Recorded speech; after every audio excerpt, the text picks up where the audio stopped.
Always audiobooks presents Prosperity by Charles Fillmore. Foreword. It is perfectly logical to assume that a wise and competent creator would provide for the needs of his creatures in their various stages of growth. The supply would be given as required and as the necessary effort for its appropriation was made by the creature. Temporal needs would be met by temporal things, mental needs by things of like character, and spiritual needs by spiritual elements. For simplification of distribution, all would be composed of one primal spiritual substance, which under proper direction could be transformed into all products at the will of the operator. This is a crude yet true illustration of the underlying principles on which the human family is supplied on this earth. The Father has provided a universal seed substance that responds with magical power to the active mind of man. Faith in the increasing capacity of this seed substance, whether wrapped in visible husks or latent in invisible electrical units, always rewards man with the fruits of his labor. The farmer may seem to get his supply from the seeds he plants, but he would never plant a seed unless he had faith in its innate capacity to increase, and that seed would never multiply without the quickening life of spirit. Thus we see that all increase of substance depends on the quickening life of spirit, and this fact gives us the key to mental processes that when used spiritually will greatly increase and at the same time simplify our appropriation of that inexhaustible substance which creative mind has so generously provided. In the following lessons we have attempted to explain man's lawful appropriation of the supplies spiritually and electrically provided by God. When we understand and adjust our mind to the realm or kingdom where these rich ideas and their electrical thought forms exist, we shall experience in our temporal affairs what is called prosperity. We said they are electrical thought forms. Let us explain that all creative processes involve a realm of ideas and a realm of patterns or expressions of those ideas. The patterns arrest or bottle up the free electric units that sustain the visible thing. Thus creation is in its processes a trinity, and back of the visible universe are both the original creative idea and the cosmic rays that crystallize into earthly things.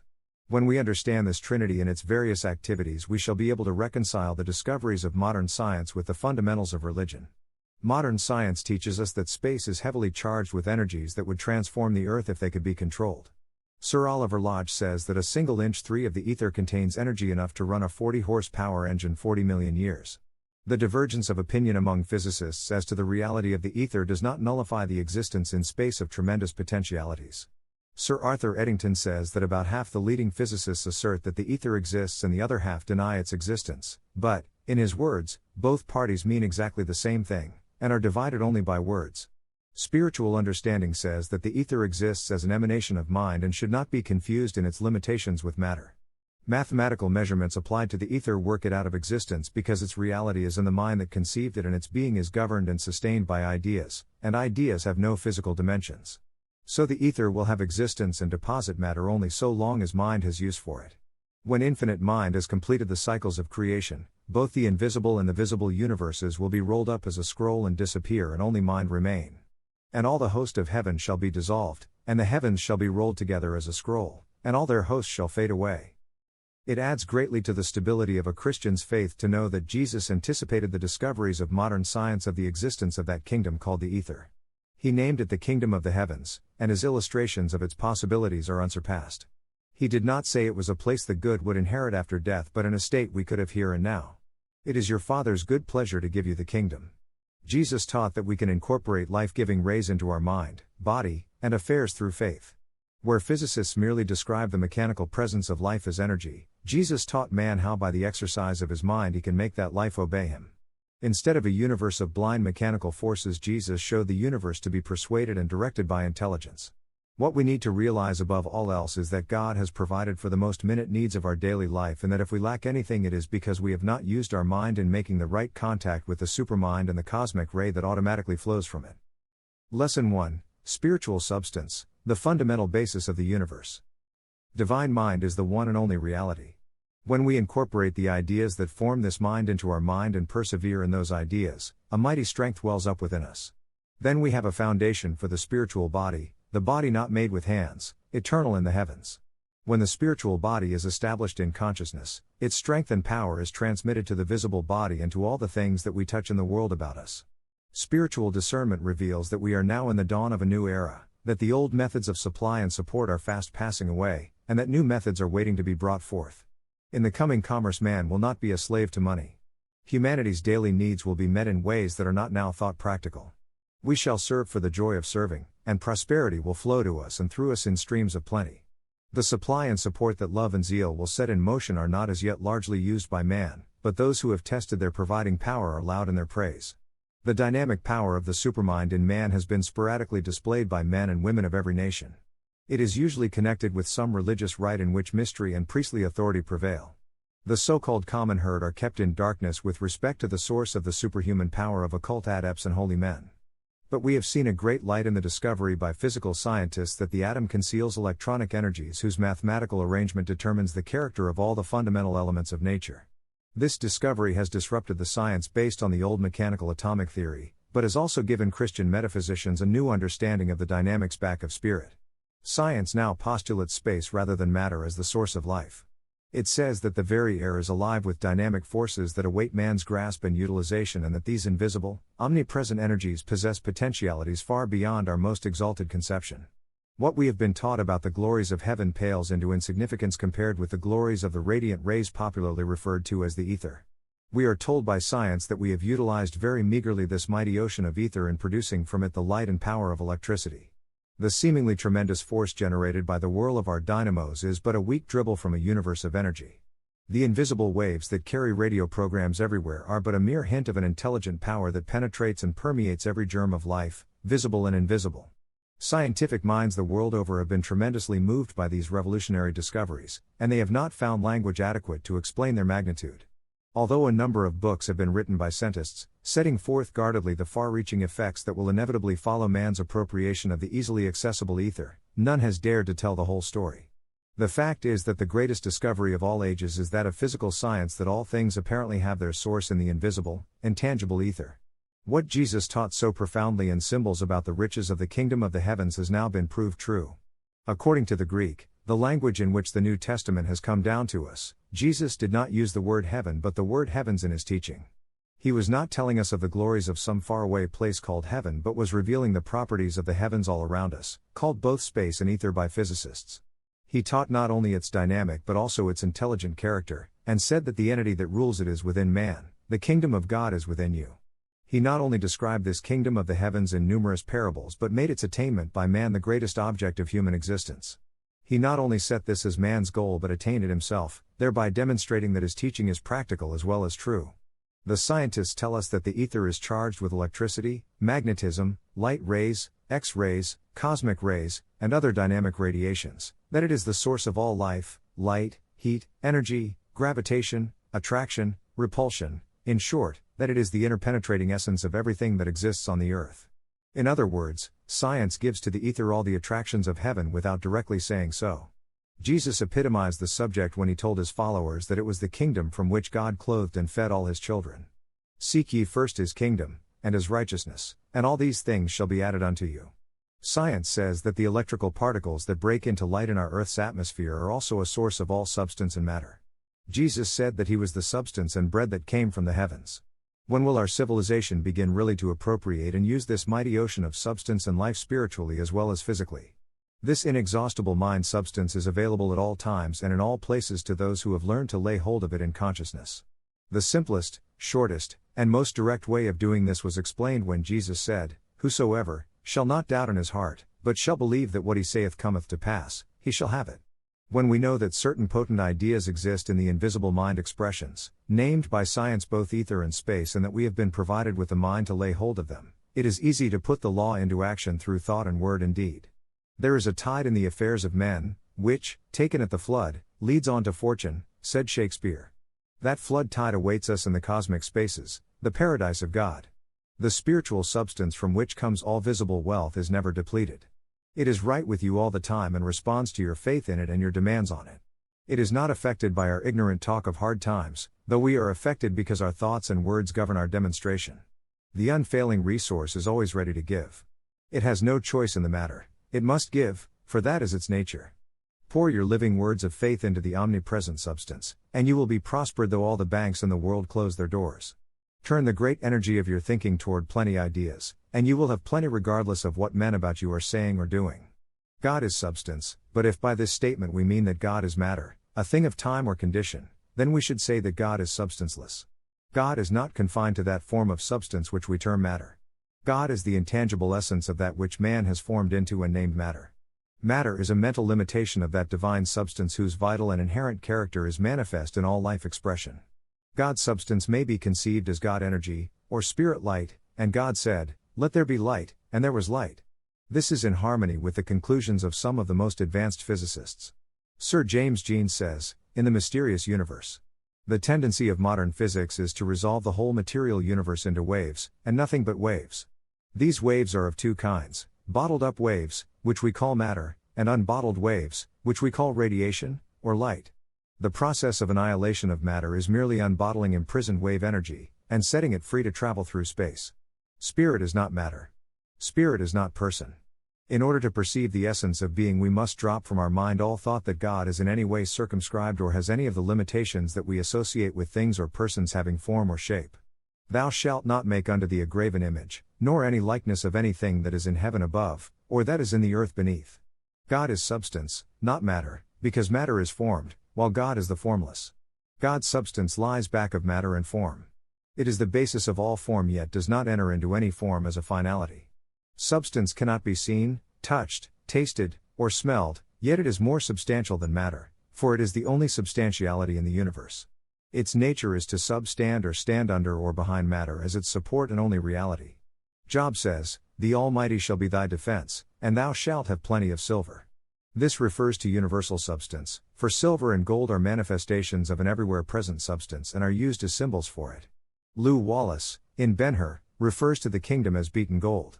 You have doubtless in your own experience caught sight of this everywhere present substance in your silence, when it seemed like golden snowflakes falling all about you. This was the first manifestation from the overflow of the universal substance in your consciousness. Substance is first given form in the mind, and as it becomes manifest it goes through a threefold activity. In laying hold of substance in the mind and bringing it into manifestation, we play a most important part. We do it according to our decree. Thou shalt decree a thing, and it shall be established unto thee. We are always decreeing, sometimes consciously, often unconsciously, and with every thought and word we are increasing or diminishing the threefold activity of substance. The resulting manifestation conforms to our thought, as he thinketh within himself, so is he. There is no scarcity of the air you breathe. There is plenty of air, all you will ever need, but if you close your lungs and refuse to breathe, you will not get it and may suffocate for lack of air. When you recognize the presence of abundance of air and open your lungs to breathe it deeply, you get a larger inspiration. This is exactly what you should do with your mind in regard to substance. There is an all-sufficiency of all things, just as there is an all-sufficiency of air. The only lack is our own lack of appropriation. We must seek the kingdom of God and appropriate it aright before things will be added to us in fullness. There is a kingdom of abundance of all things, and it may be found by those who seek it and are willing to comply with its laws. Jesus said that it is hard for a rich man to enter into the kingdom of heaven. This does not mean that it is hard because of his wealth, for the poor man gets in no faster and no easier. It is not money but the thoughts men hold about money, its source, its ownership, and its use, that keep them out of the kingdom. Men's thoughts about money are like their thoughts about all possessions. They believe that things coming out of the earth are theirs to claim and control as individual property, and may be hoarded away and depended on, regardless of how much other men may be in need of them. The same belief is prevalent among both rich and poor, and even if the two classes were suddenly to change places, the inequalities of wealth would not be remedied. Only a fundamental change in the thoughts of wealth could do that. Before there is any fundamental social or economic change, men must begin to understand their relationship to God and to one another as common heirs to the universal resource that is sufficient for all. They must give up some of their erroneous ideas about their rights. They must learn that they cannot possess and lock up that which belongs to God without themselves suffering the effects of that sequestration. The poor man is not the greatest sufferer in this concentration of wealth, for he has not concentrated his faith in material things and chained his soul to them. Those who are rich in the things of this world are by their dependence on those things binding themselves to material things and are in material darkness. Every thought of personal possession must be dropped out of mind before men can come into the realization of the invisible supply. They cannot possess money, houses, or land selfishly, because they cannot possess the universal ideas for which these symbols stand. No man can possess any idea as his own permanently. He may possess its material symbol for a little time on the plane of phenomena, but it is such riches that moth and rust consume, and where thieves break through and steal. Men possess as valuables their education, trade, ability, or intellectual talent. Ministers of the gospel possess scholarship or eloquence, and take pride in these spiritual possessions. Yet even these are burdens that must be unloaded before they may enter the kingdom of the heavens. The saint who is puffed up with his saintly goodness must unload his vanity before he gets in. Whoever is ambitious to do good, to excel his fellow men in righteousness, must lose his ambition and desire before he beholds the face of the all-providing Father. The realm of causes may be compared to steam in a glass boiler. If the glass is clear, one may look right at it and see nothing at all. Yet when an escape valve is touched, the steam rushes out, condenses and becomes visible. But in this process it has also lost its power. Substance exists in a realm of ideas and is powerful when handled by one who is familiar with its characteristics. The ignorant open the valves of the mind and let ideas flow out into a realm with which they have nothing in common. The powerful ideas of substance are condensed into thoughts of time and space, which ignorance conceives as being necessary to their fruition. Thus their power is lost, and a weary round of seed time and harvest is inaugurated to fulfill the demands of the world. It is the mind that believes in personal possessions that limits the full idea. God's world is a world of results that sequentially follow demands. It is in this kingdom that man finds his true home. Labor has ceased for him who has found this inner kingdom. Divine supply is brought forth without laborious struggle. To desire is to have fulfillment. This is the second step in demonstration for the one who has fully dedicated himself to the divine guidance. He immediately enters into easier experiences and more happiness than the world affords, when he covenants to follow only the good. There is an advanced degree along the same line of initiation into the mysteries of the divine. Before this step may be taken, a deeper and more thorough mental cleansing must be undergone. A higher set of faculties is then awakened within the body, and new avenues of expression are opened for the powers of the spirit, not only in the body but also in the affairs of the individual.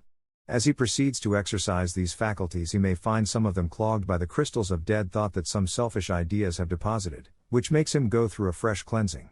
If he is obedient to the Spirit and willing to follow without cavil or protest, the way is easy for him.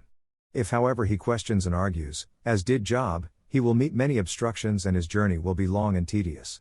Again, he who seeks the kingdom of substance for the sake of the loaves and fishes he may get out of it will surely be disappointed in the end. He may get the loaves and fishes, that is quite possible, but if there remains in his soul any desire to use them for selfish ends, the ultimate result will be disastrous. Many people are seeking the aid of spirit to heal them of their physical ills. They have no desire for the higher life, but having found their lusts and passions curtailed by physical infirmities, they want these erased in order that they may continue in their fleshly way. It is the experience of all who have dealt with spirit that it is a vigorous bodily stimulant. It restores the vitality of the body until it is even more sensitive to pleasure or pain than it was before the spiritual quickening. This supersensitiveness makes it more susceptible and liable to more rapid waste if further indulgence is gratified. That is why those who receive spiritual treatment should be fully instructed in the truth of being. They should be shown that the indulgence of bodily passions is a sin against their success in every walk of life and especially in the way of finances and prosperity. If substance is dissipated, every kind of lack begins to be felt. Retribution always follows the indulgence of appetite and passion for mere sensation. Both sinners and saints suffer in this valley of folly. The alternative is to dedicate yourself to the Father's business. Make a definite and detailed covenant with the Father, lay your desires, appetites, and passions at His feet and agree to use all your substance in the most exalted way. Then you are seeking the kingdom, and all things else shall be added unto you. We want to make this substance that faith has brought to our mind enduring and abiding, so that we do not lose it when banks fail or men talk of hard times. We must have in our finances a consciousness of the permanency of the omnipresent substance as it abides in us. Some wealthy families succeed in holding their wealth while others dissipate it in one generation because they do not have the consciousness of abiding substance. For many of us there is either a feast or a famine in the matter of money and we need the abiding consciousness. There is no reason why we should not have a continuous even flow of substance both in income and outgo. If we have freely received we must also freely give and keep substance going, confident in our understanding that our supply is unlimited and that it is always right at hand in the omnipresent mind of God. In this understanding we can stand the slings and arrows of outrageous fortune, depressions, losses, and financial failures and still see God as abundant substance waiting to come into manifestation. That is what Paul meant by taking up the whole armor of God that ye may be able to withstand in the evil day. The substance that has in the past been manifest in our affairs is still here. It is the same substance and it cannot be taken away. Even though there seems to be material lack, there is plenty of substance for all. We are standing in the very midst of it. Like the fish we might ask, where is the water, when we live and move and have our being in it? It is in the water, in the air everywhere, abounding, glorious spiritual substance. Take that thought and hold it. Refuse to be shaken from your spiritual stand in the very midst of God's prosperity and plenty, and supply will begin to come forth from the ether, and plenty will become more and more manifest in your affairs. Jesus was so charged with spiritual substance that when the woman touched his garment, the healing virtue went out from it and she was healed. There were thousands of people in the crowd, but only the woman who had faith in that substance got it. It was already established in her consciousness, and she knew that her needs would be met if she could make the contact. In this there is a lesson for us.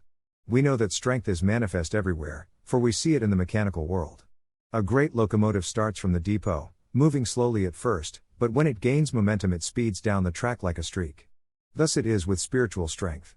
Beginning sometimes with a very small thought, it takes on momentum and eventually becomes a powerful idea. Every one of us can strengthen his hold on the thought of divine substance until it becomes a powerful idea, filling the consciousness and manifesting itself as plenty in all our affairs. As you lay hold of substance with your mind, make it permanent and enduring. Realize your oneness with it.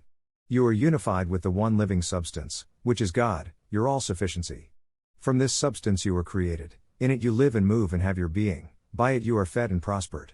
The spiritual substance is steadfast and immovable, enduring. It does not fluctuate with market reports. It does not decrease in hard times nor increase in good times. It cannot be hoarded away to cause a deficiency in supply and a higher price. It cannot be exhausted in doles to meet the needs of privation. It is ever the same, constant, abundant, freely circulating and available. The spiritual substance is a living thing, not an inanimate accumulation of bread that does not satisfy hunger nor water that fails to quench thirst. It is living bread and living water, and he that feeds on God's substance shall never hunger and never thirst. The substance is an abiding thing, not a bank deposit that can be withdrawn nor a fortune that can be lost. It is an unfailing principle that is as sure in its workings as the laws of mathematics. Man can no more be separated from his supply of substance than life can be separated from its source.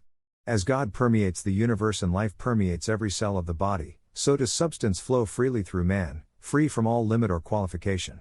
In the new era that is even now at its dawn, we shall have a spirit of prosperity. This principle of the universal substance will be known and acted on, and there will be no place for lack. Supply will be more equalized. There will not be millions of bushels of wheat stored in musty warehouses while people go hungry. There will be no overproduction or underconsumption or other inequalities of supply, for God's substance will be recognized and used by all people. Men will not pile up fortunes one day and lose them the next, for they will no longer fear the integrity of their neighbors nor try to keep their neighbor's share from him. Is this an impractical utopia? The answer depends on you. Just as soon as you individually recognize the omnipresent substance and put your faith in it, you can look for others around you to do the same. A little leaven leaveneth the whole lump, and even one life that bears witness to the truth of the prosperity law will quicken the consciousness of the whole community. Whoever you are and whatever your immediate need, you can demonstrate the law. If your thoughts are confused, become still and know. Be still and know that you are one with the substance and with the law of its manifestation. Say with conviction, I am strong, immovable spirit substance. This will open the door of your mind to an inflow of substance-filled ideas. As they come, use them freely. Do not hesitate or doubt that they will bring results. They are God's ideas given to you in answer to your prayer and in order to supply your needs. They are substance, intelligent, loving, eager to manifest themselves to meet your need.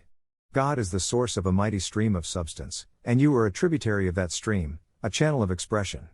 Blessing the substance increases its flow. If your money supply is low or your purse seems empty, take it in your hands and bless it. See it filled with the living substance ready to become manifest. As you prepare your meals, bless the food with the thought of spiritual substance.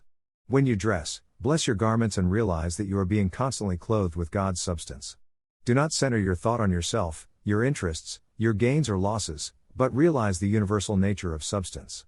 The more conscious you become of the presence of the living substance, the more it will manifest itself for you and the richer will be the common good of all. Do not take anyone's word for it, but try the law for yourself. The other fellow's realization of substance will not guarantee your supply. You must become conscious of it for yourself. Identify yourself with substance until you make it yours. It will change your finances, destroy your fears, stop your worries, and you will soon begin to rejoice in the ever-present bounty of God. Be still and turn within to the great source. See with the eye of faith that the whole world is filled with substance. See it falling all about you as snowflakes of gold and silver, and affirm with assurance, Jesus Christ is now here, raising me to his consciousness of the omnipresent, all-providing God substance, and my prosperity is assured. I have unbounded faith in the all-present spiritual substance, increasing and multiplying at my word. Lesson 2, Spiritual Mind, the omnipresent directive principle of prosperity. Everything that appears in the universe had its origin in mind. Mind evolves ideas, and ideas express themselves through thoughts and words. Understanding that ideas have a permanent existence and that they evolve thoughts and words, we see how futile is any attempted reform that does not take them into consideration. This is why legislation and external rules of action are so weak and transient as reforms. Ideas generate thought currents, as a fire under a boiler generates steam. The idea is the most important factor in every act and must be given first place in our attention if we would bring about any results of a permanent character. Men formulate thoughts and thoughts move the world. Ideas are centers of consciousness. They have a positive and a negative pole and generate thoughts of every conceivable kind. Hence a man's body, health, intelligence, finances, in fact everything about him, are derived from the ideas to which he gives his attention. Man has never had a desire that could not somewhere, in the providence of God, be fulfilled. If this were not true, the universe would be weak at its most vital point. Desire is the onward impulse of the ever-evolving soul. It builds from within outward and carries its fulfillment with it as a necessary corollary. All is mind. Then the things that appear must be expressions of mind. Thus mind is reality, and it also appears as phenomena. The isness of mind is but one side of it. Being is not limited to the level of isness, it has all possibilities, including that of breaking forth from its inherencies into the realm of appearances. Mind has these two sides, being and appearance, the visible and the invisible. To say that mind is all and yet deny that things do appear to have any place in the allness is to state but half the truth. An idea is capable of statement as a proposition. The statement is made in response to a desire to know experimentally whether the proposition is capable of proof. A number of elements are involved in the statement of a proposition that are not integral parts of the proposition itself but necessary to its working out. In the simplest mathematical problem, processes are used that are not preserved after the problem is solved yet that are necessary to its solution. The figures by the use of which we arrived at the solution are immediately forgotten, but they could not be dispensed with, and it is to them we owe the outcome. The exact outcome of each step in the solution is a matter of experiment. The intermediate steps may be changed or retracted many times, but ultimately the problem is solved and the fulfillment of the desired result attained.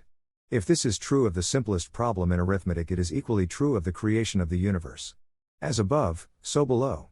Here is where many who have caught sight of the perfection and wholeness of the ideal fail to demonstrate. They deny the appearance because it does not express perfection in its wholeness.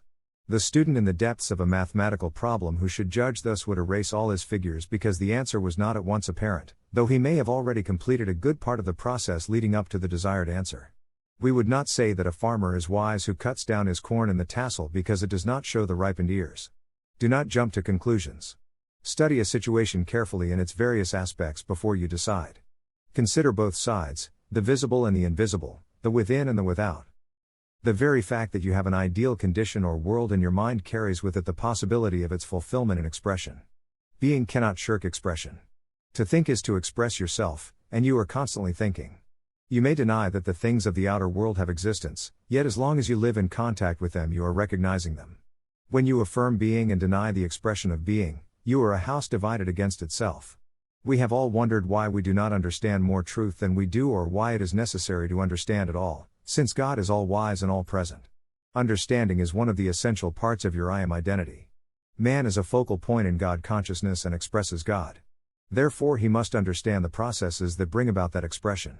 Infinite mind is here with all its ideas as a resource for man, and what we are or become is the result of our efforts to accumulate in our own consciousness all the attributes of infinite mind. We have learned that we can accumulate ideas of power, strength, life, love, and plenty. How should we use these ideas or bring them into outer expression without understanding?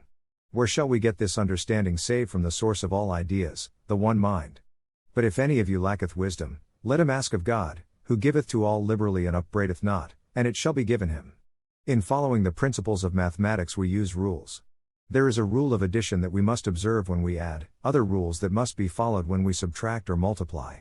The ideas of divine mind can only be expressed when we follow the rules or laws of mind, and these rules require understanding if we would follow them intelligently and achieve results.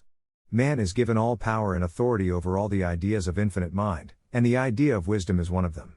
Closely associated with the idea of wisdom in divine mind is the idea of love. These ideas are the positive and the negative pole of the creative principle. Male and female created he them.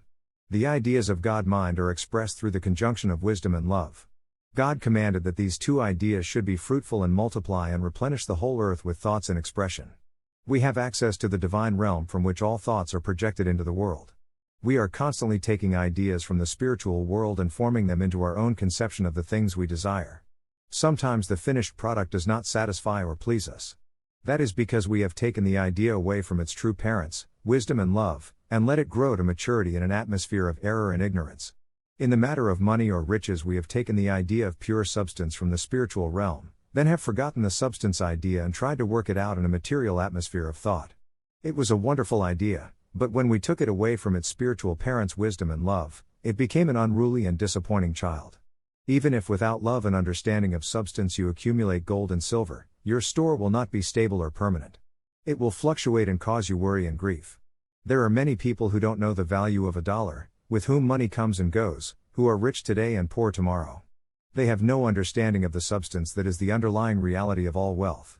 To have adequate supply at all times, an even flow that is never enough to become a burden yet always enough to meet every demand, we must make union with the spirit that knows how to handle ideas as substance. Men have the idea that material substance is limited, and they engage in competition trying to grab one another's money. Divine mind has ideas of substance as unlimited and everywhere present, equally available to all.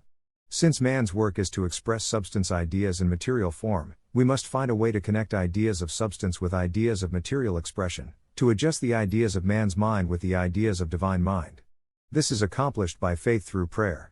That part of the Lord's Prayer which reads, "Give us this day our daily bread," is more correctly translated, "Give us today the substance of tomorrow's bread." By prayer we accumulate in our mind ideas of God as the substance of our supply and support. There is no lack of this substance in infinite mind. Regardless of how much God gives, there is always an abundance left. God does not give us material things, but mind substance, not money but ideas that set spiritual forces in motion so that things begin to come to us by the application of the law. It may be that you solve your financial problem in your dreams. Men often think over their problems just before going to sleep and get a solution in their dreams or immediately upon awakening. This is because their minds were so active on the intellectual plane that they could not make contact with the silent inner plane where ideas work. When the conscious mind is stilled and one makes contact with the superconsciousness, it begins to show us how our affairs will work out or how we can help to bring about the desired prosperity. This is the law of mind. The principle is within each one of us, but we must be spiritually quickened in life and in understanding before we can successfully work in accord with it. However, we must not discount the understanding of the natural man. The mind in us that reasons and looks to the physical side of things has also the ability to look within. It is the door through which divine ideas must come.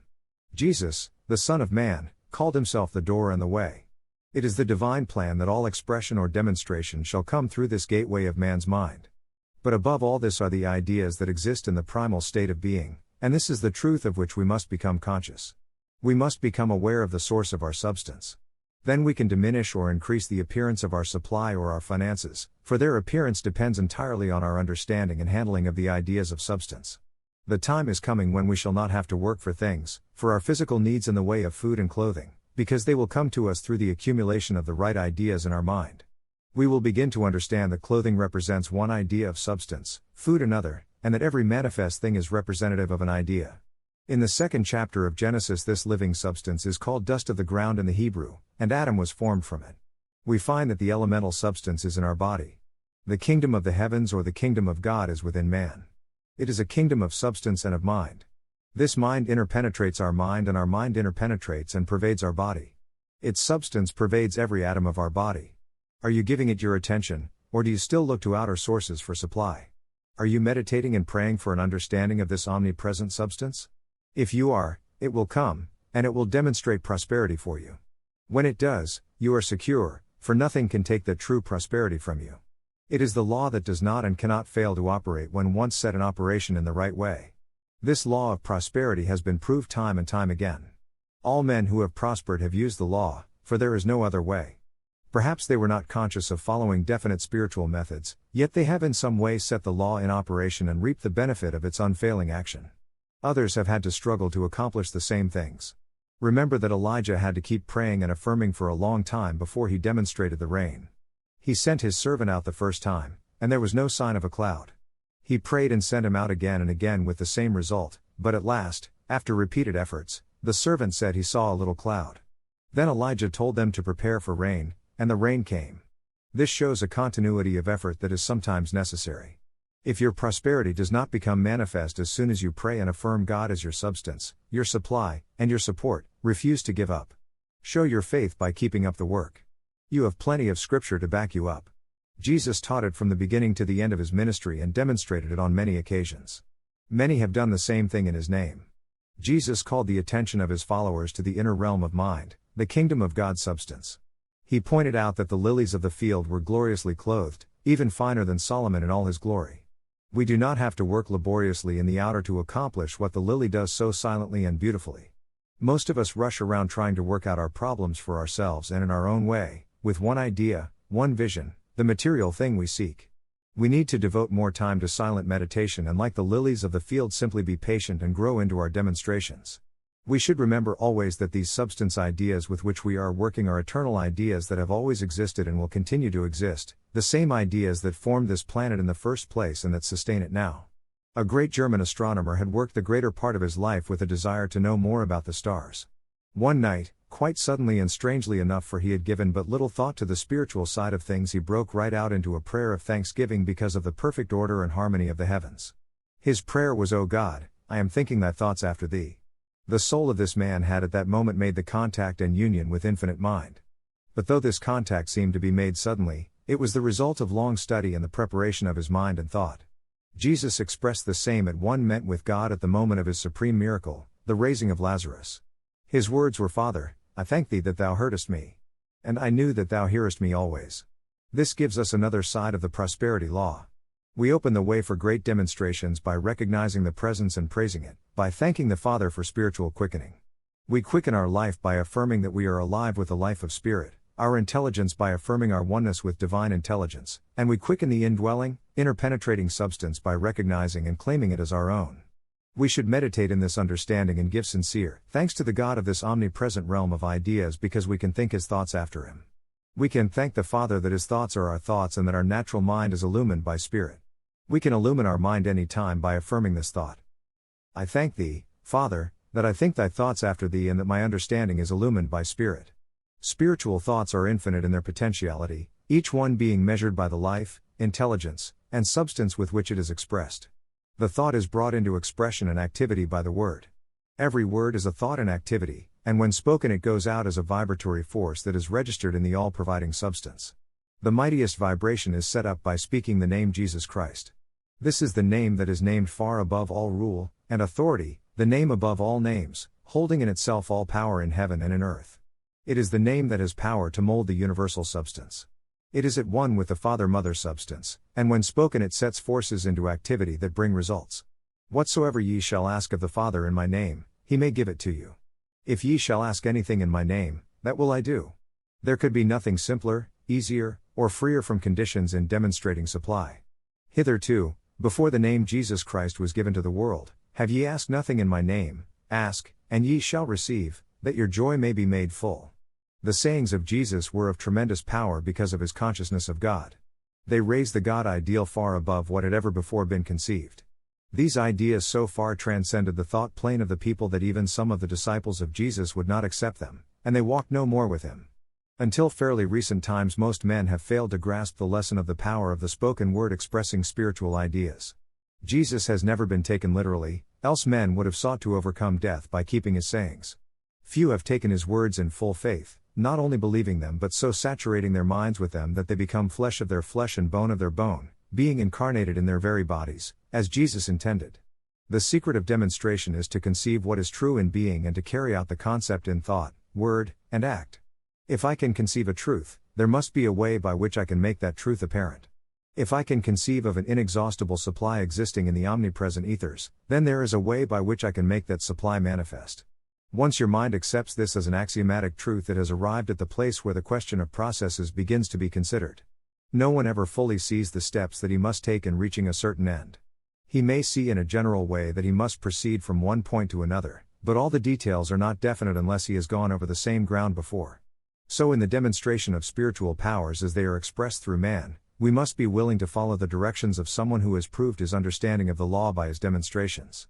We all know intuitively that there is something wrong in a world where poverty prevails, and we would not knowingly create a world in which a condition of poverty exists. Lack of any kind is not possible in all God's universe.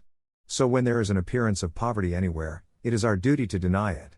Sorrow and suffering accompany poverty, and we wish to see them all blotted out. This desire is an index pointing the way to their disappearance.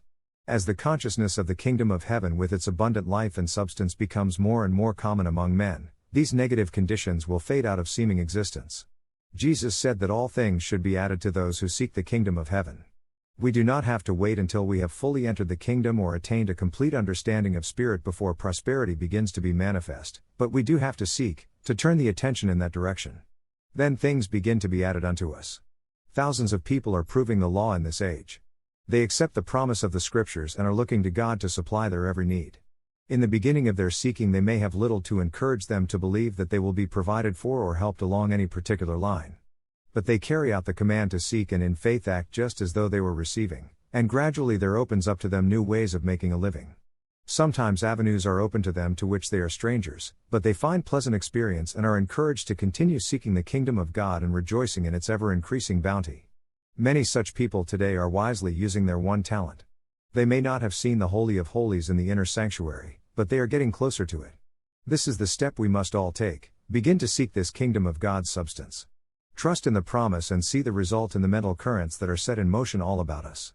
You may not be able to see at just what point success began, or what separate word of allegiance to the Father first took effect, but as the weeks or months go by you will observe many changes taking place in your mind, your body, and your affairs. You will find that your ideas have broadened immensely, that your little limited world has been transformed into a big world. You will find your mind more alert and you will see clearly where you were in doubt before, because you have begun thinking about realities instead of appearances. The consciousness of an omnipotent hand guiding all your affairs will establish you in confidence and security, which will extend to the body welfare and surroundings. There will be a lessening or entire absence of prejudice and fault-finding in you. You will be more forgiving and more generous and will not judge harshly. Other people will feel that there has been a change in you and will appreciate you more, showing it in many ways. Things will be coming your way, being added unto you indeed according to the promise. All this is true not only of your own affairs. The effects extend also to those with whom you come in contact. They will also become more prosperous and happy. They may not in any way connect their improvement with you or your thoughts, but that does not affect the truth about it. All causes are essentially mental, and whoever comes into daily contact with a high order of thinking must take on some of it. Ideas are catching, and no one can live in an atmosphere of true thinking, where high ideas are held, without becoming more or less inoculated with them. Do not expect miracles to be performed for you, but do expect the law with which you have identified yourself to work out your problem by means of the latent possibilities in and around you. Above all, be yourself. Let the God within you express himself through you in the world without. Ye are gods. And all of you sons of the Most High. The idea of God covers a multitude of creative forces. In this case you are working to bring prosperity into your affairs. Hence you should fill your mind with images and thoughts of an all-providing, all-supplying Father. The ancient Hebrews understood this. They had 7 sacred names for Jehovah, each one of which represented some specific idea of God. They used the name Jehovah-Yireh when they wished to concentrate on the aspect of substance. It means Jehovah will provide, the mighty one whose presence and power provides, regardless of any opposing circumstance. To quicken the consciousness of the presence of God, the Hebrews used the name Jehovah Shammah, which means Jehovah is there, the Lord is present. Realize the Lord present as creative mind, throbbing in the ether as living productiveness. Charge your mind with statements that express plenty. No particular affirmation will raise anyone from poverty to affluence, yet all affirmations that carry ideas of abundance will lead one into the consciousness that fulfills the law. Deny that lack has any place or reality in your thought or your affairs and affirm plenty as the only appearance. Praise what you have, be it ever so little, and insist that it is constantly growing larger. Daily concentration of mind on spirit and its attributes will reveal that the elemental forces that make all material things are here in the ether awaiting our recognition and appropriation. It is not necessary to know all the details of the scientific law in order to demonstrate prosperity. Go into the silence daily at a stated time and concentrate on the substance of spirit prepared for you from the foundation of the world. This opens up a current of thought that will bring prosperity into your affairs. A good thought to hold in this meditation is this: the invisible substance is plastic to my abundant thought, and I am rich in mind and in manifestation. Lesson 3, Faith in the Invisible Substance, the Key to Demonstration. In this lesson we are considering the subject of faith especially as it applies to the demonstration of prosperity. In this study, as in all others, we must start in the one mind. God had faith when he imaged man and the universe and through his faith brought all things into being. Man, being like God, must also base his creations on faith as the only foundation. Here then is our starting point in building a prosperity consciousness and making our world as we would have it. We all have faith, for it is innate in every man. Our question is how we may put it to work in our affairs. Jesus gave us our best understanding of faith when he described Peter as a rock and asserted that his church, the ecclesia or called out ones, was to be built up with this rock or faith as its sure foundation. In this sense, faith represents substance, the underlying, basic principle of all manifestation. Now faith is assurance of things hoped for, a conviction of things not seen. It is quite possible to possess a reality that cannot be seen, touched, or comprehended by any of the outer senses. It is faith when we are fully conscious of things not seen and have the assurance of things not yet manifest. In other words, faith is that consciousness in us of the reality of the invisible substance and of the attributes of mind by which we lay hold of it. We must realize that the mind makes real things. Just a thought or just a mere idea, we sometimes lightly say, little thinking that these thoughts and ideas are the eternal realities from which we build our life and our world. Faith is the perceiving power of the mind linked with a power to shape substance. You hear of a certain proposition that appeals to you and you say, I have faith in that proposition. Some man whose character seems right is described to you and you say, I have faith in that man. What do you mean by having faith? You mean that certain characteristics of men or things appeal to you, and these immediately begin a constructive work in your mind. What is that work? It is the work of making the proposition or man real to your consciousness. The character and attributes of the things in your mind become substantial to you because of your faith. The office of faith is to take abstract ideas and give them definite form and substance. Ideas are abstract and formless to us until they become substance, the substance of faith. A very important work in soul culture is the establishment of a faith substance. Once we discern this law of soul building by faith, we find the Hebrew scriptures full of illustrations of it. The first chapter of Luke's Gospel tells us how Elizabeth and Zacharias were told by an angel that they would have a son and that his name would be John. Zacharias was burning incense at the altar in the exercise of his duties as a priest. This means that when the mind is looking toward spirit, even if it be in a blind way, and is seeking spiritual things, it will become spiritualized. The burning of incense typifies spiritualization. Zacharias represents the perceptive and Elizabeth the receptive qualities of the soul. When these two work in conjunction in prayer, meditation, and aspiration, the soul is open to the higher thoughts or angels that bring the promise of a new and definite state of consciousness. Zacharias doubted the promise of a son because his wife was past the age of childbearing, and because of his doubts he was stricken dumb.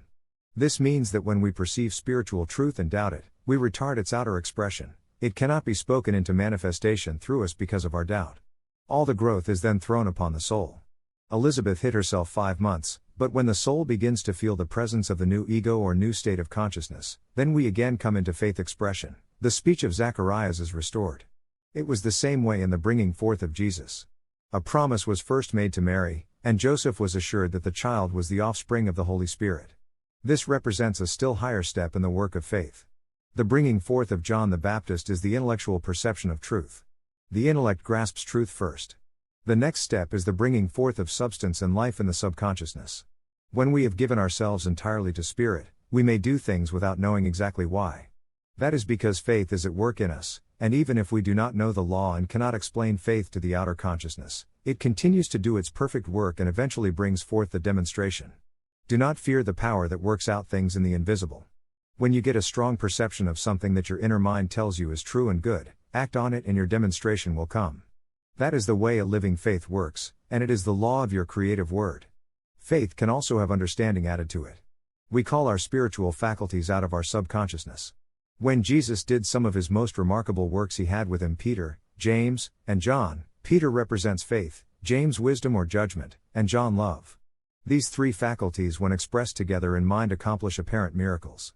You have called out faith in things spiritual, you have faith in God, and you have cultivated your unity with the one mind. If you then use spiritual judgment and do your work in love, you have become a teacher in Israel. In order to have understanding of the law through which we gain or lose in the use of the invisible substance, we must use discrimination or judgment. There is a guiding intelligence always present that we can lay hold of and make our own. It is ours. It belongs to us and it is our birthright both to know it and to use it. Some metaphysicians mistakenly think that they must have hard experiences in order to appreciate the better things of life. They think poverty is a blessing because it educates people to the appreciation of plenty when they get it. They say that it is God's will for us to have some hard times and some good times, feasts and famines. This is not logically true when you consider God as principle. If you think of God as a man who arbitrarily gives or withholds by the exercise of his personal will, you might reach such a conclusion. But God is changeless, and if he gives one moment he will continue to give eternally. It is his nature to give, and his nature is eternally the same. When you talk of hard times, famines, lack, you are talking of something that has no place in the mind of God. You are not acknowledging God in all your ways but are acknowledging error and affirming that the world has its source in outer things. You must turn around and get into this consciousness, that in mind, in spirit, there is abundance. We often wonder how Jesus could multiply the 5 loaves and 2 fishes to meet the hunger of 5,000 persons. It was done through a thorough understanding of this law. The 5 loaves represent the 5 sense application of divine substance. The 2 fishes represent the yeast or multiplying power put into the substance, the source of the increase. We are told that if the yeast of a single setting of bread were allowed to increase, it would fill a space larger than this planet. This shows that there is no limit to the increasing power of elemental substance. It is for us to use as Jesus used this power. It was not a miracle but something that we all have within us as an unawakened ability and that we can learn to develop and use as Jesus did. Jesus entered into the silence, prayed and blessed the substance at hand. If we would multiply and increase the power, substance, and life in us and at our command, we must get very still and realize that our resource is spirit, that it is God, and that it is here in all its fullness. We must make contact with it in faith. Then we shall find it welling up within us. Some of you have no doubt had that experience. But if you just let it ooze away without understanding it, you get no benefit. Here is the key to this life and substance you feel when you sit in the silence. You must begin to speak these words with power and authority. When there is worldwide belief in financial depression, lack of circulation, stagnation, things do not go as we expect and we develop fear, a belief in lack of circulation of money. But if we know the law, we do not come under this fear thought. At any time many persons make money, they use this law and take advantage of opportunity. We should bless everything that we have, for we can increase and multiply what we have by speaking words. Jesus said that his words were spirit and life. Did you ever think that your word is charged with great spiritual life force? It is. Be careful of your words. Man shall be held accountable for his lightest word. If you talk about substance in a negative way, your finances will be decreased, but if you talk about it in an appreciative, large way, you will be prospered. If we could release the energy in the atoms the scientists tell us about, we could supply the world. This power lies within every one of us. We can begin by freeing the little ideas we have and making them fill the world with thoughts of plenty. We must realize that all power is given to us in heaven and in earth, as Jesus said. He told his apostles that they should receive power when the Holy Spirit had come upon them. They were told to go up into that upper room, in the crown of the head, where spiritual forces begin the formation of new ideas. After you get into the spiritual consciousness and receive the quickening, speak the word with authority and power, concentrating the attention at the power center in the throat. We find it effective to speak the words aloud and then sink back to the other side, Galilee, as Jesus often did, to rest and speak them again silently.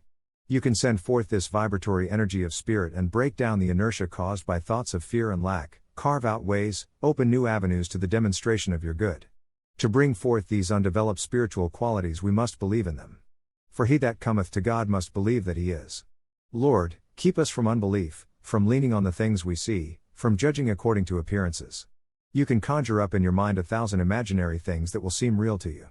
This shows that the mind creates by forming things according to its ideas. The world is awakening in a wonderful way to the truth about the creative power of the mind. Everywhere people are studying psychology or soul culture. The imagination builds things out of the one substance. If you will associate faith with it in its creative work, the things you make will be just as real as those that God makes. Whatever you make in mind and really put faith in will become substantial. Then you must be constantly on your guard as to what you believe, in order that you may bring what is for your good into manifestation. In what do you have faith? In outer things? If so, you are building shadows without substance, shadows that cease as soon as your supporting thought is withdrawn from them, forms that will pass away and leave you nothing. If you would demonstrate true prosperity, you must turn from things and, as Jesus told his disciples, have faith in God. Do not have faith in anything less than God, in anything other than the one mind, for when your faith is centered there, you are building for eternity. Mind and the ideas of mind will never pass away. There will never be an end to God. There will never be an end to truth, which God is. There will never be an end to substance, which God is. Build with the divine substance, cultivate faith in realities and lay up for yourselves treasures in heaven. The foundation of every work is an idea. Faith is that quality of mind which makes the idea stand out as real, not only to ourselves but to others. When others have faith in the thing you are doing, making, or selling, they see it as real and worthwhile. Then your success and your prosperity are assured.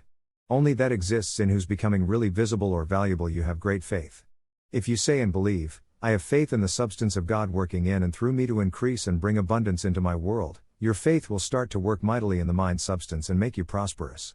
Whatever you put into substance along with faith will work out in manifestation in your world. We have seen it done and we have proved the law too many times to have any doubt.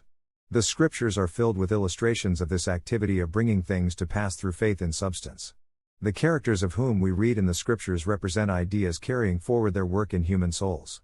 If we think that they existed only as people of thousands of years ago, we put our faith back thousands of years, instead of letting it work for us this minute in our everyday affairs of life. To demonstrate as Jesus did, we must put our faith in the one substance and say, I have faith in God. You demonstrate prosperity by an understanding of the prosperity law and by having faith in it, not by appealing to the sympathy of others, trying to get them to do something for you or give you something. Faithfulness and earnestness in the application of the prosperity law will assure you of success. Every good gift and every perfect gift is from above, coming down from the Father of lights, with whom can be no variation, neither shadow that is cast by turning. In all thy ways acknowledge him, and he will direct thy paths. Let us all know that just now we are in the very presence of creative mind, the mind that made the universe and everything in it. This mind is here and at work right now as much as it ever was or ever will be. When we fully realize this, we increase the activity of mind in us immeasurably. You must realize that God is spirit and that spirit is very real and powerful, and by far the most substantial thing in all the world. It may be hard for those who have become attached to material things to realize that there is an invisible real life and substance that is much more substantial and real than the material.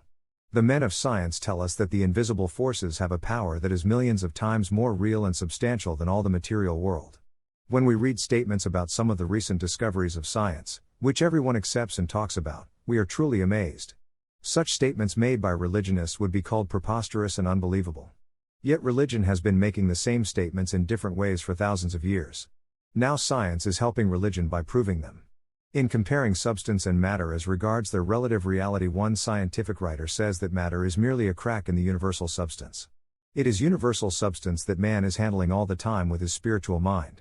Through your thoughts you deal with the wonderful spiritual substance, and it takes form in your consciousness according to your thought about it. That is why we must hold the thought of divine wisdom and understanding, so that we may use these creative mind powers righteously. We use them all the time either consciously or unconsciously, and we should use them to our advantage and blessing. Every time you say, I am a little short of funds. I haven't as much money as I need, you are putting a limit on the substance in your own consciousness. Is that wisdom? You want a larger supply, not a limited supply of substance. Therefore it is important to watch your thoughts so that the larger supply may come through your mind and into your affairs. Say to yourself, I am God's offspring, and I must think as God thinks. Therefore I cannot think of any lack or limitation. It is impossible that in this universal mind that fills everything there can be any such thing as absence. There is no lack of anything anywhere in reality. The only lack is the fear of lack in the mind of man.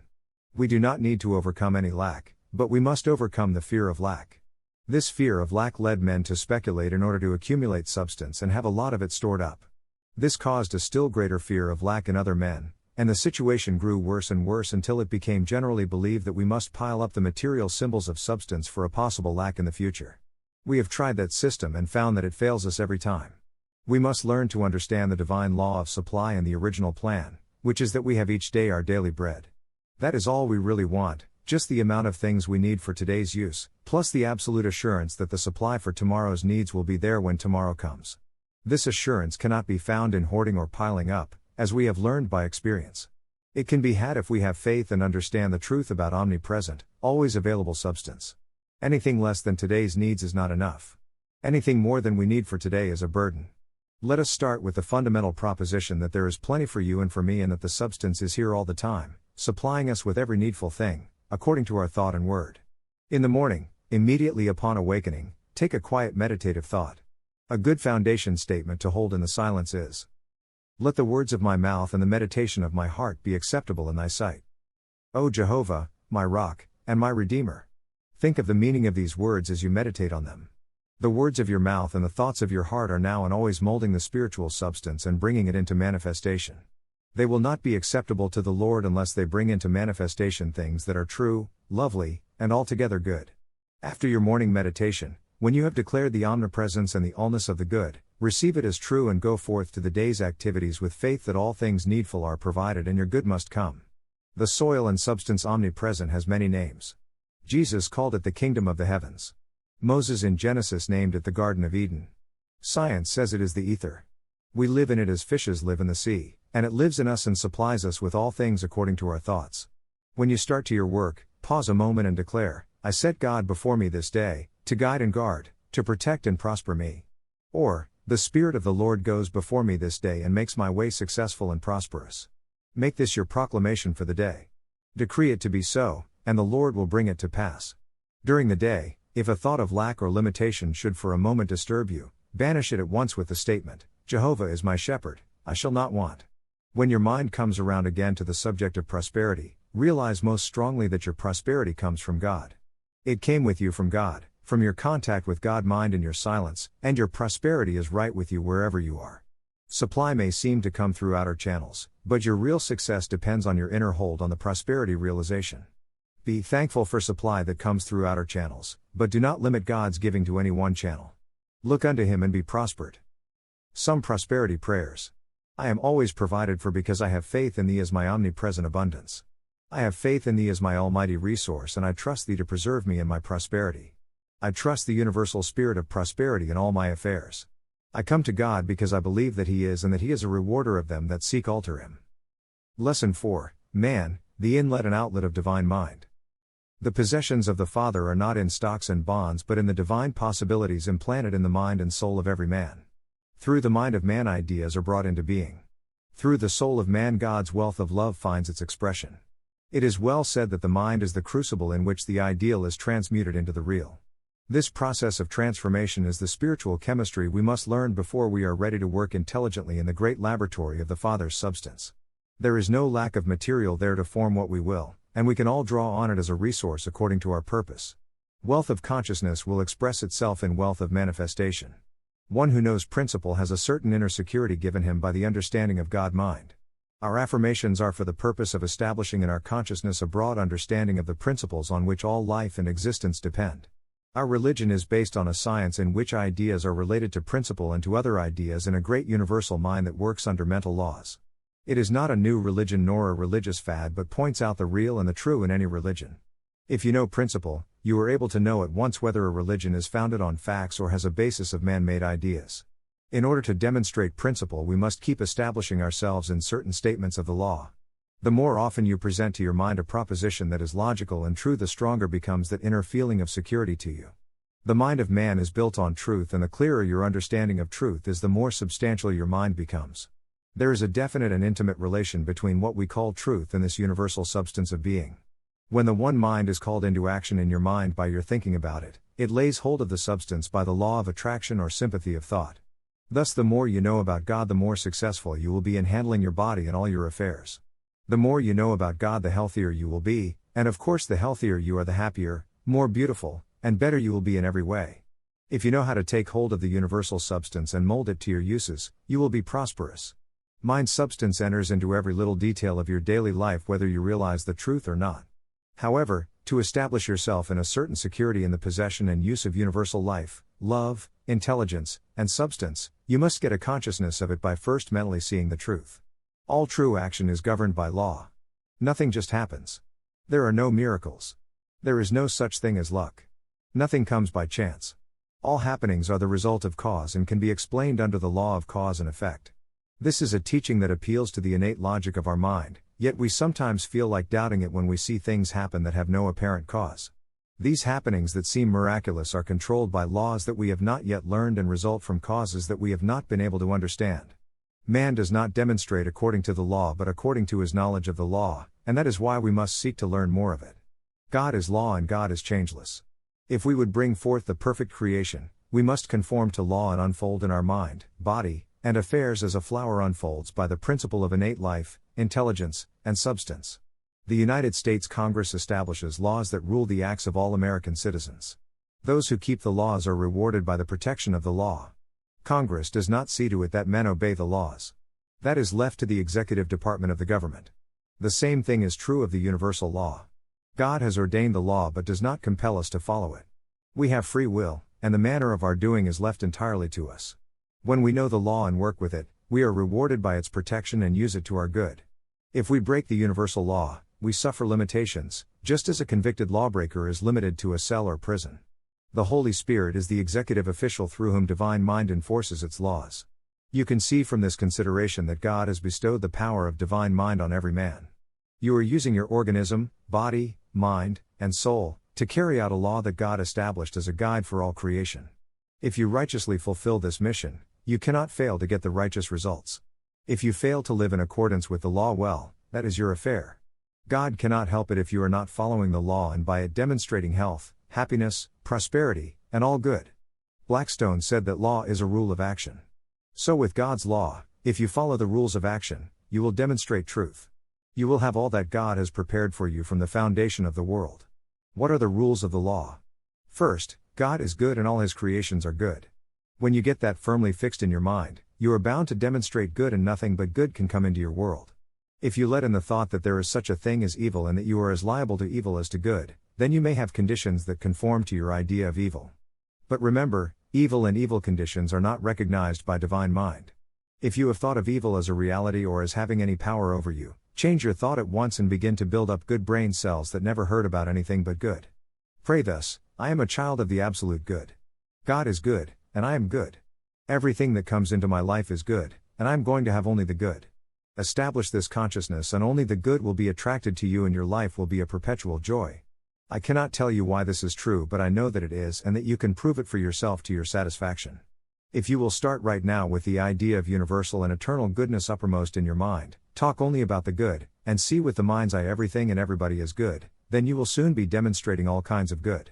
Good thoughts will become a habit, and good will manifest itself to you. You will see it everywhere. And people will be saying of you, I know that that man is good and true. I have confidence in him. He makes me feel the innate goodness of all men. That is the way in which the one mind expresses itself through man. It is the law. Those who live in accordance with the law will get the desired results. Those who fail to do so will get the opposite results. The law also applies to our demonstrations of prosperity. We cannot be very happy if we are poor, and nobody needs to be poor. It is a sin to be poor. You may ask whether Jesus cited any example of poverty's being a sin? Yes. You will find it in the story of the prodigal son.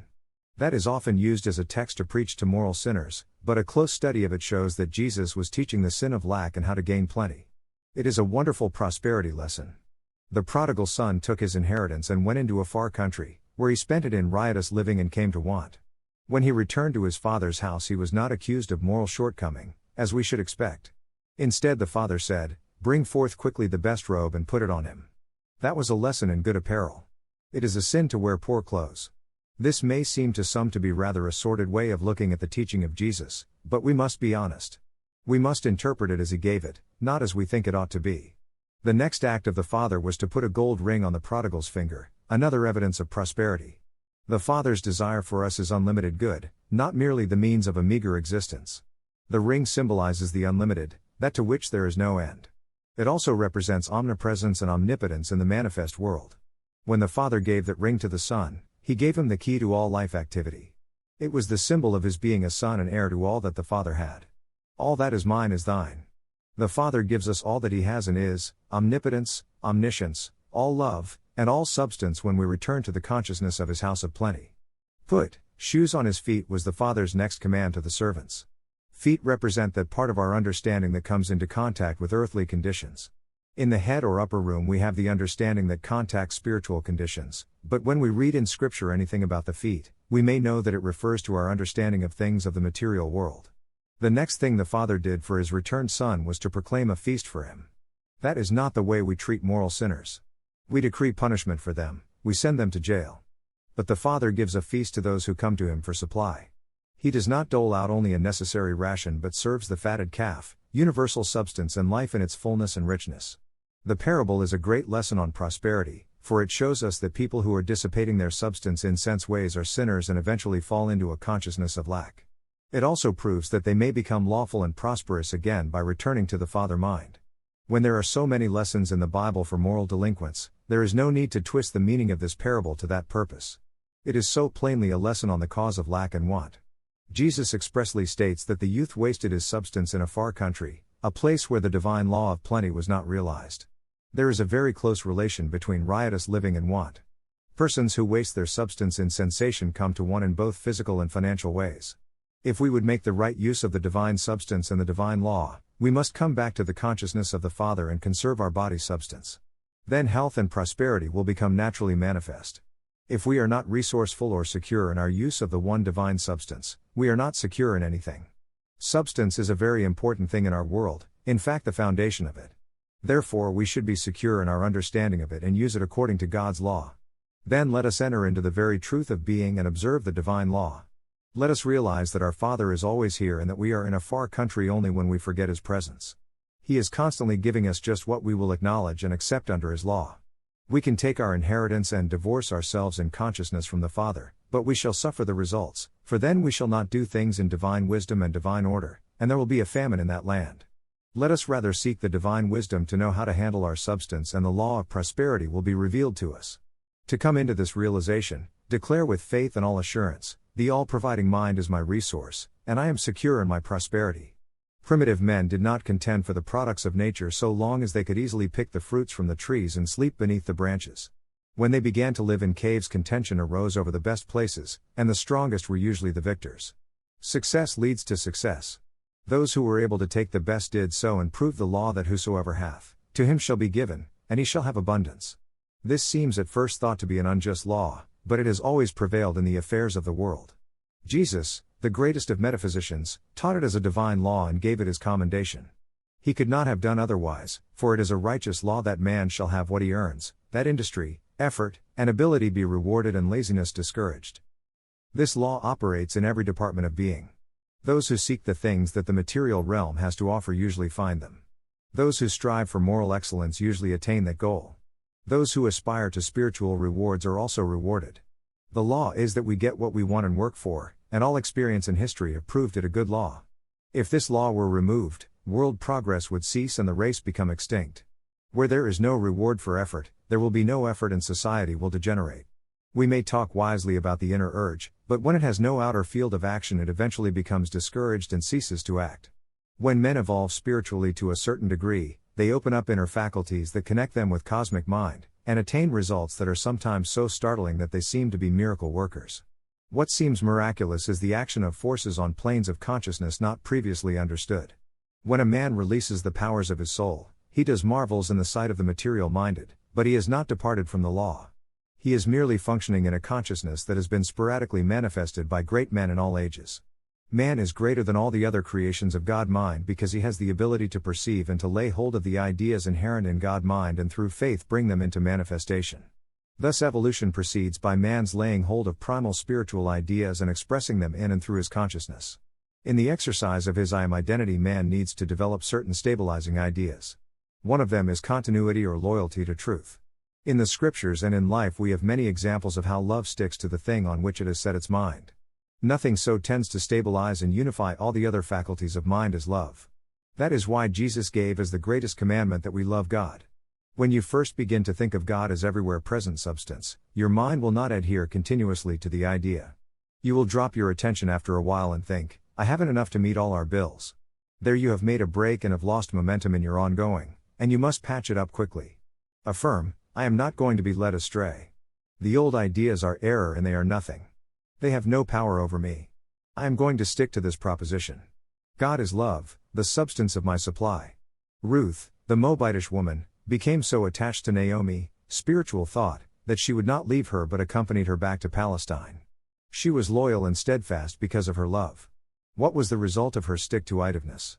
She was at first a gleaner, then became the wife of a very rich man and was immortalized as one of the ancestresses of David. This lesson of abiding in our highest ideals is one that we must understand. Nothing is so important as sticking to the ideal and never giving up the work we have set out to accomplish. Affirm the law continuously and be loyal to it and you will become successful in its demonstration. You have doubtless found that there is a spiritual law that brings into manifestation the thoughts we concentrate our attention on, a divine universal law of mind activity that is unfailing. Some adverse condition of your own thought has prevented a full demonstration. Do not let this swerve you from your loyalty to the law.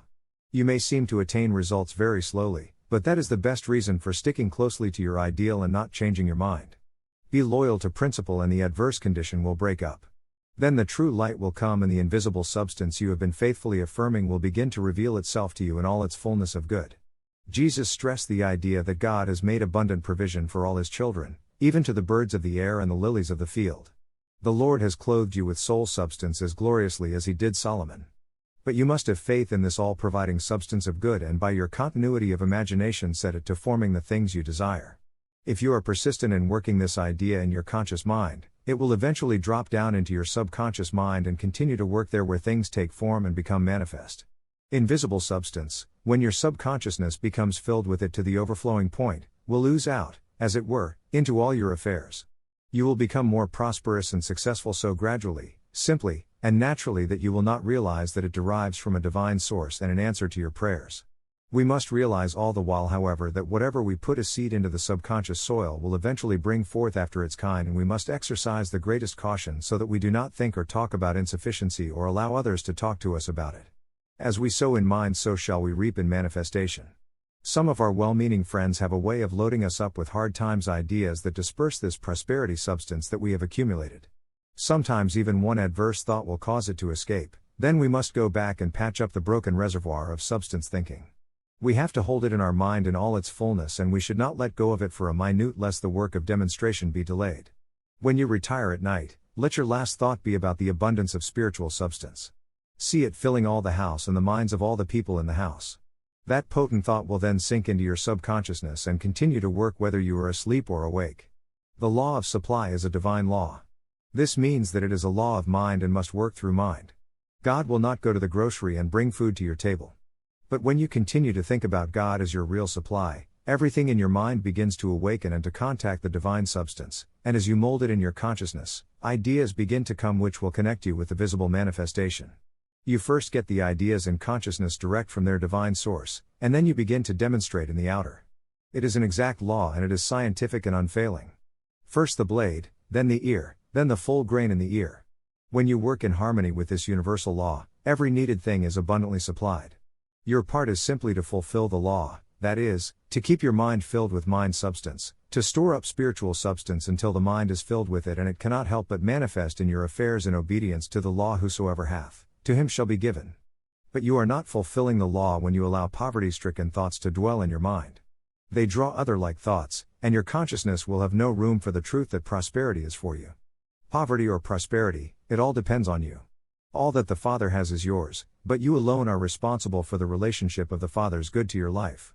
Through conscious recognition of your oneness with the Father and his abundance, you draw the living substance into visible supply. Do not hesitate to think that prosperity is for you. Do not feel unworthy. Banish all thoughts of being a martyr to poverty. No one enjoys poverty, but some people seem to enjoy the sympathy and compassion they can excite because of it. Overcome any leaning in that direction and every belief that you were meant to be poor. No one is ever hopeless until he is resigned to his imagined fate. Think prosperity, talk prosperity, not in general but in specific terms, not as something for the other fellow but as your very own right. Deny every appearance of failure. Stand by your guns and affirm supply, support, and success in the very face of question and doubt, then give thanks for plenty in all your affairs, knowing for a certainty that your good is now being fulfilled in spirit, in mind, and in manifestation. A prosperity treatment. 23rd Psalm. Revise: the Lord is my banker, my credit is good. He maketh me to lie down in the consciousness of omnipresent abundance, he giveth me the key to his strongbox. He restoreth my faith in his riches. He guideth me in the paths of prosperity for his name's sake.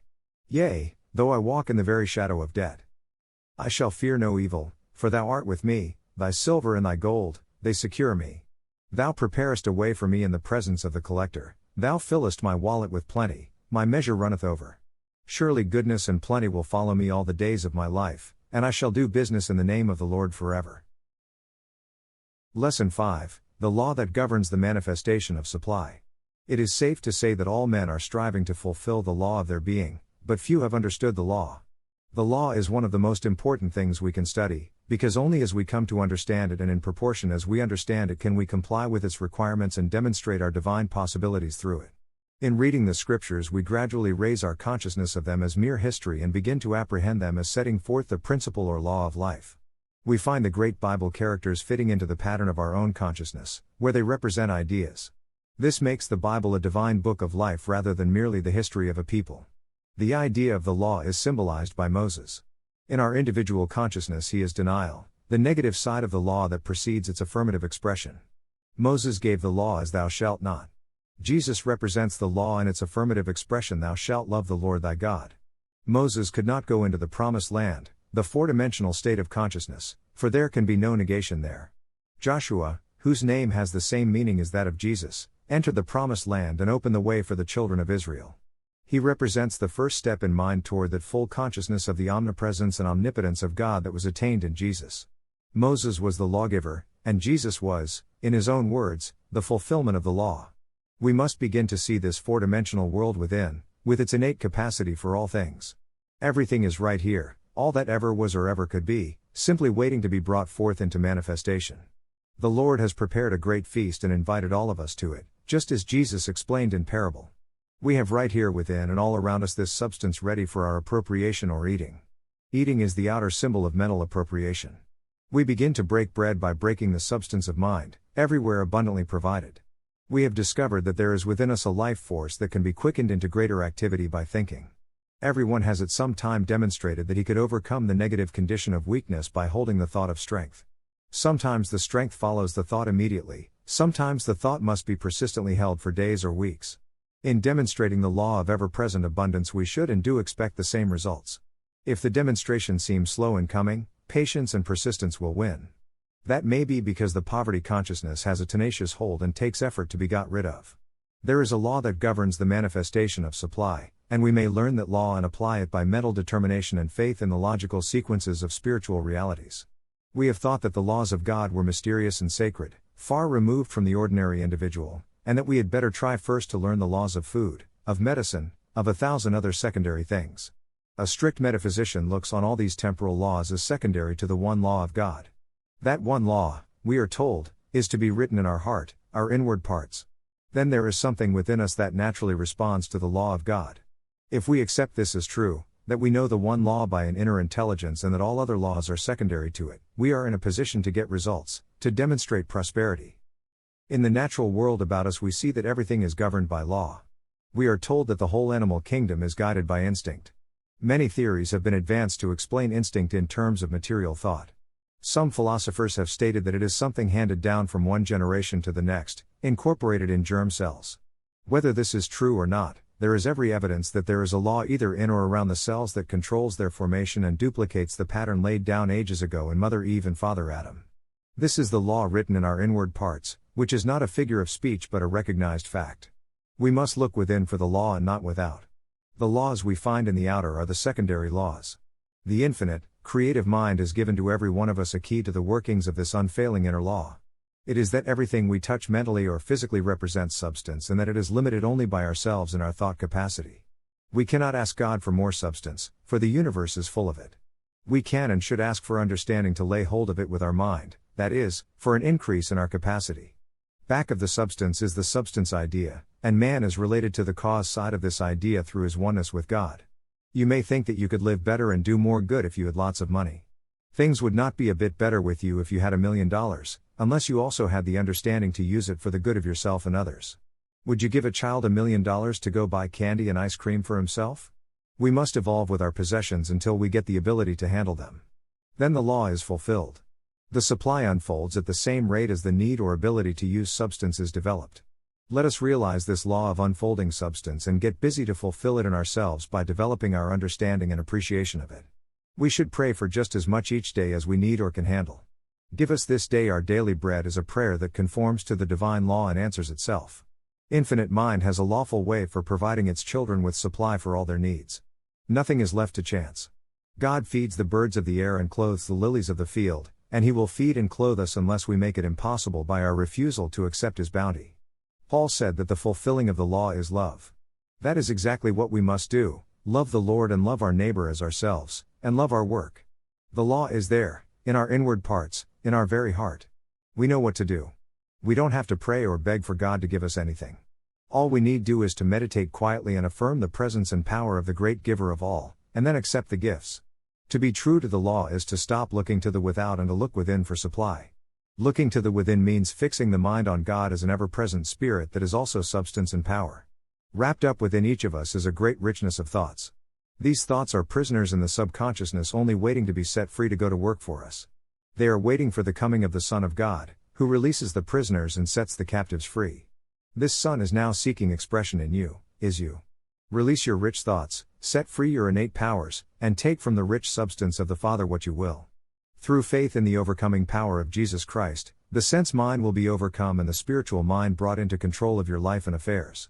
The sense mind is filled with lacks and limitations, the spiritual mind knows only limitless abundance. You are linked with the universal spiritual mind through the Christ mind.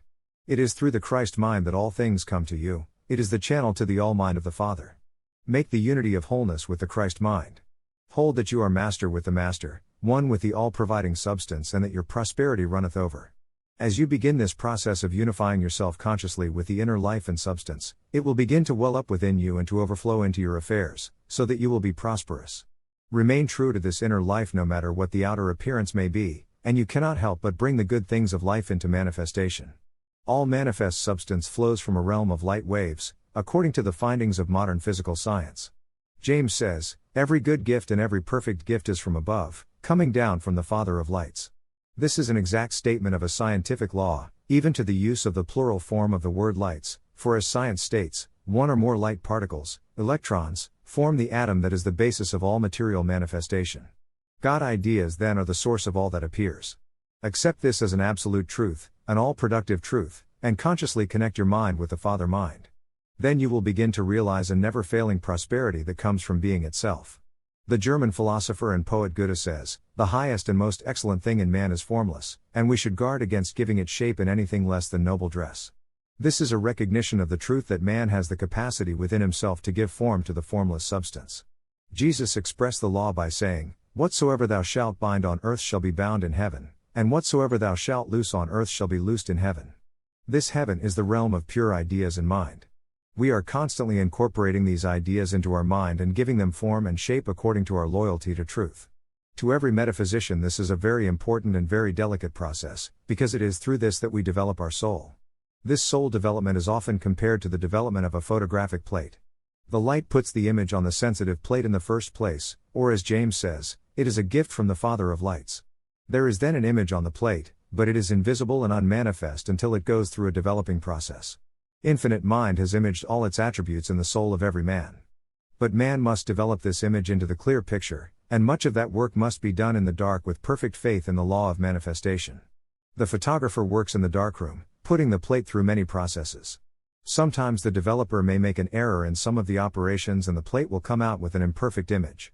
So the human manifestation sometimes seems distorted, but the image of perfection imprinted by creative mind is there. This perfect image is Christ in you, the hope of glory. Our body and affairs are first proofs of the development of the picture, but floating in our mind are the higher ideas, the real image to be developed.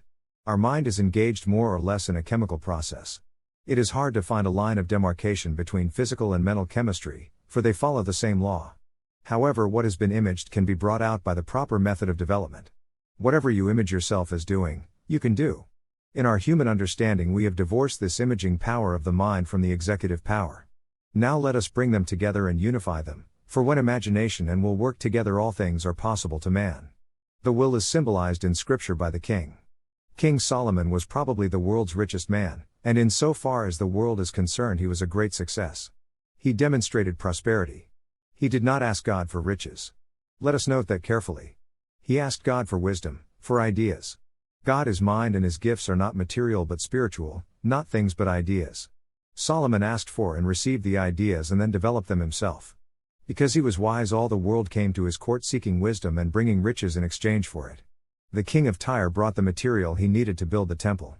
The queen of Sheba brought him great quantities of gold. From this we should get our cue: ask God for rich ideas, substance, and then put them to work in our affairs. Do not hesitate to use the divine ideas that come to you, but do not forget their source or foundation. There are many people who are very active executives. The moment they get an idea they make use of it, but oftentimes they do not get far, because they forget the foundation on which such ideas rest and from which we must start to build. With a foundation of truth, of spiritual ideas and substance, we can build an enduring structure of prosperity. It will not be based on a false premise. It will stand when the rains descend and the floods come and the winds blow and beat upon it. We do not desire prosperity today and poverty tomorrow. We should seek for the steady, day-by-day realization of abundant supply. Jesus understood and used this law of forming the formless substance by the power of imagination and will. When the woman touched the hem of his garment, some of this substance, of which he was vividly conscious, flowed from him and healed her. He immediately remarked that someone had touched him. Many had touched him in the throng and no substance had left his body from those contacts, but the woman of faith was open to receive the healing substance and consciously appropriate it. This proved her faith, and Jesus told her to be of good cheer, for her faith had made her whole. The same substance was available to others who crowded against him, but only the one who recognized it and laid hold of it received. Even so you and I shall receive no benefit, although substance is everywhere around us and in us, unless we recognize its presence by faith and lay hold of it by the hem of its garment, outer expression. Jesus recognized the omnipresence of substance when he laid hold of it to multiply the loaves and the fishes. He dwelt in a consciousness of it at all times. Once he told the apostles when they asked him to eat, "I have meat to eat that you know not of." He built this divine substance into his body, cell by cell, replacing the mortal flesh with the spiritual substance, until his whole body was immortalized. He demonstrated it and told us how it was done. He said, "He that believeth on me, the works that I do shall he do also, and greater works than these shall he do." Then why are so many people poor, distressed, ill, or troubled? There is a way, a law, and a wisdom to apply the law, and there is an abundance of substance waiting to be formed by each of us into whatsoever we will, when we apply that law as a son of God. There is an inherent faculty that instinctively lays hold of what it calls its own. Even little children like to have their own toys and to keep them separate from those of other children. There is nothing to be condemned in this, for it is the natural outworking of a divine law. It proves that we know, somewhere in our deepest being, that we have been provided for from the foundation of the world and are entitled to our own portion without question. The power of the mind to draw to us those things to which we are divinely entitled is a power that can be cultivated and should be. We are now on the verge of a new state of mind in matters financial. Let us do away with the erroneous idea that men must be poor to be righteous. Money is man's instrument, not his master. Money was made for man, not man for money. Only those who put money above man and give it power in their minds by worshipping it, are the rich men to whom Jesus referred in his story about the camel and the needle's eye. It is not money that controls men, but the ideas they have about money. Ideas of poverty are just as powerful to enslave men as are ideas of wealth. Every man should be taught how to handle ideas, rather than money, so that they serve him rather than have dominion over him. Some physical scientists are telling us that the time is near when men will manufacture from the ether, right at hand, everything that they need or desire. Man will not have to wait for seed time and harvest when he learns to use the power of his mind. When we have that consciousness in which our ideas are tangible, all our demands will be quickly fulfilled by the higher law. Throw into your ideas all the life and power of your concentrated thought, and they will be clothed with reality. When Jesus went into the wilderness of his, then, untried mental powers, he was tempted to turn stones into bread. We all have had this temptation, and most of us have succumbed to it. We get our bread out of material things, stones, instead of out of the words that proceed from the mouth of God. It is the word, the idea, that feeds the soul of man. That is admitted. But we must realize that it is the word, the idea, that feeds the body and the affairs of man also, for unless the word is recognized and appropriated, there is a lack of the true substance and there is no satisfaction in the food. Fortunately the Father knoweth that we have need of all these things, and in his compassion and mercy he feeds us with the substance even while we still try to assimilate the stones. If we would seek first the kingdom of God, the substance, the things would be added and we should consciously enjoy the fullness of living, the abundant life of Jesus Christ. There is a universal law of increase. It is not confined to bank accounts but operates on every plane of manifestation. The conscious cooperation of man is necessary to the fullest results in the working of this law. You must use your talent, whatever it may be, in order to increase it. Have faith in the law. Do not reason too much but forge ahead in faith and boldness. If you let yourself think of any person or any outer condition as hindering your increase, this becomes a hindrance to you, for you have applied the law of increase to it. Fear of it may cause you to become timid and bury your talent, which defeats the law. Keep your eyes on the abundant inner reality and do not let the outer appearance cause you to falter. Do not give too close study to yourself or your present condition. To dwell in mind upon your seeming limitations only prolongs their stay and makes your progress slow. A child loses sight of everything but his increase in size.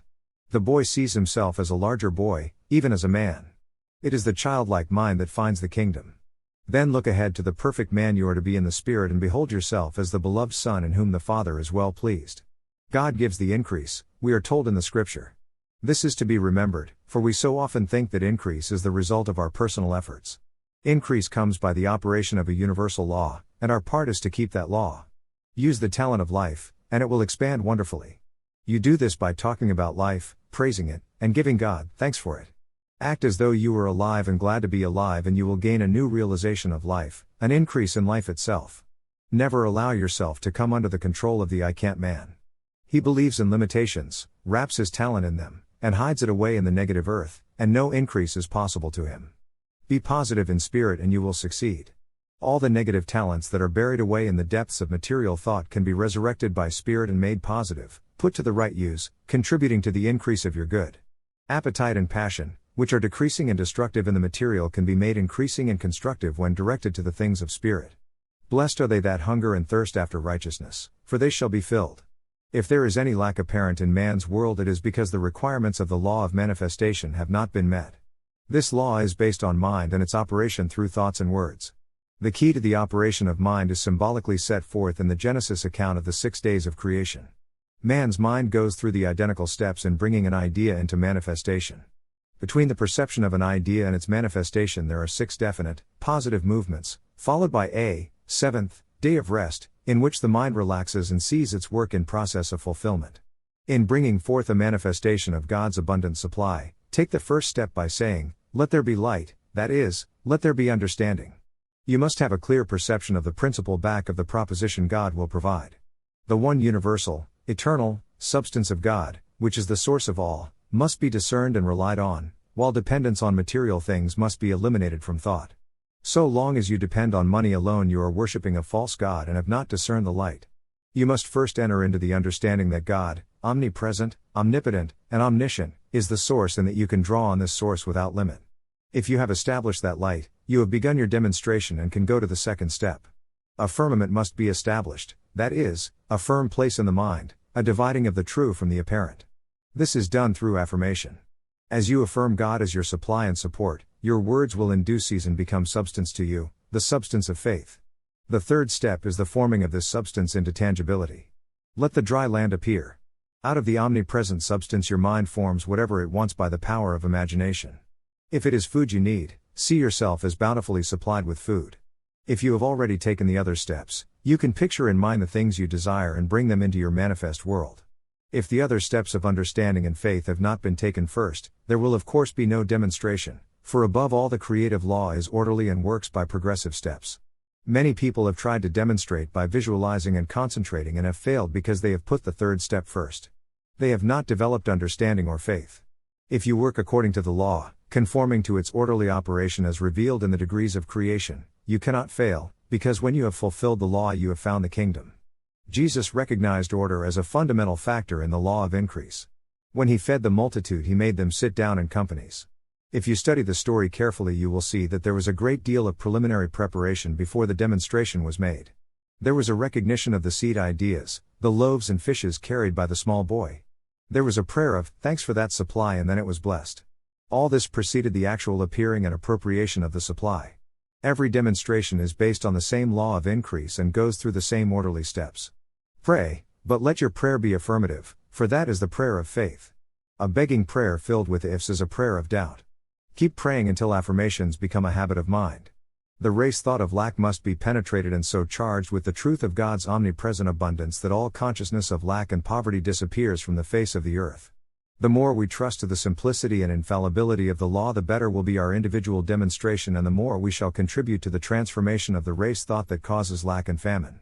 Those who make the greatest spiritual demonstrations are not the wise of the world but the obedient children of the law on the bosom of infinite love. See what you need is already manifest and is yours. Do not put it off to some uncertain future time. God wants you to have it now. Remember always God's omnipresence, and if doubts come in, do not entertain them. Say, "I trust omnipotence. I refuse to be anxious about tomorrow or even the next minute. I know that God does provide for the fulfillment of His divine idea, and I am that divine idea. This divine idea is the Son, the perfect man, the Christ, brought forth on the sixth day. If you would have your inheritance, you must not omit this sixth-day realization. God expresses himself as man and works through man to bring perfection into expression.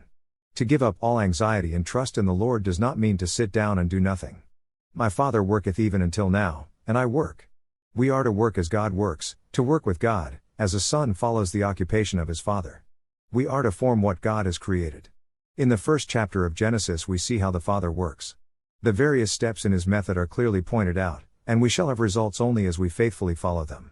Some people think of prosperity as something separate from their spiritual experience, outside the pale of religion. They live in two worlds, in one for 6 days of the week when man runs things, and in the other on the seventh day when God is given a chance to show what he can do. It is personality's demonstration when people find themselves complaining of hard times and depression, but it is not the way to demonstrate God in the fullness of all things. Do all things to the glory of God 7 days a week rather than one. Take God into all your affairs. Use this thought in the silence and bring God and his law of prosperity into your affairs. I trust thy universal law of prosperity in all my affairs. Lesson 6, Wealth of mind expresses itself in riches. Prosperity, according to Webster, is an advance or gain in anything good or desirable, successful progress toward, or attainment of a desired object. Prosperity does not mean the same thing to any two persons. To the wage earner, an increase of a few dollars in the weekly income may seem like wonderful prosperity, for it means an increase in the comfort and welfare of his family. The man who engages in vast enterprises reckons prosperity in larger terms, and does not consider himself prosperous unless things are coming to him in a big way. Between these extremes are many ideas of prosperity, which shows quite plainly that prosperity is not in the possession of things but in the recognition of supply and in the knowledge of free and open access to an inexhaustible storehouse of all that is good or desirable. In the great mind of God there is no thought of lack, and such a thought has no rightful place in your mind. It is your birthright to be prosperous, regardless of who you are or where you may be. Jesus said to all men, "Seek ye first his kingdom, and his righteousness, and all these things shall be added unto you." This does not mean that if you belong to a certain church you will be prospered, for righteousness is not conforming to some particular religious belief but to the law of right thinking, regardless of creed, dogma, or religious form. Get into the prosperity thought and you will demonstrate prosperity. Cultivate the habit of thinking about abundance everywhere present, not only in the forms of imagination but in forms without. Jesus did not make a separation between the two as though they were at enmity. He said, "Render therefore unto Caesar the things that are Caesar's, and unto God the things that are God's." Put things in their right relation, the spiritual first and the material following, each where it belongs, and render to each its own. Realize first of all that prosperity is not wholly a matter of capital or environment but a condition brought about by certain ideas that have been allowed to rule in the consciousness. When these ideas are changed, the conditions are changed in spite of environment and all appearances, which must also change to conform to the new ideas. People who come into riches suddenly without building up a consciousness of prosperity soon part from their money. Those who are born and bred to riches usually have plenty all their life even though they never make the effort to earn a dollar for themselves. This is because the ideas of plenty are so interwoven into their thought atmosphere that they are a very part of themselves. They have the prosperity consciousness, in which there is no idea of any condition under which the necessities of life could be lacking. We are sometimes asked whether we advocate the accumulation of riches. No. The accumulation of riches, as has been explained, is futile unless it is the outgrowth of a rich consciousness. We advocate the accumulation rather of rich ideas, ideas that are useful, constructive, and of service to the well-being of all mankind. The outer manifestation of riches may follow or it may not, but the supply for every need will be forthcoming because the man of rich ideas has confidence in an all-providing power that never fails. He may not have an extra dollar, but his ideas have merit and he has confidence, a combination that cannot fail to attract the money to carry him forward. This is true riches, not an accumulation of money, but access to an inexhaustible resource that can be drawn on at any time to meet any righteous demand. When a person has this rich consciousness, there is no necessity for laying up gold or accumulating stocks and bonds or other property to ensure future supply. Such a one may be most generous with his wealth without fear of depletion, because his rich ideas will keep him in constant touch with abundance. Those who have the thought of accumulating material wealth, a thought that is dominant in the world today, are unbalanced. They have a fear of the loss of riches that makes their tenure insecure. Their prosperity is based on a wrong idea of the source of riches and eventually means disaster. The sin of riches is not in the possession but in the love of money, a material selfishness that leads to soul starvation. It is not a crime to be rich nor a virtue to be poor, as certain reformers would have us think. The sin lies in hoarding wealth and keeping it from circulating freely to all who need it. Those who put wealth into useful work that contributes to the welfare of the masses are the salvation of the country. Fortunately, there are many in this country who have the prosperity consciousness. If we were all in a poverty consciousness, famines would be as common here as they are in India or China. Millions in those lands are held in the perpetual thought of poverty, and they suffer one in all its forms from the cradle to the grave. The burden of the poverty thought reacts on the earth so that year after year it withholds its products and many people starve.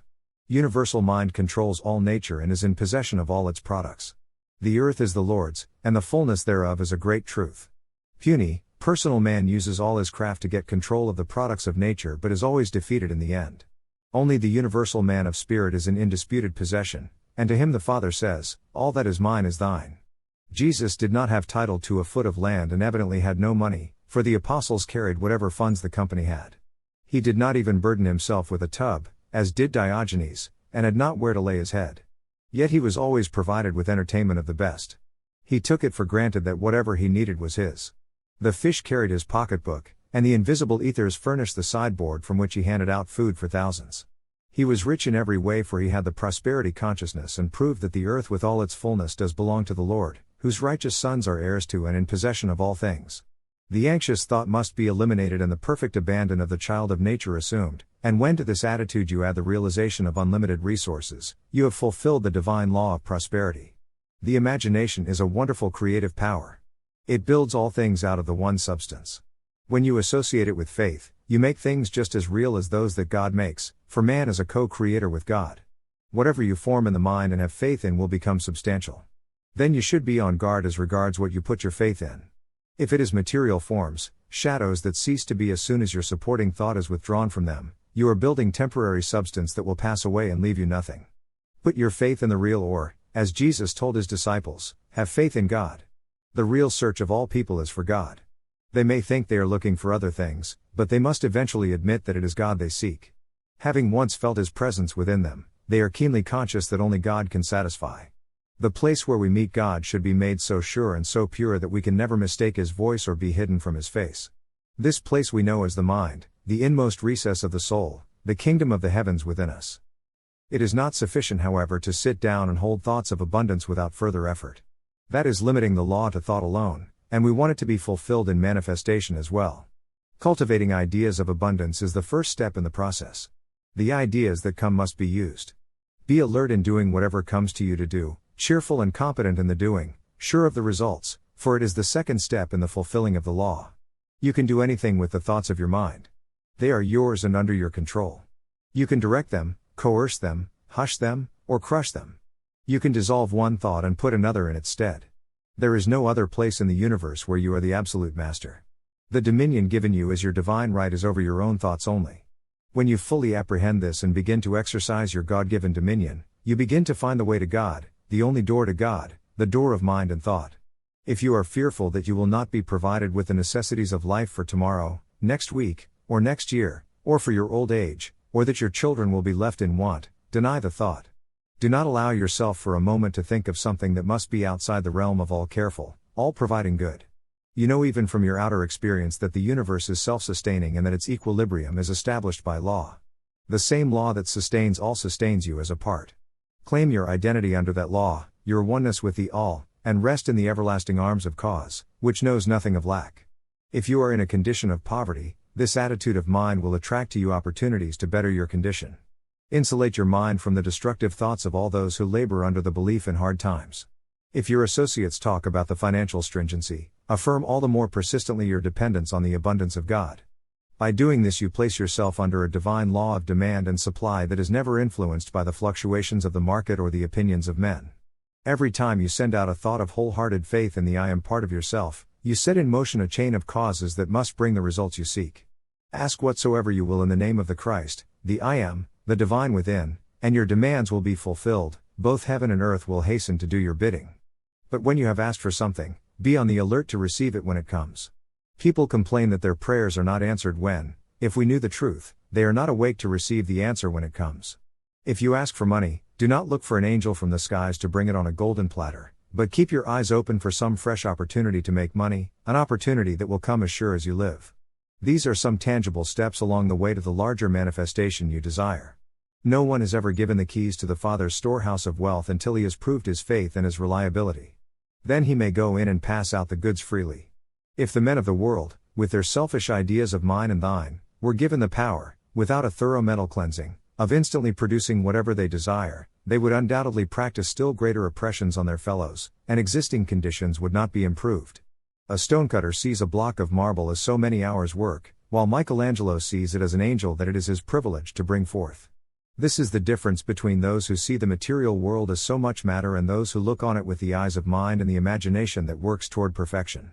One who paints a picture or makes a piece of sculpture first sees it in his mind. He first imagines or images it. If he wants a strong picture, he makes force one of the elements of his image. If he wants beauty and character, he puts love into it. He may not see the perfect picture until all these elements are combined, then it requires but little effort to transfer it from his mind to the canvas or to the marble. On the sixth day of creation, we are told, God imaged his man, made him in his image and likeness. This does not mean that God looks like man, a personal being with man-like form. We make a thing in our own image, the image we have in mind for the thing, and our creation does not resemble us in any way. God is without form, for he is spirit. God is an idea that man has tried to objectify in various forms. He is the universal substance, the life that animates the substance, and the love that binds it together. Man just naturally gives some form to every idea he has, even the idea of God, for the formative faculty of the mind is always at work whether we are awake or asleep. We get material for forming mental pictures from without and from within. This imaging or formative power of the mind could not make anything unless it had the substance out of which to form it. One could not make a loaf of bread without the flour and other ingredients. Yet with all the ingredients at hand, one could not make a loaf unless one had the power of imaging the loaf in one's mind. This seems simple, but the fact is that the power to form the loaf is less common than the available material for the loaf. Flour and water are abundant, but only certain people can use them in the right way to form a palatable loaf of bread. So with this subject of prosperity. Substance is everywhere, filling all the universe. There is no lack. If we have not been successful in forming it into the things we have needed and wished for, it is not because of lack of substance but of lack of understanding how to use our imaging power. The world goes through periods of seeming lack because the people have refused to build their prosperity on the inner, omnipresent, enduring substance, and on the contrary have tried to base it on the substance that they see in the outer. This outer substance, formed by the imaging power of men in past ages, seems to be limited, and men struggle for it, forgetting their own divine power to form their own substance from the limitless supply within. The lesson for all of us should be to build our prosperity on the inner substance. Those who do demonstrate prosperity through the law of men have nothing permanent. All their possessions may be swept away in a moment. They have not built on the orderly law of God, and without the rich thoughts of God's bounteousness no one can have an enduring consciousness of supply. No disease, poverty, or any other negative condition can enter into our domain unless we invite it. Nor can it remain with us unless we entertain it. Conscious power over all such conditions is one of our greatest delights and a part of our divine inheritance, but we must learn the law and apply the power in the right way. Men have a consciousness of lack because they let Satan, the serpent of sense, tempt them. The Garden of Eden is within us here and now, and the subtle temptation to eat of the tree of sensation is also still with us. We have been given dominion over the animal forces of the body, the beasts of the field, and must tame them, making them servants instead of masters of the body. Instead of feeding them, we must make them feed us. When we overcome the animals within, it will be easy to train them in the without. This truth of overcoming is taught all through the scriptures, and we can demonstrate it in our life, for God has endowed us with the power to overcome. We must lay hold of that inherent power and begin to use it constructively. The whole human family seems to be sensation mad. All our economic and social troubles can be traced right back to the selfishness of the sense man. We can never overcome these conditions in the outer until we overcome their causes in the inner soul of ourselves. There is sure to be repetition of war and peace, plenty and famine, good times and depressions until we take the control of mind substance away from the sense man and give it to the spiritual man. We know that there is a spiritual man and we look forward in some ideal way to his coming, but he will never come until we bring him. We hope and pray for the coming of better things, but as Mark Twain said about the weather, no one does anything about it. We can do something about the matter of self-control, and each of us must if we are ever to improve our condition physically and financially as well as morally and spiritually. We must lift up this serpent of sense, as Moses lifted up the serpent in the wilderness, and control it in the name of Christ. Eliminate all negative thoughts that come into your mind. Yet do not spend all your time in denials but give much of it to the clear realization of the everywhere present and waiting substance in life. Some of us have in a measure inherited hard times by entertaining the race thoughts so prevalent around us. Do not allow yourself to do this. Remember your identity, that you are a son of God and that your inheritance is from Him. You are the heir to all that the Father has. Let the I am save you from every negative thought. The arrows that fly by day and the pestilence that threatens are these negative race thoughts in the mental atmosphere. The I am consciousness, your Savior, will lead you out of the desert of negation and into the promised land of plenty that flows with milk and honey. Deny that you can lose anything. Let go of negative thoughts of financial loss or any other kind of loss and realize that nothing is ever lost in all the universe. There are opportunities everywhere, just as there have always been, to produce all that you need financially, or otherwise. God wants you to be a producer of new ideas. New ideas come to you from within. Do not think for a moment that you are limited to the ideas that come from without. Many of those ideas are outgrown anyway and have outlived their usefulness. That is why we go through periods of change, so that old outworn ideas can be discarded and replaced with new and better ones. There have been more inventions since the beginning of the so-called Depression than in any previous similar period of American history. This shows that new ideas are within man, just waiting to be called out and put into expression. We can find new ways of living and new methods of work. We are not confined to the ways and methods of the past. When we commune with the Spirit within and ask for new ideas, they are always forthcoming. When these ideas from within us are recognized, they go to work and come to the surface. Then all the thoughts we have ever had, as well as the thoughts of other people, are added to them and new things are quickly produced. Let us quit slavishly depending on someone else for everything and become producers, for only in that direction lies happiness and success. Let us begin to concentrate on this inner man, this powerful man who produces things, who gets his ideas from a higher dimensional realm, who brings ideas from a new territory, the land of Canaan. What kind of character are you giving to this inner substance by your thoughts? Change your thought and increase your substance in the mind, as Elisha increased the oil for the widow. Get larger receptacles and plenty of them. Even a very small idea of substance may be added to and increased. The widow had a very small amount of oil, but as the prophet blessed it, it increased until it filled every vessel she could borrow from the neighbors. We should form the habit of blessing everything that we have. It may seem foolish to some persons that we bless our nickels, dimes, and dollars, but we know that we are setting the law of increase into operation. All substance is one and connected, whether in the visible or the invisible. The mind likes something that is already formed and tangible for a suggestion to take hold of. With this image the mind sets to work to draw like substance from the invisible realm and thus increase what we have in hand. Jesus used the small quantity of loaves and fishes to produce a great quantity of loaves and fishes. Elisha used a small amount of oil to produce a great amount of oil. So when we bless our money or other goods, we are complying with a divine law of increase that has been demonstrated many times. Another step in the demonstration of prosperity is the preparation of the consciousness to receive the increase. If we pray for rain, we should be sure that we have our umbrellas with us. You read in the 3D chapter of 2 Kings how Elisha caused the water to come from the invisible and fill trenches in the desert. But first the trenches had to be dug in the dry ground. That required faith, but the kings had it, and they dug trenches all over a large valley, just as Elisha had commanded.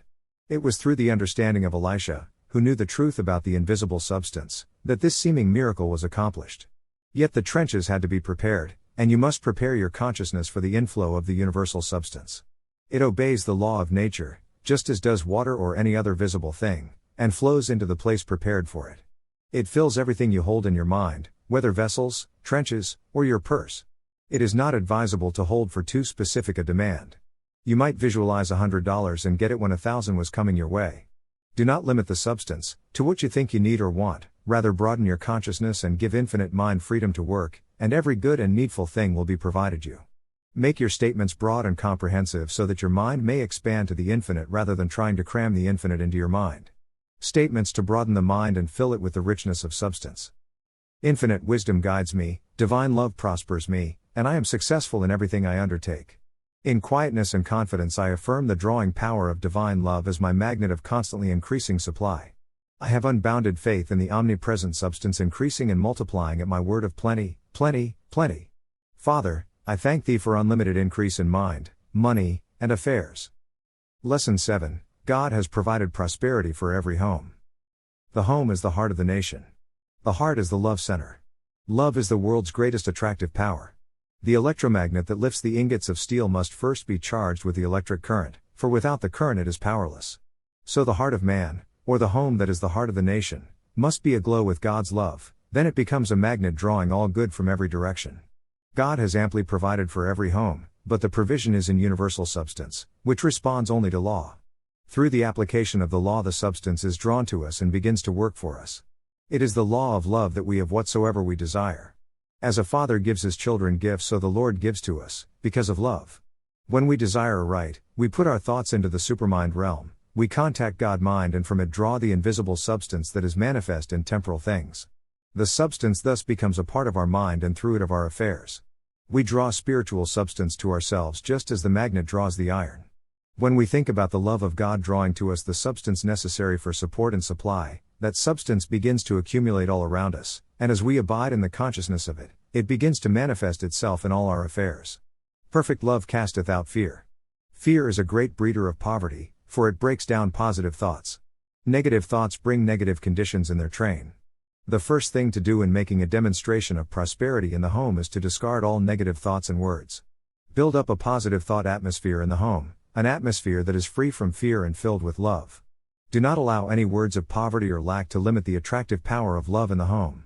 Select carefully only those words that charge the home atmosphere with the idea of plenty, for like attracts like in the unseen as well as the seen. Never make an assertion in the home, no matter how true it may look on the surface, that you would not want to see persist in the home. By talking poverty and lack, you are making a comfortable place for these unwelcome guests by your fireside, and they will want to stay. Rather fill the home with thoughts and words of plenty, of love, and of God's substance, then the unwelcome guests will soon leave you. Do not say that money is scarce, the very statement will scare money away from you. Do not say that times are hard with you, the very words will tighten your purse strings until omnipotence itself cannot slip a dime into it. Begin now to talk plenty, think plenty, and give thanks for plenty. Enlist all the members of the home in the same work. Make it a game. It's lots of fun, and, better than that, it actually works. Every home can be prosperous, and there should be no poverty-stricken homes, for they are caused only by inharmony, fear, negative thinking and speaking. Every visible item of wealth can be traced to an invisible source. Food comes from grain, which was planted in the earth, but who sees or knows the quickening love that touches the seed and makes it bear 100-fold? An unseen force from an invisible source acts on the tiny seeds, and supply for the multitude springs forth. The physical substance that we name earth is the visible form of a superabundant mind substance, everywhere present, pervading all things, and inspiring all things to action. When the grain or seed is put into the earth, the quickening thought of the universe causes the little life germ to lay hold of the spiritual substance all about it, and what we call matter proves to be a form of mind. There is no matter, all is mind. Words are also seeds, and when dropped into the invisible spiritual substance, they grow and bring forth after their kind. Do men gather grapes of thorns, or figs of thistles? Farmers and gardeners choose their seed with the greatest care. They reject every defective seed they find, and in this way make sure of the coming crop. To have prosperity in your home, you will have to exercise the same intelligent discrimination in the choice of your seed words. You should expect prosperity when you keep the prosperity law. Therefore, be thankful for every blessing that you gain, and as deeply grateful for every demonstration as for an unexpected treasure dropped into your lap. This will keep your heart fresh, for true thanksgiving may be likened to rain falling upon ready soil, refreshing it and increasing its productiveness. When Jesus had only a small supply, he gave thanks for the little he had. This increased that little into such an abundance that a multitude was satisfied with food and much was left over. Blessing has not lost its power since the time Jesus used it. Try it and you will prove its efficacy. The same power of multiplication is in it today. Praise and thanksgiving impart the quickening spiritual power that produces growth and increase in all things. You should never condemn anything in your home. If you want new articles of furniture or new clothes to take the place of those you now have, do not talk about your present things as old or shabby. Watch your words. See yourself clothed as befits a child of the King, and see your house furnished just as pleases your ideal. Thus plant in the home atmosphere the seed of richness and abundance. It will all come to you. Use the patience, the wisdom, and the assiduity that the farmer employs in planting and cultivating, and your crop will be sure. Your words of truth are energized and vitalized by the living Spirit. Your mind is now open and receptive to an influx of divine ideas that will inspire you with the understanding of the potency of your own thoughts and words. You are prospered. Your home is a magnet of love, drawing to it all good from the unfailing and inexhaustible reservoir of supply. Your increase comes because of your righteous application of God's law in your home. The blessing of Jehovah, it maketh rich, and he addeth no sorrow therewith. Jesus showed men how to live in rest and peace, a simple life. Where the simplicity of his teaching is received and appreciated, the people change their manner of living, doing away with ostentation and getting down to the simplicity and beauty of the things that are worthwhile. Every summer those who feel that they can, plan to go away for a vacation, and many of them enjoy a small cabin in the woods where they can live a simple and natural life close to nature. This shows that they long to let go of the burdens of conventionality and rest in touch with the real of things. The soul wearies of the wear and tear of the artificial world, and now and then it must have a season of rest. Jesus invites, "Come unto me, all ye that labor and are heavy laden, and I will give you rest." There is a great difference between the simple life and poverty. The two have been associated in the minds of some people, and this is the reason they shun the idea of the simple life. Even those who have come into some degree of spiritual understanding sometimes put out of mind all thought of a simple manner of living, because they fear that others will think they are failing to demonstrate prosperity. In such cases, those who judge should remember to judge not according to appearance, and those who are judged should be satisfied with the praise of God rather than with the praise of men. All those who base their prosperity on possessions alone have a purely material prosperity which, though it may seem great for a time, will vanish, because it is founded on the changing of the external and has no root within the consciousness. There is a great similarity in the homes of nearly all people who have about the same sized incomes. Each one unconsciously follows suggestion and furnishes his home with the same sort of things as his neighbors. Here and there are exceptions. Someone is expressing his or her individuality, overcoming mass suggestion and buying the kind of furniture he really wants or that is really comfortable and useful. This free, independent spirit has much in its favor in making a prosperity demonstration. The delusion that it is necessary to be just like other people or to have as much as other people have, causes a spirit of anxiety that hinders the exercise of faith in demonstration. The simple life does not imply poverty, and it is not ascetic. It is as different from the austere as it is from want and luxury. It is the natural, free, childlike mode of living, and one never really knows what true prosperity is until one comes into this simplicity and independence of spirit. The simple life is a state of consciousness. It is peace, contentment, and satisfaction in the joy of living and loving, and it is attained through thinking about God and worshiping Him in spirit and in truth. You want to learn how to demonstrate prosperity in your home by the righteous exercise of powers and faculties that God has given you. Realize in the very beginning that you do have these powers and faculties. You are in possession of everything necessary for the demonstration of prosperity and can undertake it with the utmost confidence and faith. You can draw on the omnipresent substance throughout all eternity, yet it will never grow less, for it consists of ideas. Through thinking you take some of these ideas into your mind and they begin to become manifest in your affairs. Love is one of the ideas that provide a key to the infinite storehouse of abundance. It opens up generosity in us. It opens up generosity in others when we begin to love and bless them. Will it also open up a spirit of generosity in God? It certainly will and does. If you consciously love and bless God, you will soon find that things are coming your way. It will surprise you that just thinking about God will draw to you the things you want and expect, and bring many other blessings that you had not even thought about.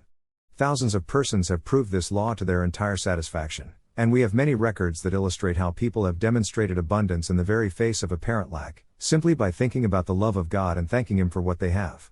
This law will demonstrate itself for you or for anyone who applies it faithfully, for love never faileth. Men in business and industry have demonstrated great amounts of money through love. They did not love God, but the love of money attracted the money to them. It drew the substance right to them and enabled them to accumulate money, but merely as material, without the divine idea that assures permanence. We hear about men in high finance going bankrupt quite as often as we hear about men making great fortunes. When we develop a spiritual consciousness, we transfer this personal love to a higher and more stable plane, from the love of money and material things to the love of God, and thus conceived it will attract to us all the resources of infinite mind forever and ever. Once make a connection with the universal bank of God and you have a permanent source of wealth. Jesus said that when we come to the altar to make an offering, we should have nothing in our heart against our brother. He said that before we can make contact with the love and power of God, we must first make peace with our brother. This means that we must cultivate a love for our fellows in order to set the attractive force of love into operation. All we need do is quicken our love for others by thinking about love and casting out of our mind all hate and fear that would weaken the perfect working of that mighty magnet. As love attracts, hate dissipates. Before you approach God's altar of plenty, go and make friends with your brother men. Make friends even with the money powers. Do not envy the rich. Never condemn those who have money merely because they have it and you do not. Do not question how they got their money and wonder whether or not they are honest. All that is none of your business. Your business is to get what belongs to you, and you do that by thinking about the omnipresent substance of God and how you can lay hold of it through love. Get in touch with God riches in spirit, lay hold of them by love, and you will have sufficient for every day. Love therefore is the fulfillment of the law. The eternal law of spirit goes right on operating regardless of what you may think, say, or do. It is ordained that love will bring you prosperity, and you need not wonder whether it will or how it will. Be not therefore anxious, saying, What shall we eat? Or, What shall we drink? Or, Wherewithal shall we be clothed? Do not worry. Worry is a thief and a robber, for it keeps your good from you. It breaks the drawing law of love, the law that says, Perfect love casteth out fear. Banish worry by quietly and confidently affirming the drawing power of divine love as the constantly active magnet that attracts your unfailing supply. A good affirmation to rout worry is one like this. Divine love bountifully supplies and increases substance to meet my every need. Nearly all books or articles that deal with success or prosperity stress the well-known virtues of honesty, industry, system and order, faithfulness, hard work. These make an excellent foundation and can be developed. Anyone with determination and will can overcome habits of laziness, carelessness, and weakness. The use of the will is very important in the demonstration of prosperity. If there is disorder or lack of system in your home, overcome it. Affirm, I will to be orderly. I will be orderly. I will be systematic in all my work and affairs. I am systematic. I am orderly. I am efficient. It takes the use of the will to be persistent, and we must be persistent in making demonstrations.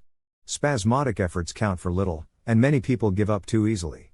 If things don't come out just right the first time they try, they say the law is wrong and make no further effort.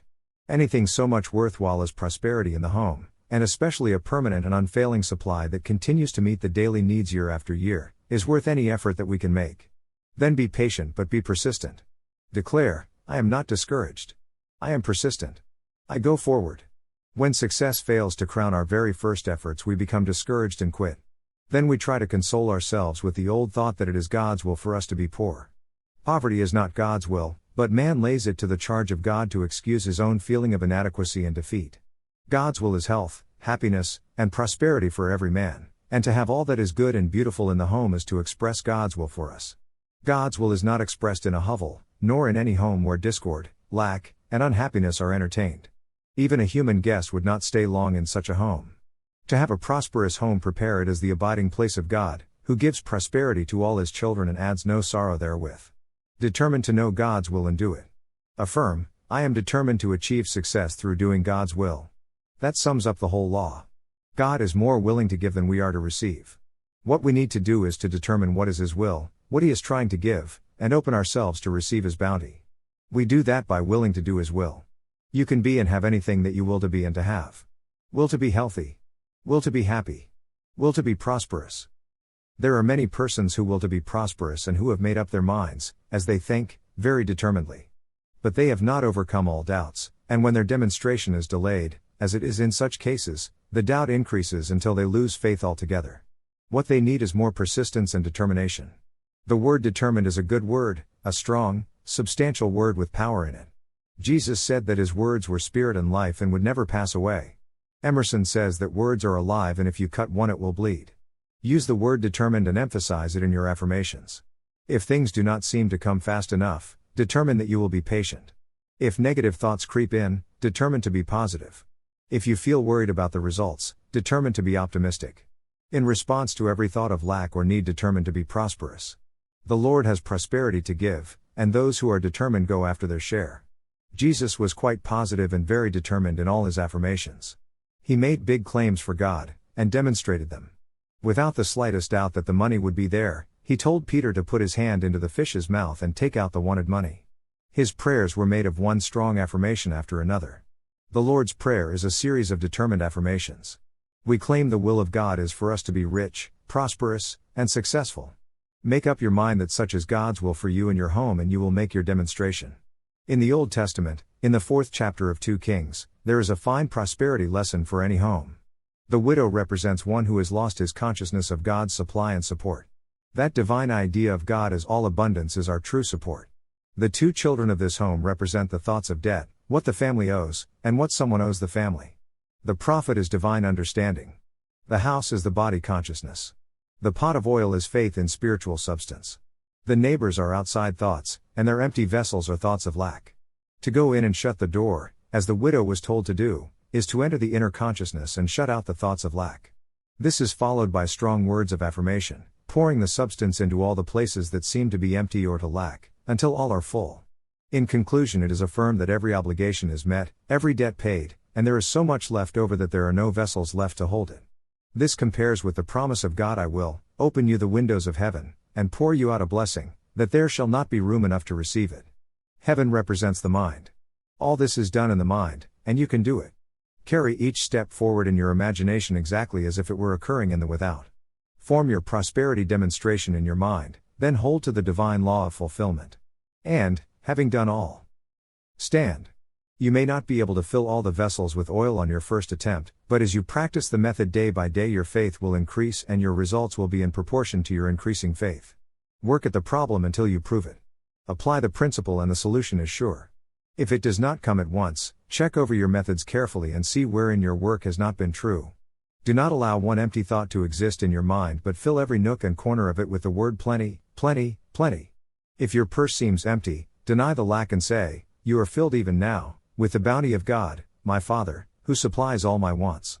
If your rooms are empty, deny the appearance and determine that prosperity is manifest in every part of every room.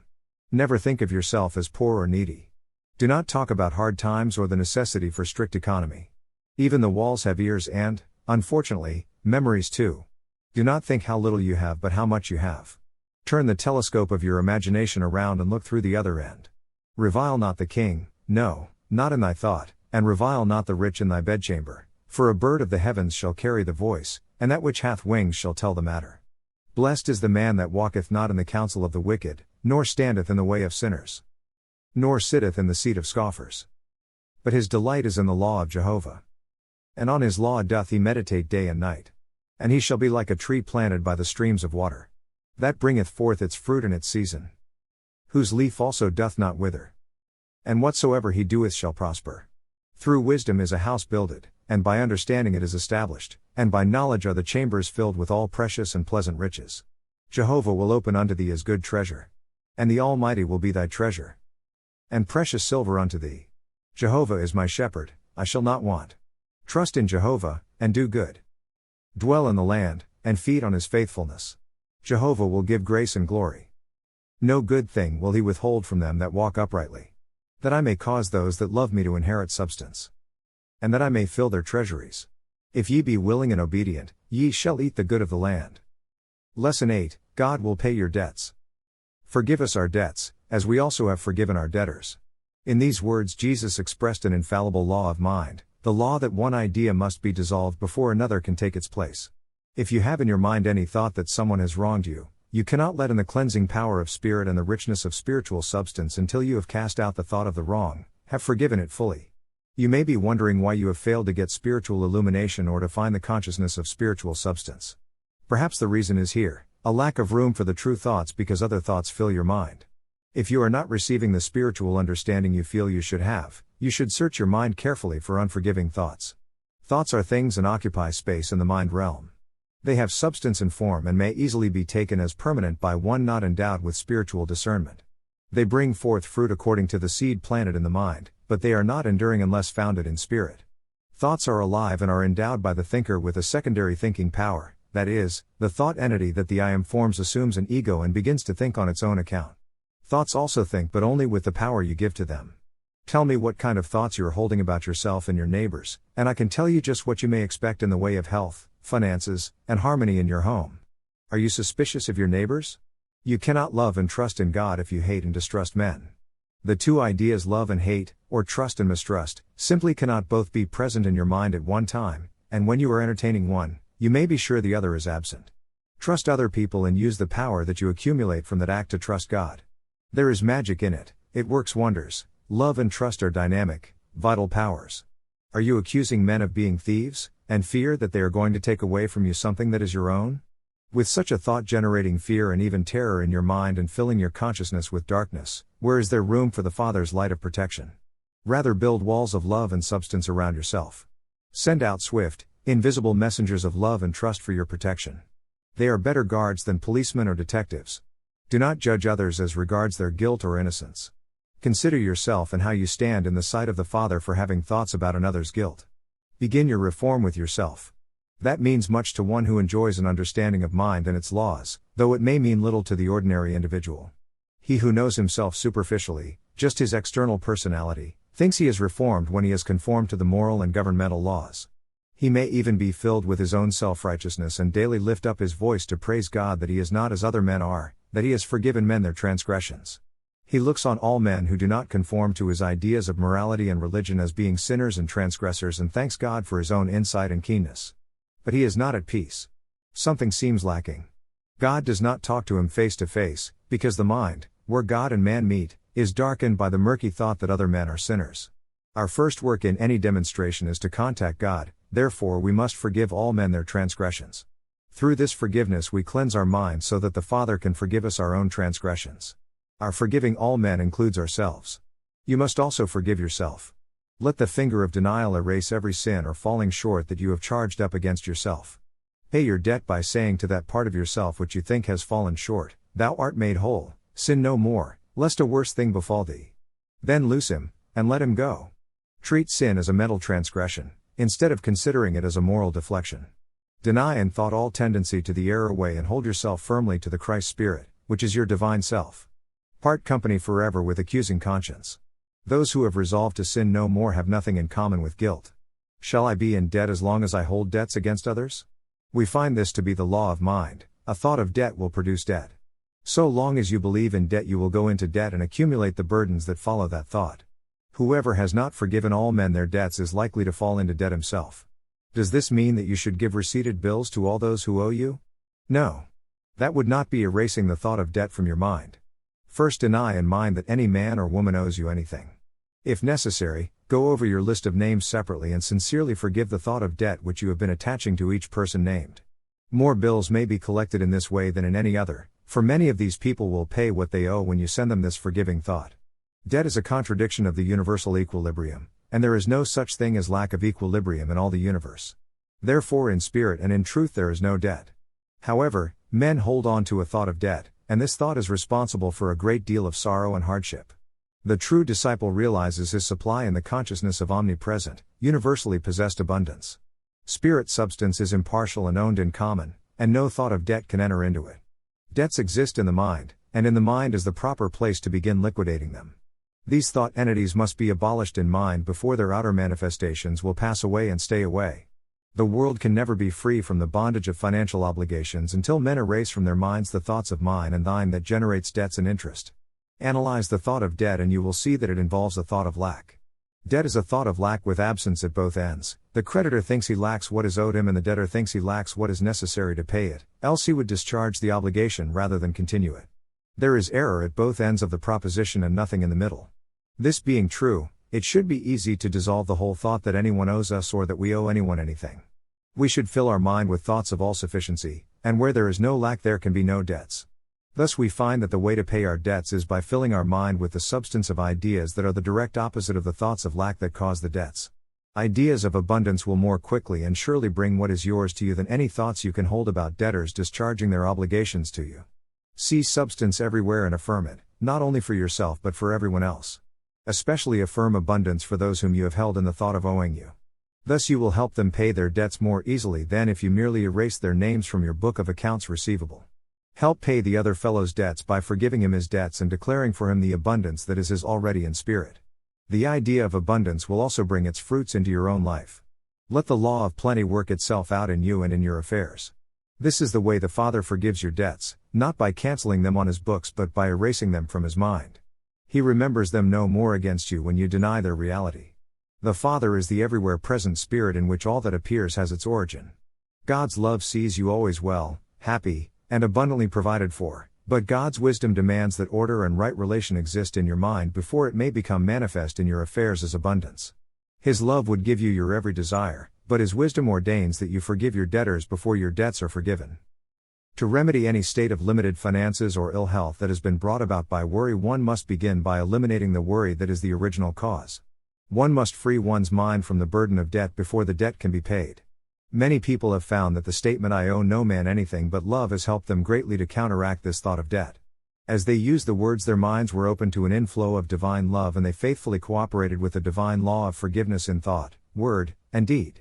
They built up such a strong consciousness of the healing and enriching power of God's love that they could live and work peacefully and profitably with their associates. Thus, renewed constantly in health, in faith, and in integrity, they were able to meet every obligation that came to them. The statement "I owe no man anything but love" does not mean that we can disclaim owing our creditors money or try to evade the payment of obligations we have incurred. The thing denied is the burdensome thought of debt or of lack. The work of paying debts is an inner work having nothing to do with the debts already owed but with the wrong thoughts that produce them. When one holds to the right ideas, burdensome debts will not be contracted. Debts are produced by thoughts of lack, impatient desire, and covetousness. When these thoughts are overcome, debts are overcome, forgiven, and paid in full, and we are free from them for all time. Your thoughts should at all times be worthy of your highest self, your fellow man, and God. The thoughts that most frequently work ill to you and your associates are thoughts of criticism and condemnation. Free your mind of them by holding the thought "there is now no condemnation in Christ Jesus." Fill your mind with thoughts of divine love, justice, peace, and forgiveness. This will pay your debts of love, which are the only debts you really owe. Then see how quickly and easily and naturally all your outer debts will be paid, and all in harmonies of mind, body, and affairs smoothed out at the same time. Nothing will so quickly enrich your mind and free it from every thought of lack as the realization of divine love. Divine love will quickly and perfectly free you from the burden of debt and heal you of your physical infirmities, often caused by depression, worry, and financial fear. Love will bring your own to you, adjust all misunderstandings, and make your life and affairs healthy, happy, harmonious, and free, as they should be. Love indeed is the fulfillment of the law. The way is now open for you to pay your debts. Surrender them to God along with all your doubts and fears. Follow the light that is flooding into your mind. God's power, love, and wisdom are here, for His kingdom is within you. Give Him full dominion in your life and affairs. Give Him your business, your family affairs, your finances, and let Him pay your debts. He is even now doing it, for it is His righteous desire to free you from every burden, and He is leading you out of the burden of debt, whether of owing or being owed. Meet every insidious thought, such as "I can't. I don't know how. I can't see the way," with the declaration "Jehovah is my shepherd, I shall not want." You shall not want the wisdom, the courage to do, or the substance to do with when you have once fully realized the scope of the vast truth that Almightiness is leading you into green pastures, beside still waters. In the kingdom of truth and reality, ideas are the coin of the realm. You can use the new ideas that divine wisdom is now quickening in your mind and start this very moment to pay your debts. Begin by thanking God for your freedom from the debt-burdened thought. This is an important step in breaking the shackles of debt.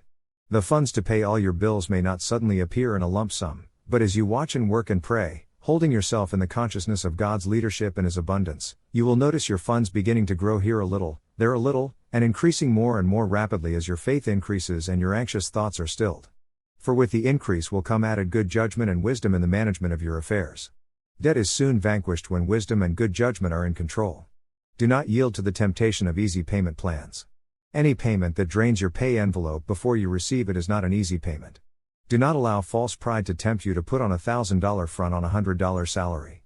There may be times when you are tempted to miss paying a bill in order to indulge a desire for something. This easily leads one into the habit of putting off paying, which fastens the incubus of debt on people before they realize it. It is the innocent appearing forerunner of the debt habit and debt thought that may rob you of peace, contentment, freedom, integrity, and prosperity for years to come. The divine mind within you is much stronger than this desire mind of the body. Turn to it in a time like this, and affirm, "Jehovah is my shepherd, I shall not want this thing until it comes to me in divine order." Bless your creditors with the thought of abundance as you begin to accumulate the wherewithal to pay off your obligations. Keep the faith they had in you by including them in your prayer for increase. Begin to free yourself at once by doing all that is possible with the means you have, and as you proceed in this spirit the way will open for you to do more, for through the avenues of spirit more means will come to you and every obligation will be met. If you are a creditor, be careful of the kind of thoughts you hold over your debtor. Avoid the thought that he is unwilling to pay you or that he is unable to pay you. One thought holds him in dishonesty, and the other holds him subject to lack, and either of them tends to close the door to the possibility of his paying you soon. Think well and speak well of all those who owe you. If you talk about them to others, avoid calling them names that you would not apply to yourself. Cultivate a genuine feeling of love for them and respect their integrity in spite of all appearances.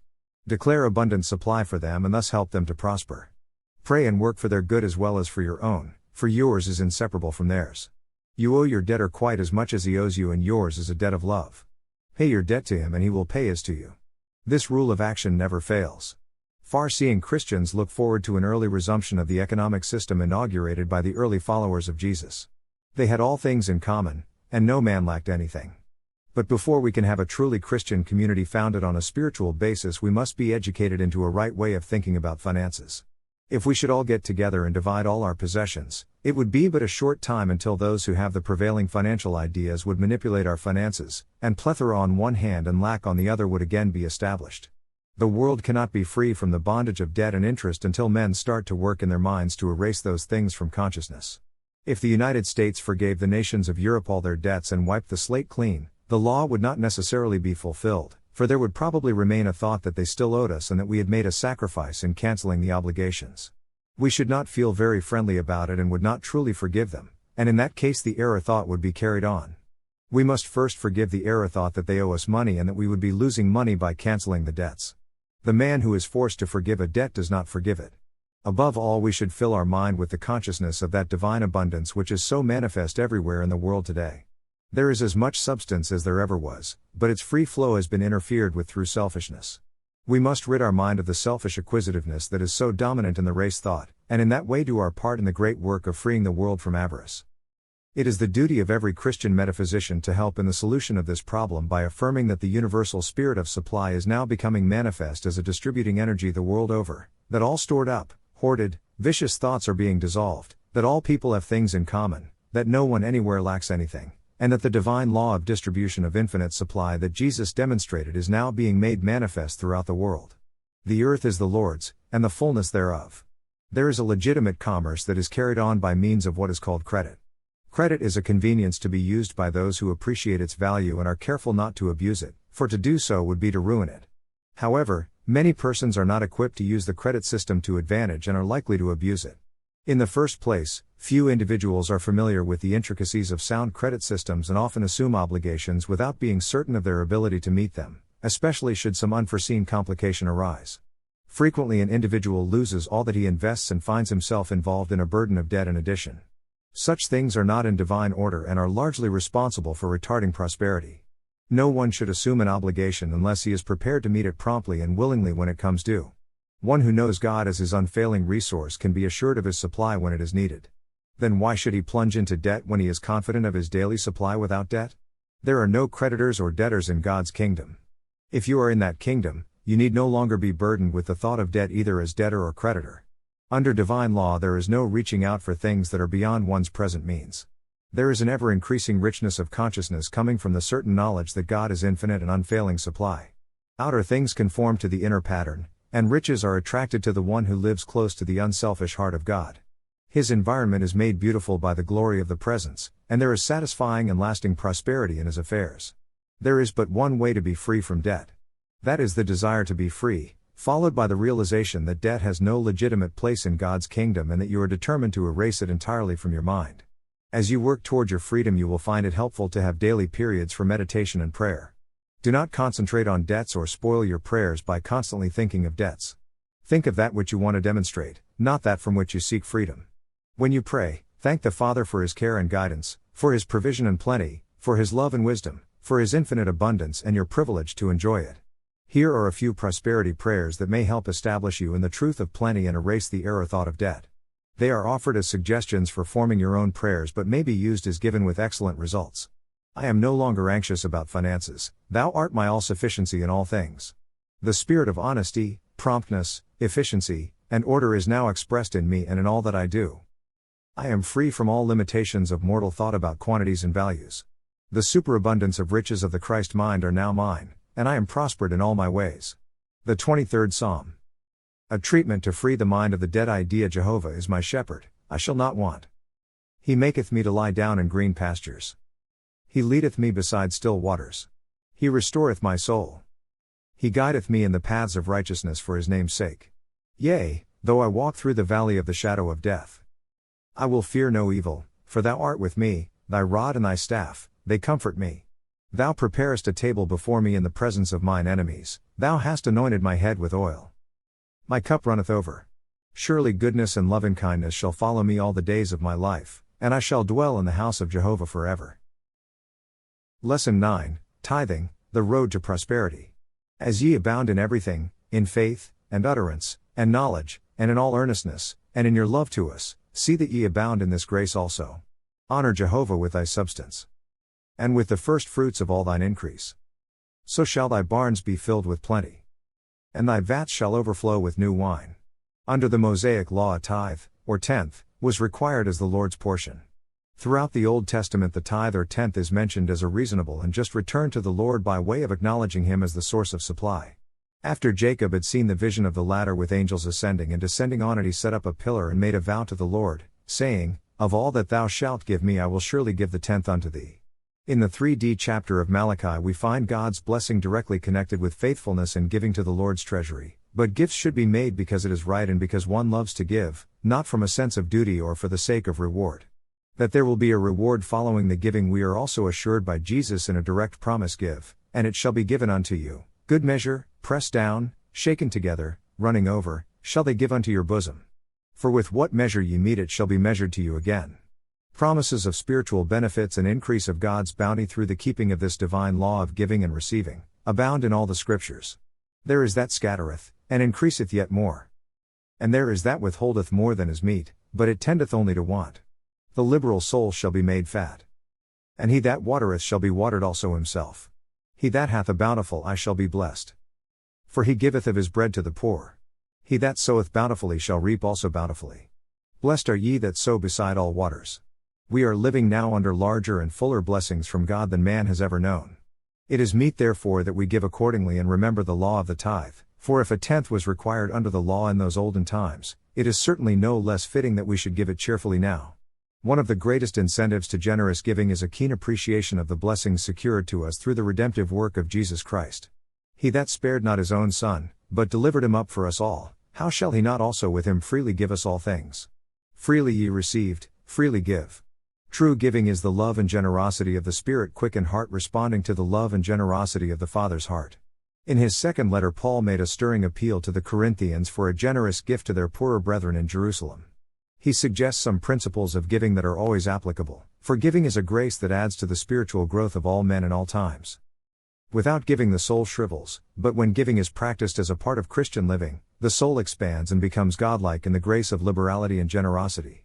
No restoration to the likeness of God can be complete unless mind, heart, and soul are daily opening out into that large, free, bestowing Spirit which so characterizes our God and Father. Therefore it is not surprising that Paul classes the grace of giving with faith, knowledge, and love. A very simple yet practical plan for exercising this grace of giving had been suggested by Paul in his first letter to the Corinthian church. Upon the first day of the week, he said, Let each one of you lay by him in store, as he may prosper, that is, each member was asked to contribute to the establishing of a treasury. This was to be the Lord's storehouse, into which each one was to put his offerings regularly and in proportion to his means. In adopting this plan the offerer became a steward of the Lord's goods and entered upon a course of training and discipline needed to make a good steward, for it takes wisdom to know how rightly to dispense the bounty of God. Perhaps no simpler way to begin one's growth in the grace of giving can be suggested for our own day. Those who have followed this method have usually found that they had more money to give than they had thought possible. In order that the plan of giving may be successful, there are several things that must be observed. First, there must be a willing mind. If the readiness is there, it is acceptable according as a man hath, not according as he hath not. God loveth a cheerful giver. Secondly, the giving must be done in faith, and there must be no withholding because the offering seems small. Many of the instances of giving that are recorded in the Bible as worthy of special mention, commendation, and blessing are instances where the gift itself was small.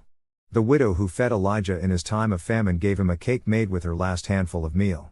For her faith and her generous spirit she was rewarded with a plentiful daily supply of food for herself and her sons, as well as for Elijah.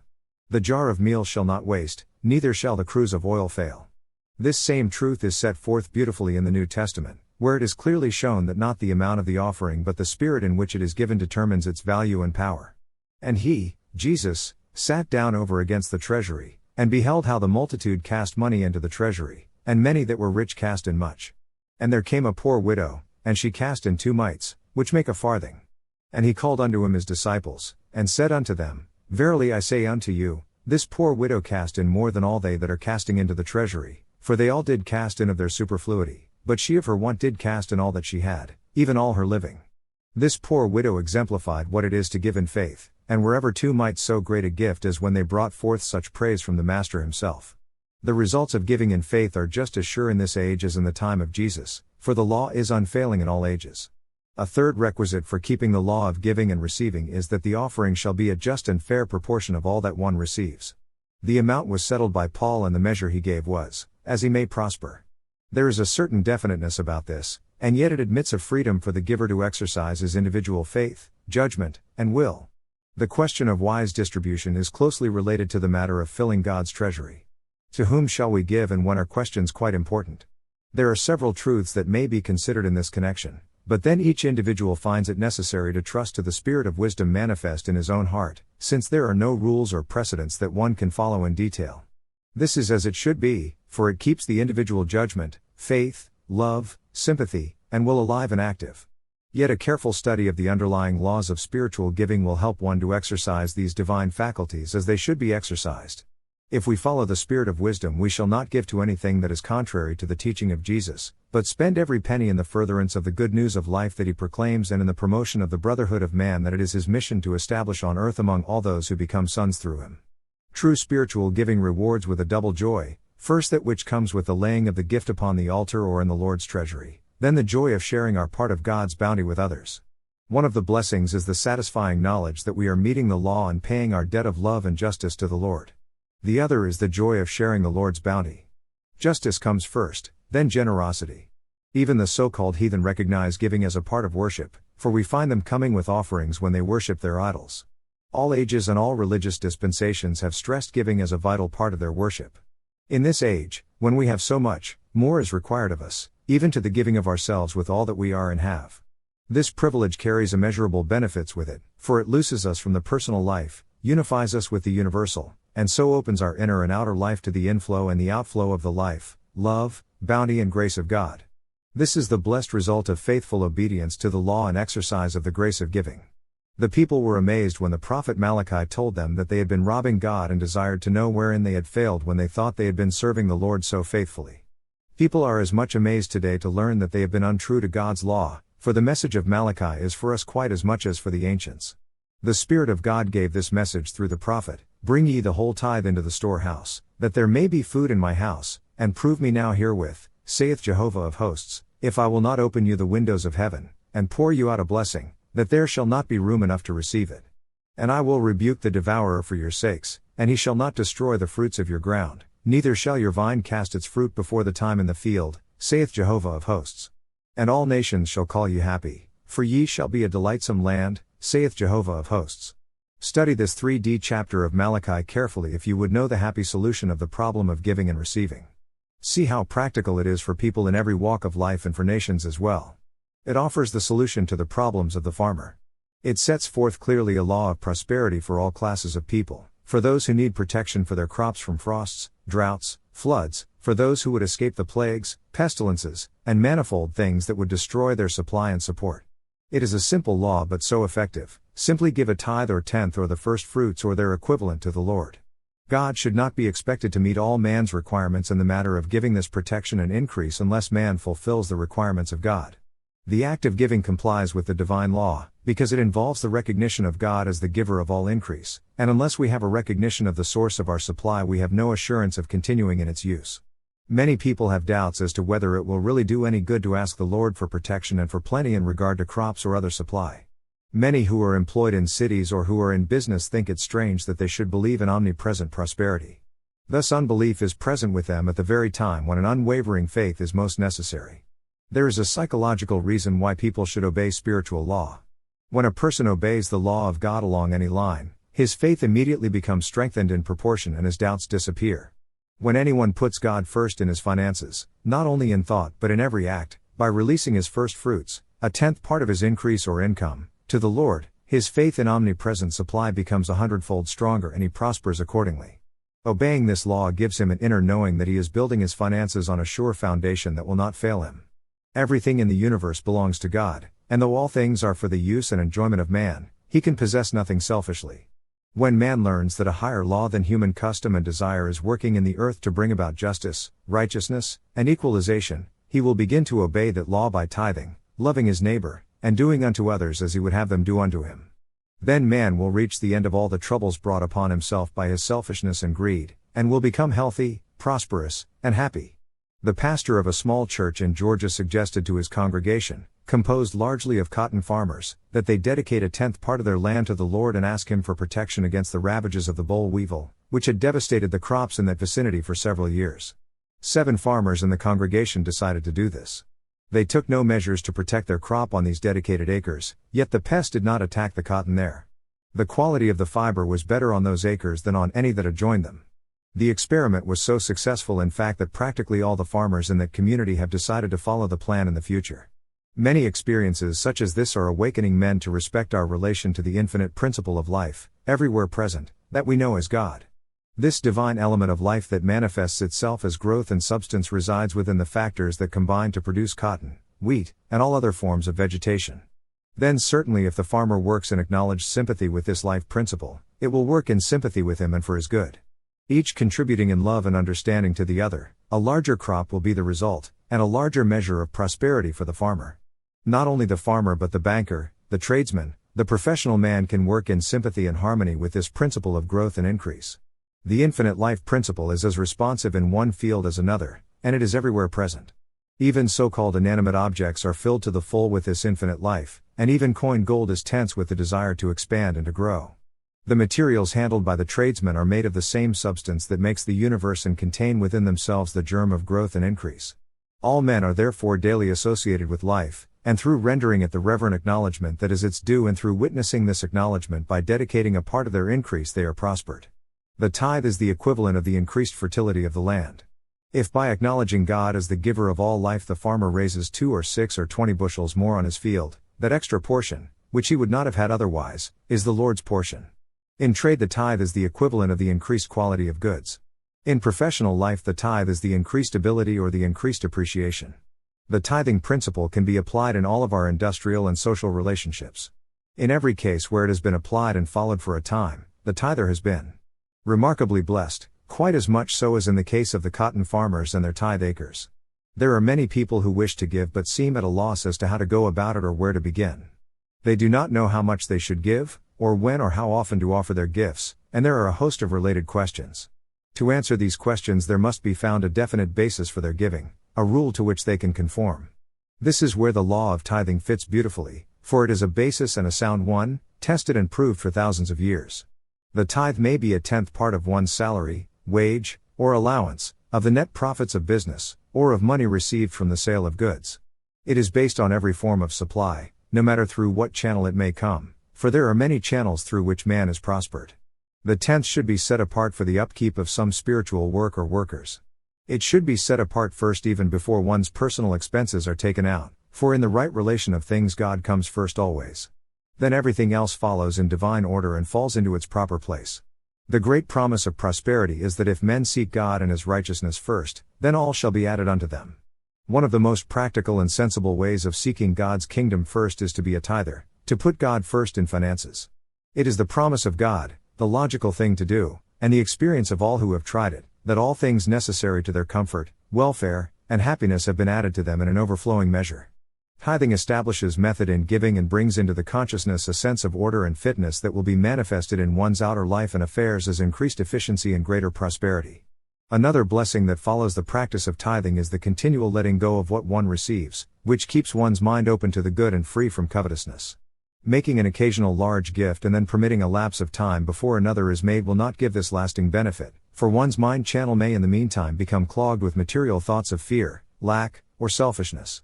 When a person tithes he is giving continuously, so that no spirit of grasping, no fear, and no thought of limitations gets a hold on him. There is nothing that keeps a person's mind so fearless and so free to receive the good constantly coming to him as the practice of tithing. Each day, week, pay day, whenever it is, the tither gives 1/10. When an increase of prosperity comes to him, as come it will and does, his first thought is to give God the thanks and the tenth of the new amount. The free, open mind thus stayed on God is certain to bring forth joy, real satisfaction in living, and true prosperity. Tithing is based on a law that cannot fail, and it is the surest way ever found to demonstrate plenty, for it is God's own law and way of giving. And all the tithe of the land, whether of the seed of the land, or of the fruit of the tree, is Jehovah's, it is holy unto Jehovah. Let us give as God gives, unreservedly, and with no thought of return, making no mental demands for recompense on those who have received from us. A gift with reservations is not a gift, it is a bribe. There is no promise of increase unless we give freely, let go of the gift entirely, and recognize the universal scope of the law. Then the gift has a chance to go out and to come back multiplied. There is no telling how far the blessing may travel before it comes back, but it is a beautiful and encouraging fact that the longer it is in returning, the more hands it is passing through and the more hearts it is blessing. All these hands and hearts add something to it in substance, and it is increased all the more when it does return. We must not try to fix the avenues through which our good is to come. There is no reason for thinking that what you give will come back through the one to whom you gave it. All men are one in Christ and form a universal brotherhood. We must put away any personal claim, such as I gave to you, now you give to me, and supplant it with inasmuch as ye did it unto one of these my brethren, even these least, ye did it unto me. The law will bring each of us just what is his own, the reaping of the seeds he has sown. The return will come, for it cannot escape the law, though it may quite possibly come through a very different channel from what we expect. Trying to fix the channel through which his good must come to him is one of the ways in which the personal man shuts off his own supply. The spiritual-minded man does not make selfish use of the law but gives because he loves to give. Because he gives with no thought of reward and no other motive than love, he is thrown more completely into the inevitable operation of the law and his return is all the more certain. He is inevitably enriched and cannot escape it. Jesus said, "Give, and it shall be given unto you, good measure, pressed down, shaken together, running over." He was not merely making a promise but stating a law that never fails to function. So inexhaustible is the bounty of the giver of all good that to him who has eyes to see it and faith to receive it, God is an unfailing source of supply. The munificent giver withholds nothing from him who comes in the name of a son and heir and lays claim to his portion. It is the Father's good pleasure to give us the kingdom, and all that the Father has is ours. But we must have the faith and the courage to claim it. Men who accomplish great things in the industrial world are the ones who have faith in the money-producing power of their ideas. Those who would accomplish great things in the demonstration of spiritual resources must have faith to lay hold of the divine ideas and the courage to speak them into expression. The conception must be followed by the affirmation that the law is instantly fulfilled. Then the supply will follow in manifestation. Lesson 10, Right Giving, the key to abundant receiving. There is a law of giving and receiving, and it requires careful study if we would use it in our prosperity demonstrations. It is a law of mind action, and it can be learned and applied the same as any other law. The teaching of Jesus stands out prominently, because it can be practically applied to the affairs of everyday life. It is not alone a religion in the sense that word is usually taken, but is a rule of thinking, doing, living, and being. It is not only ethical but practical, and men have never yet sounded the depths of the simple but all-inclusive words of Jesus. To some people it is unthinkable to connect the teaching of Jesus with the counting house and the marketplace, but a deeper insight into their meaning and purpose, which the Spirit of Truth is now revealing to the world, shows that these lofty teachings are the most practical rules for daily living in all departments of life. They are vital to modern civilization and the very foundation of business stability.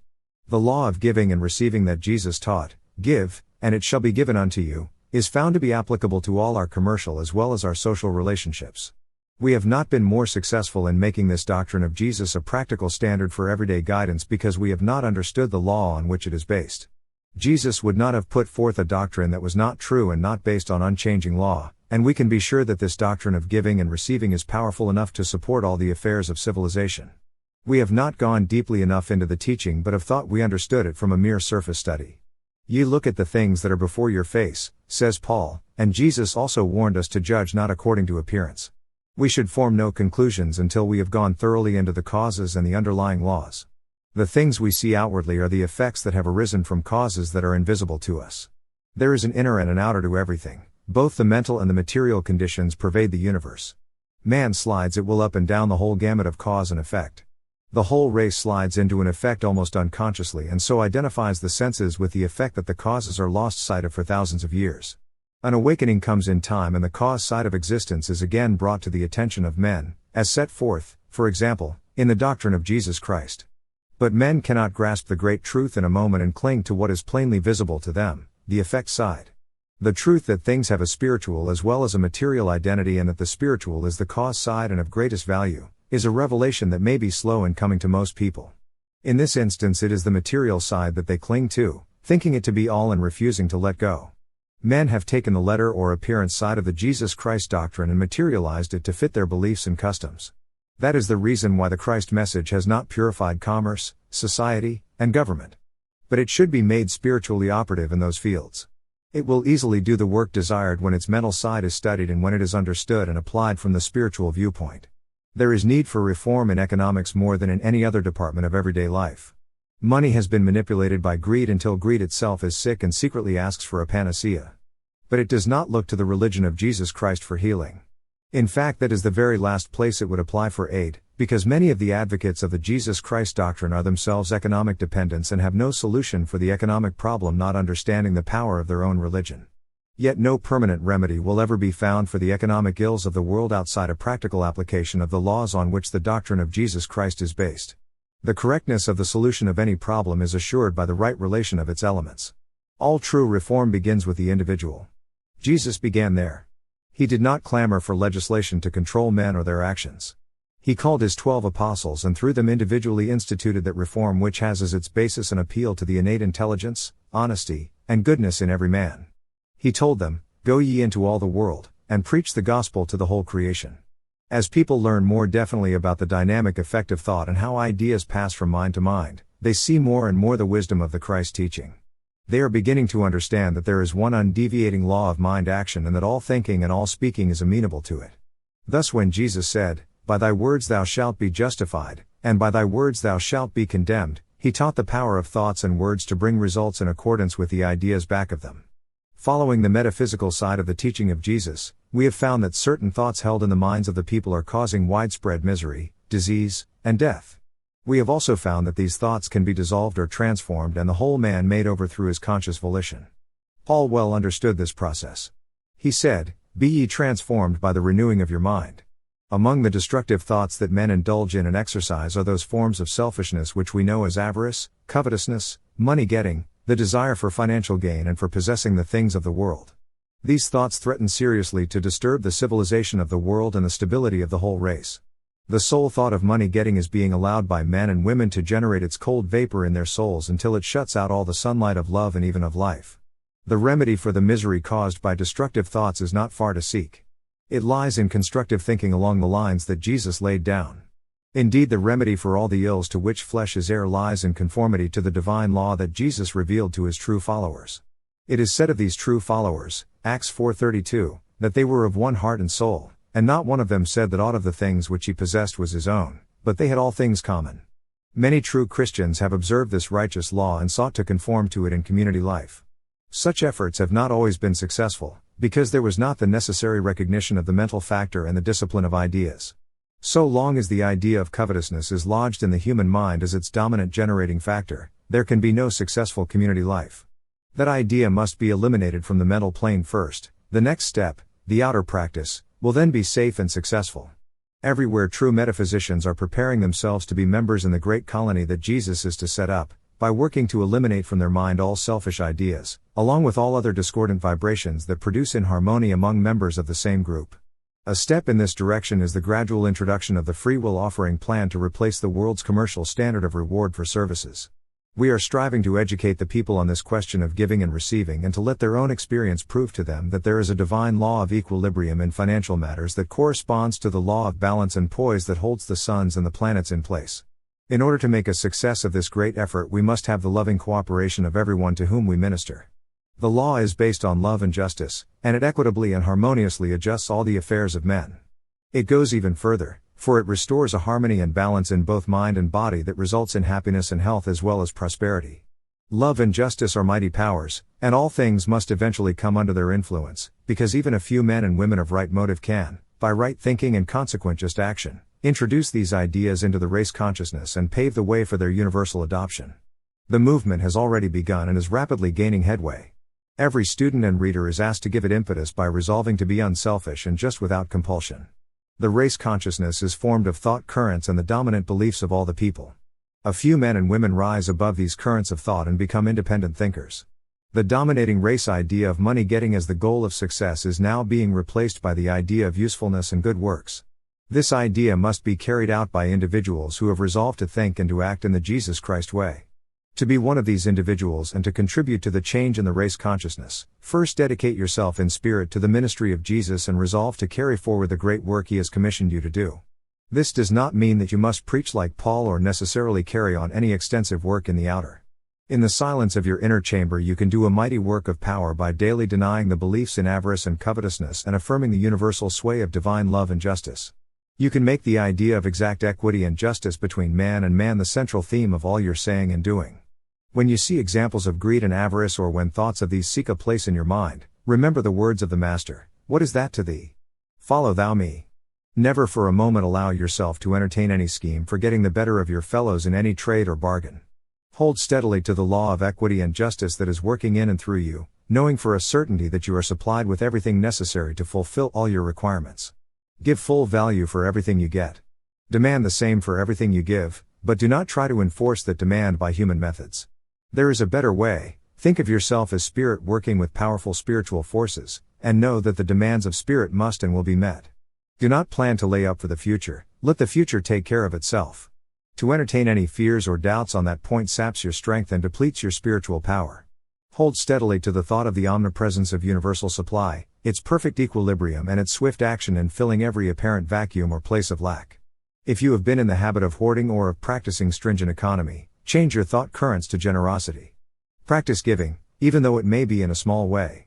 Give in a spirit of love and give when you cannot see any possibility of return. Put real substance into your gift by giving the substance of the heart with a token of money or whatever it is. Through the power of your words you can bless and spiritually multiply everything that you give. See yourself as the steward of God handing out His inexhaustible supplies. In this manner you are setting into action mental and spiritual forces that eventually bring large results into visibility. Be happy in your giving. God loves a cheerful giver because his mind and heart are open to the flow of the pure substance of being that balances all things. Do not give with any idea that you are bestowing charity. The idea of charity has infested the race consciousness for thousands of years and is responsible for the great army of human dependence. Do all you can to annul this mental error. There is no such thing as charity as popularly understood. Everything belongs to God and all His children are equally entitled to it. The fact that one has a surplus and gives some of it to another does not make the one a benefactor and the other a dependent. The one with the surplus is simply a steward of God and is merely discharging the work of his stewardship. When one asks for divine wisdom and understanding about giving, it becomes a joy both to the giver and the recipient. Followers of Jesus who are doing His work of teaching and healing should, like Him, receive free will offerings for their ministry to the people. The majority of those who apply to teachers and healers recognize this law of giving and receiving, but there are quite a number who do not understand it. First, there are those who are in bondage to the idea of avarice, and secondly, there are those who still are in bondage to the idea of charity. Both these classes need education and treatment to release them from mental limitation and mental disease. The avaricious suffer most in body and are the most difficult to heal, because of the mental bias that prompts them to get everything as cheaply as possible, including the kingdom of heaven.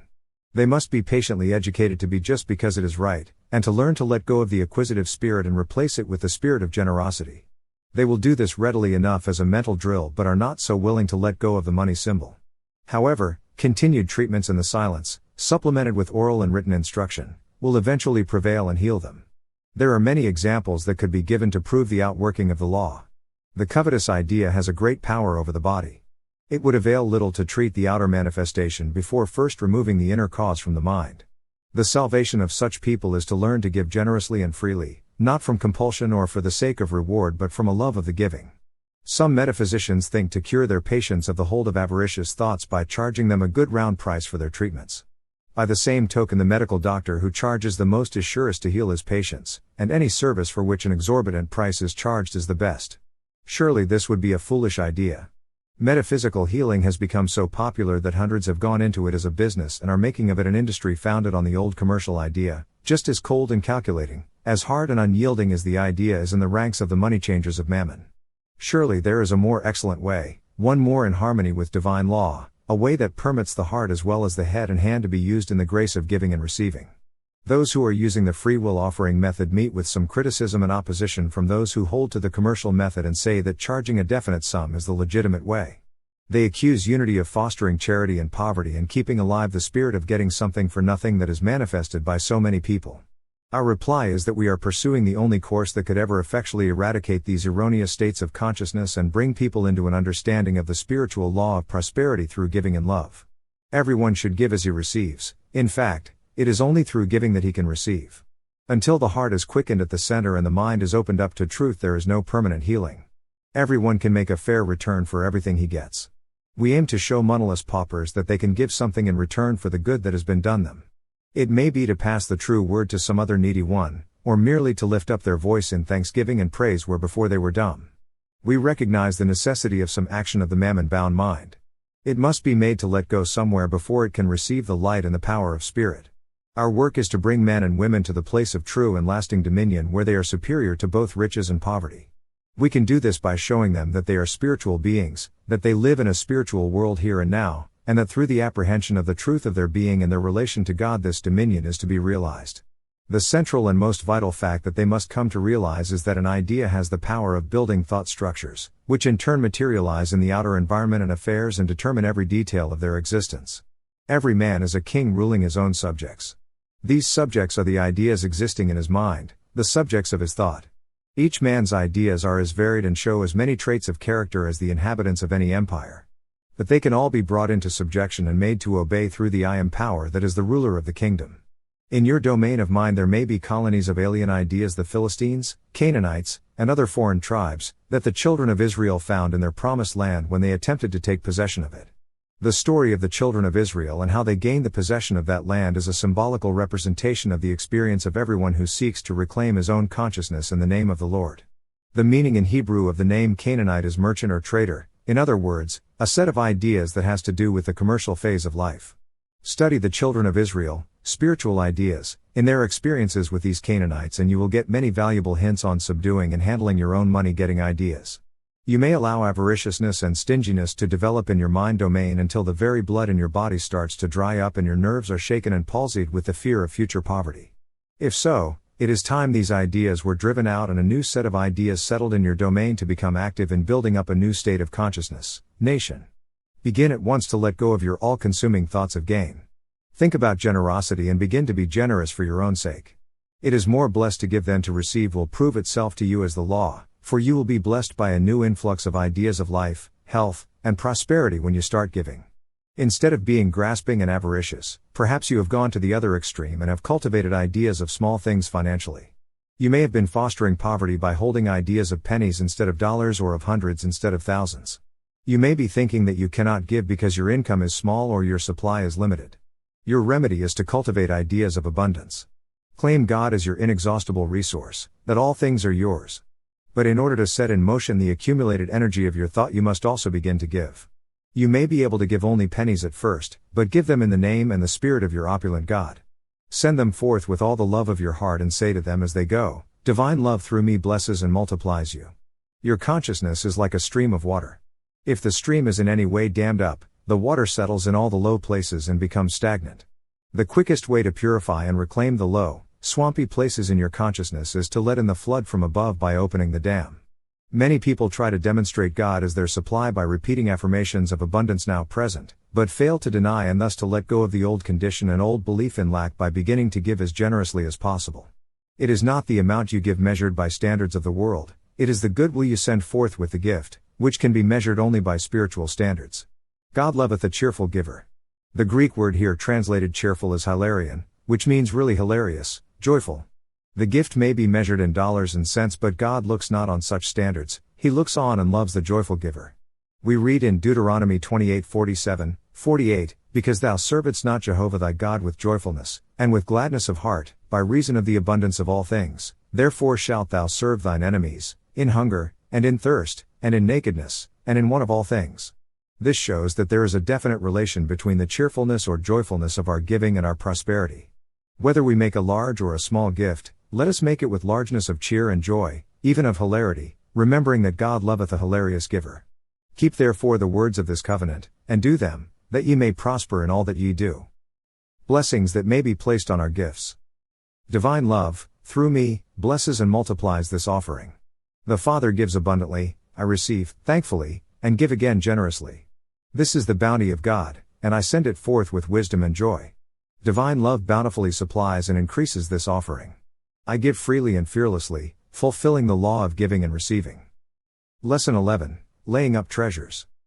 After the multitude had been fed by the increase of the loaves and fishes, Jesus commanded that they gather up the fragments so that nothing might be lost. And they all ate, and were filled, and they took up that which remained over of the broken pieces, 12 baskets full. Any form of waste is a violation of the divine law of conservation. Everywhere in nature there is evidence of stored up energy substance, ready for use when needed. This reserve force is not material but spiritual. It is ready to be called into expression to meet any need. But when it is not put to use or called into expression, there is a manifestation of inharmony or lack either in the body of man or in its outer supply. It is in his wrong conception of this spiritual force that man makes the mistake of falling into the habit of hoarding instead of conserving. He tries to gather things together in the external in a vain effort to avert an imagined shortage in the future, and he counts himself rich by the amount of his material possessions. Spiritually awakened people are coming to know that all riches are spiritual and within the reach of all as divine ideas. They study the law of conservation as it pertains to the spiritual and seek to build up a large reserve consciousness of substance, life, strength, and power, rather than laying up material treasures that moth and rust consume and thieves break through and steal. Men and women scatter their energies to the four winds in the effort to satisfy the desires of the flesh, and then wonder why they do not demonstrate prosperity. If they only realize the truth that this same thought force can be conserved and controlled to express itself in constructive channels, they would soon be prosperous.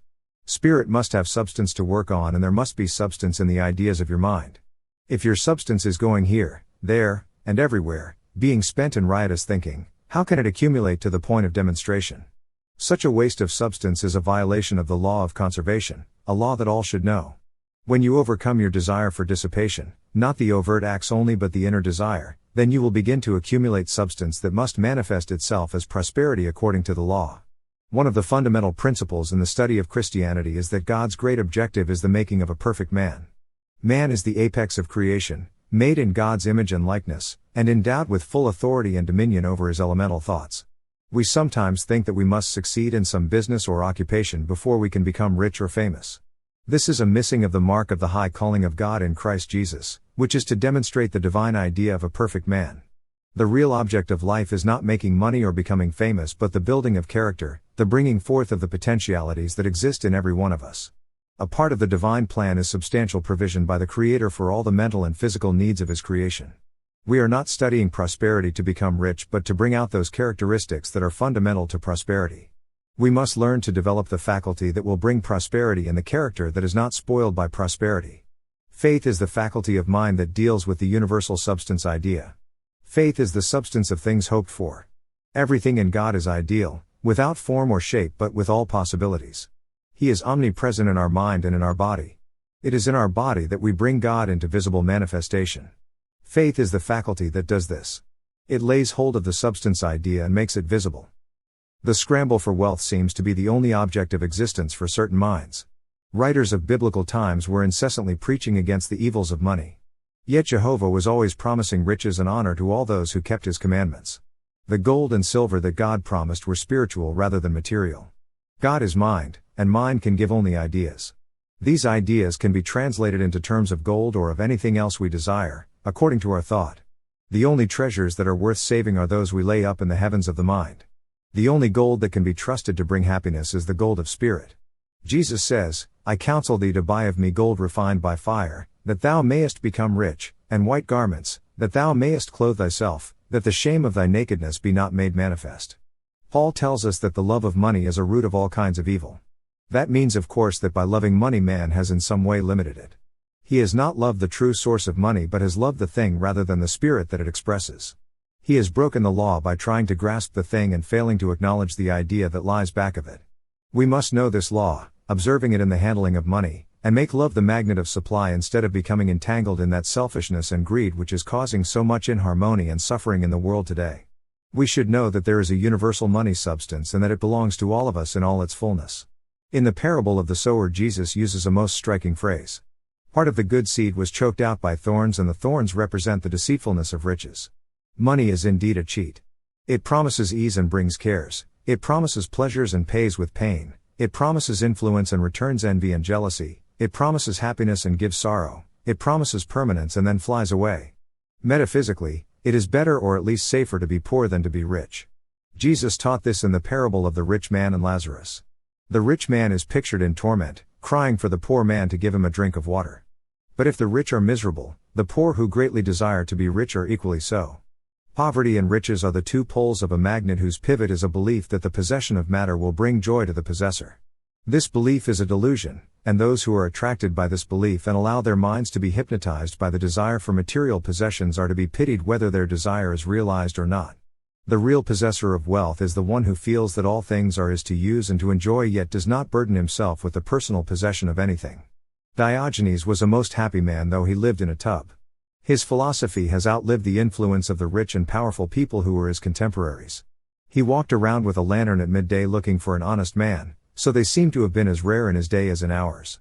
However, the widespread desire for material possessions indicates that there is somewhere some good in it. The natural man is from the soil, formed of the dust of the ground, and loves his native element.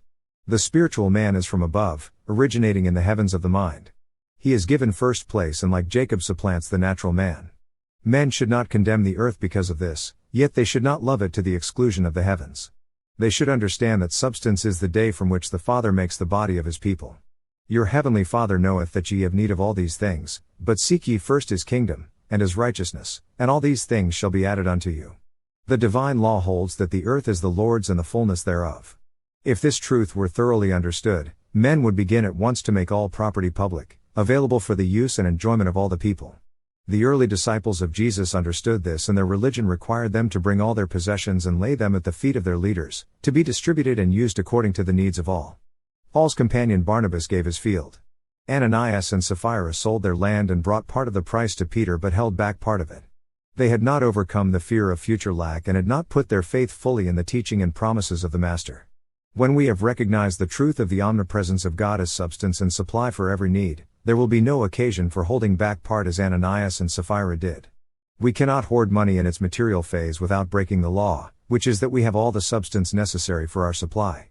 We ask the Lord for our daily bread and expect to have it, but we do not get an accumulation that will spoil on our hands or that will deny the proper supply to any other man.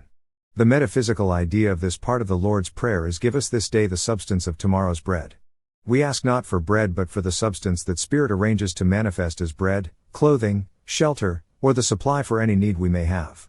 Substance in the form of money is given to us for constructive uses. It is given for use and to meet an immediate need, not to be hoarded away or be foolishly wasted. When you have found freedom from the binding thought of hoarding money, do not go to the opposite extreme of extravagant spending. Money is to be used, not abused. It is good to keep one's obligations paid. It is good to have some money on hand for good uses, such as hospitality, education, for developing industries that will contribute to the good of numbers of people, for the furtherance of spiritual work, for helping others to build useful and constructive lives, and for many other purposes and activities. But in such conservation of money one should keep ever in mind the necessity of a constructive motive back of the action. Money accumulated for a definite and definitely constructive purpose is quite a different thing from money hoarded with the fearful thought of a rainy day or a prolonged season of lack and suffering. Money saved for rainy days is always used for just that, for fear attracts that which is feared unfailingly. The thing which I fear cometh upon me. Money saved as an opportunity fund brings an increase of good, but money hoarded from fear as a motive or with any miserly thought in mind cannot possibly bring any blessing. Those who hold the thought of accumulation so dominant in the world today are inviting trouble and even disaster, because right along with this thought goes a strong affirmation of the fear of loss of riches.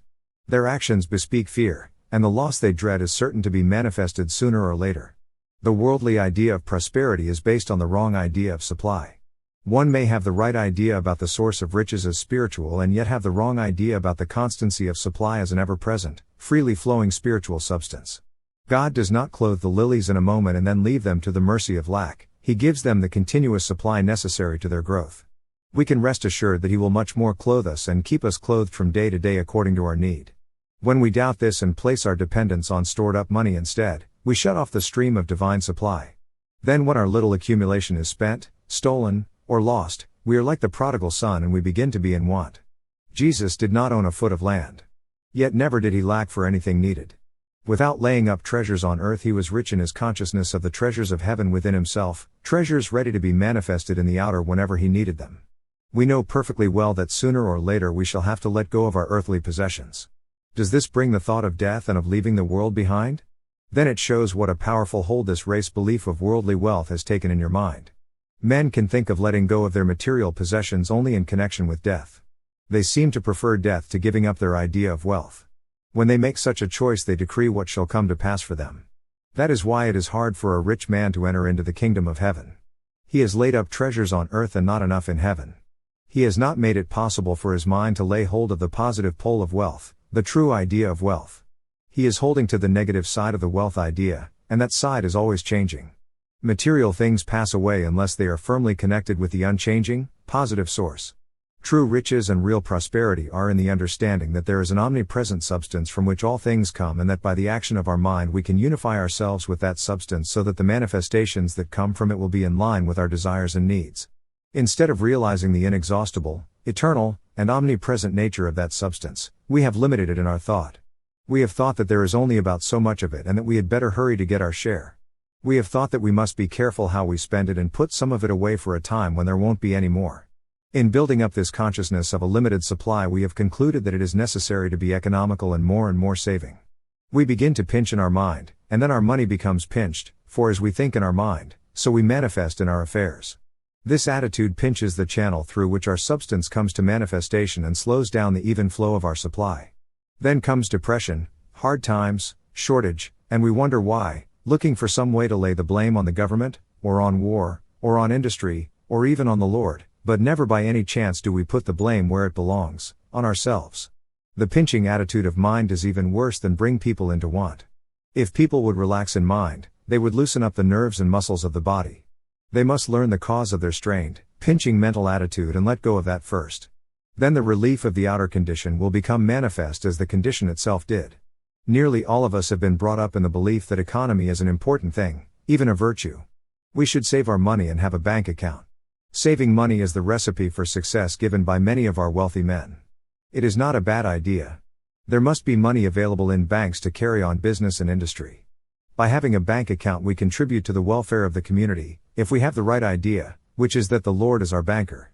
The word miser is from the Latin root from which also comes miserable. It describes the condition of those who love and hoard money, lands, or other material things. The stories that are told about misers are almost beyond credence, but nearly every day the press recounts the story of the pitiable straits to which misers have reduced themselves in order to add to their riches. They sometimes starve themselves to add a few dollars or even a few pennies to their hoarded store. The papers recently carried an item about a miser in New York worth $11 million. He goes from office to office in one of his great office buildings and picks up the waste paper from the baskets, which he sells for a few cents. Another almost as wealthy will not buy an overcoat but keeps his body warm by pinning newspapers under his house coat. Such men are not only themselves miserable but they make miserable all those around them. A New York paper tells of a miser worth millions when he died. Once burglars broke into his home, but they succeeded in getting out again without losing anything. You do not need to lay up treasures for the future when you know that the law of omnipresent good is providing for you from within. As you evolve into this inner law of mind, you draw to yourself more and more of the good things of life. In your mind see plenty everywhere. Yes, it is hard sometimes to overcome the thought that there is not enough, for it is an insidious thought that has been in consciousness for a long time. But it can be done. It has been done and is being done by others. The prosperity law is not a theory but a demonstrated fact, as thousands can testify. Now is the time to open your mind and to see plenty. As you do so you will find that there is an increase in your supply. Deny out of mind every thought of lack and affirm the abundance of all good.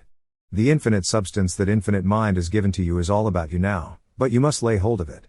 It is like the air, but you must breathe the air to get it. It is yours for the taking, but you must take it. You should cultivate this wonderful power of the mind to know that everything is bountiful, and this power to lay hold of invisible substance in the mind and by faith bring it forth into manifestation. Know with Job that we have as much now, in reality and in truth, as we ever had. There is no shortage, lack, or depression with God. Do not be fearful, regardless of how outer appearances may affect others. Keep your head when all about you are losing theirs. Refuse to load up your mind with the old material thoughts of economy to the point of denial of what you really need. Eliminate the old limiting ideas. Assert your freedom and your faith as a child of God. Do not spend foolishly or save foolishly. The farmer does not throw away his wheat when he sows a field. He knows how much he must sow per acre and does not stint, for he knows that a stinted sowing will bring a stinted harvest. He sows bountifully but not extravagantly, and he reaps bountifully as he has sown. Whatsoever a man soweth, that shall he also reap. He that soweth sparingly shall reap also sparingly, and he that soweth bountifully shall reap also bountifully. We cannot help but see that apparent lack and hard times are the result of states of mind. We have such things in the manifest world because men have not squared their action with divine principle. They have not used spiritual judgment. When they invest in stocks and property, they get the opinions of other men, sometimes those who call themselves experts. Then comes the crash, and even the experts prove how little they understand the real laws of wealth. We can go to an expert who really knows the law because he ordained it in the first place. And he is not far away, but right within ourselves. We can go within and meditate on these things in the silence, and the Lord will direct our personal finances. He will show us just how to get the most and give the most with our money, and He will see to it that we have the supply that we need so that we may not be in want of anything needful to our good. This may not mean riches piled up or saved for a rainy day, but it will ensure our supply for today, the only day there is in truth. As we continue to grow in the consciousness of God as omnipresent life and substance, we no longer have to put our trust in accumulations of money or other goods. We are sure that each day's need will be met, and we do not deprive ourselves of today's enjoyment and peace in order to provide for some future and wholly imaginary need. In this consciousness our life becomes divinely ordered, and there is a balance in supply and finances as in everything else. We do not deprive ourselves of what we need today, neither do we waste our substance in foolish ways nor deplete it uselessly. We do not expect or prepare for adversity of any kind, for to do so is not only to invite it but to show a doubt of God and all His promises. Many people bear burdens and deny themselves sufficient for their present needs in order to prepare for dark days that never come. When we look back over the past, we find that most of our fears were groundless, and most of the things we dreaded so much never happened. However, the things we prepared for probably did happen and found us not fully prepared even after all our efforts in that direction. This should enable us to trust God now and rest in the positive assurance that He will supply every need as it arises. Things are never so bad as you think. Never allow yourself to be burdened with the thought that you are having a hard time. You do not want a soul structure of that kind and should not build it with those thoughts. You are living in a new age. Yesterday is gone forever, today is here forever. Something grander for man is now unfolding. Put yourself in line with the progress of thought in the new age and go forward. Lesson 12, Overcoming the Thought of Lack. The kingdom of heaven is like unto a net, that was cast into the sea, and gathered of every kind, which, when it was filled, they drew up on the beach, and they sat down, and gathered the good into vessels, but the bad they cast away. The mind of man is like the net catching every kind of idea, and it is man's privilege and duty under the divine law to separate those that are good from those which are not good. In this process the currents of unselfish, spiritual love flowing through the soul act as great eliminators, freeing the consciousness of thoughts of hate, lack, and poverty, and giving the substance of spirit free access into the consciousness and affairs. In another parable Jesus explained the same process as a separation of the sheep from the goats. When this divine current of love and spiritual understanding begins its work, we must make this separation. We put the sheep, the good and obedient and profitable thoughts, on the right, and we put the goats, the stubborn, selfish, useless thoughts, on the left. Each must handle his own thoughts and overcome them by aligning them with the harmony and order of the divine thought.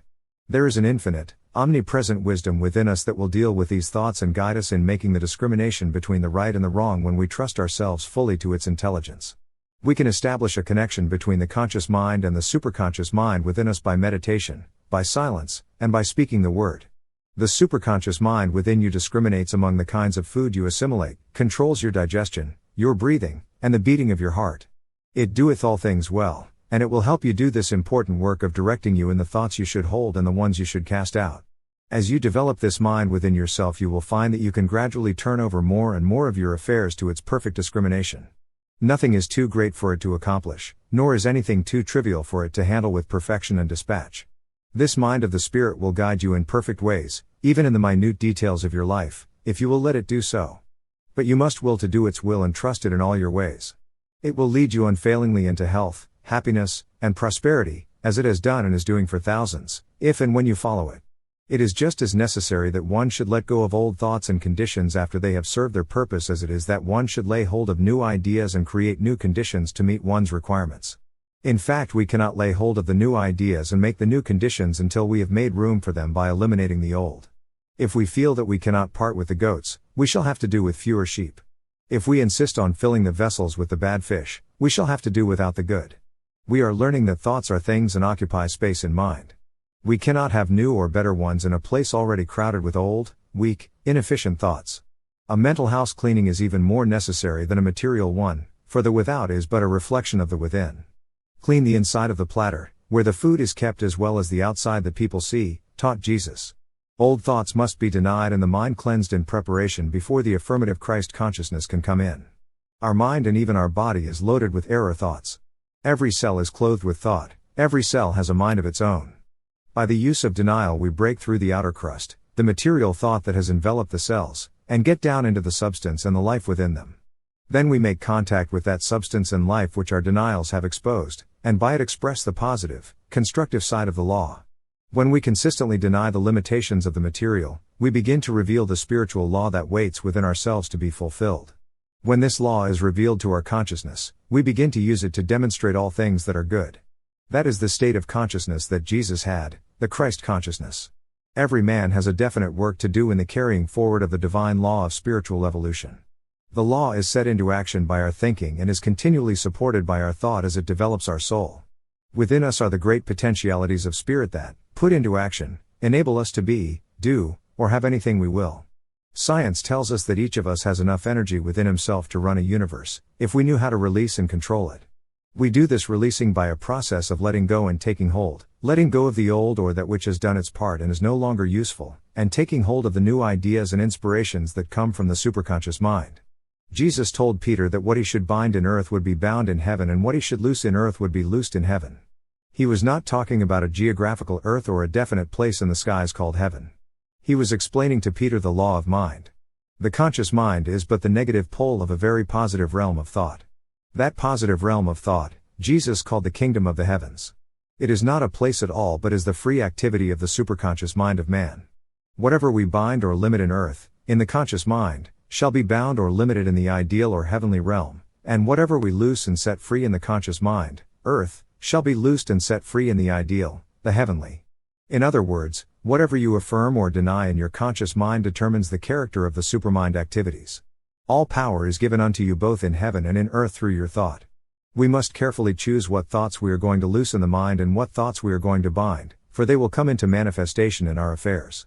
As he, man, thinketh within himself, so is he, and whatsoever a man soweth, in the mind, that shall he also reap, in the manifestation. We must loose all thoughts of lack and insufficiency in the mind and let them go, just as Jesus commanded be done with the wrappings that held Lazarus. Loose him, and let him go. Loose all thoughts of lack and lay hold of thoughts of plenty. See the abundance of all good things, prepared for you and for all of us from the foundation of the world. We live in a very sea of inexhaustible substance, ready to come into manifestation when molded by our thought. Some persons are like fish in the sea, saying, "Where is the water?" In the presence of spiritual abundance they cry, "Where will I get the money? How will I pay my bills? Will we have food or clothes or the necessities?" Plenty is here, all around, and when you have opened the eyes of spirit in yourself, you will see it and rejoice. We mold omnipresent substance with our mind and make from it all the things that our mind conceives. If we conceive lack and poverty, we mold that. If we visualize with a bountiful eye, we mold plenty from the ever-present substance.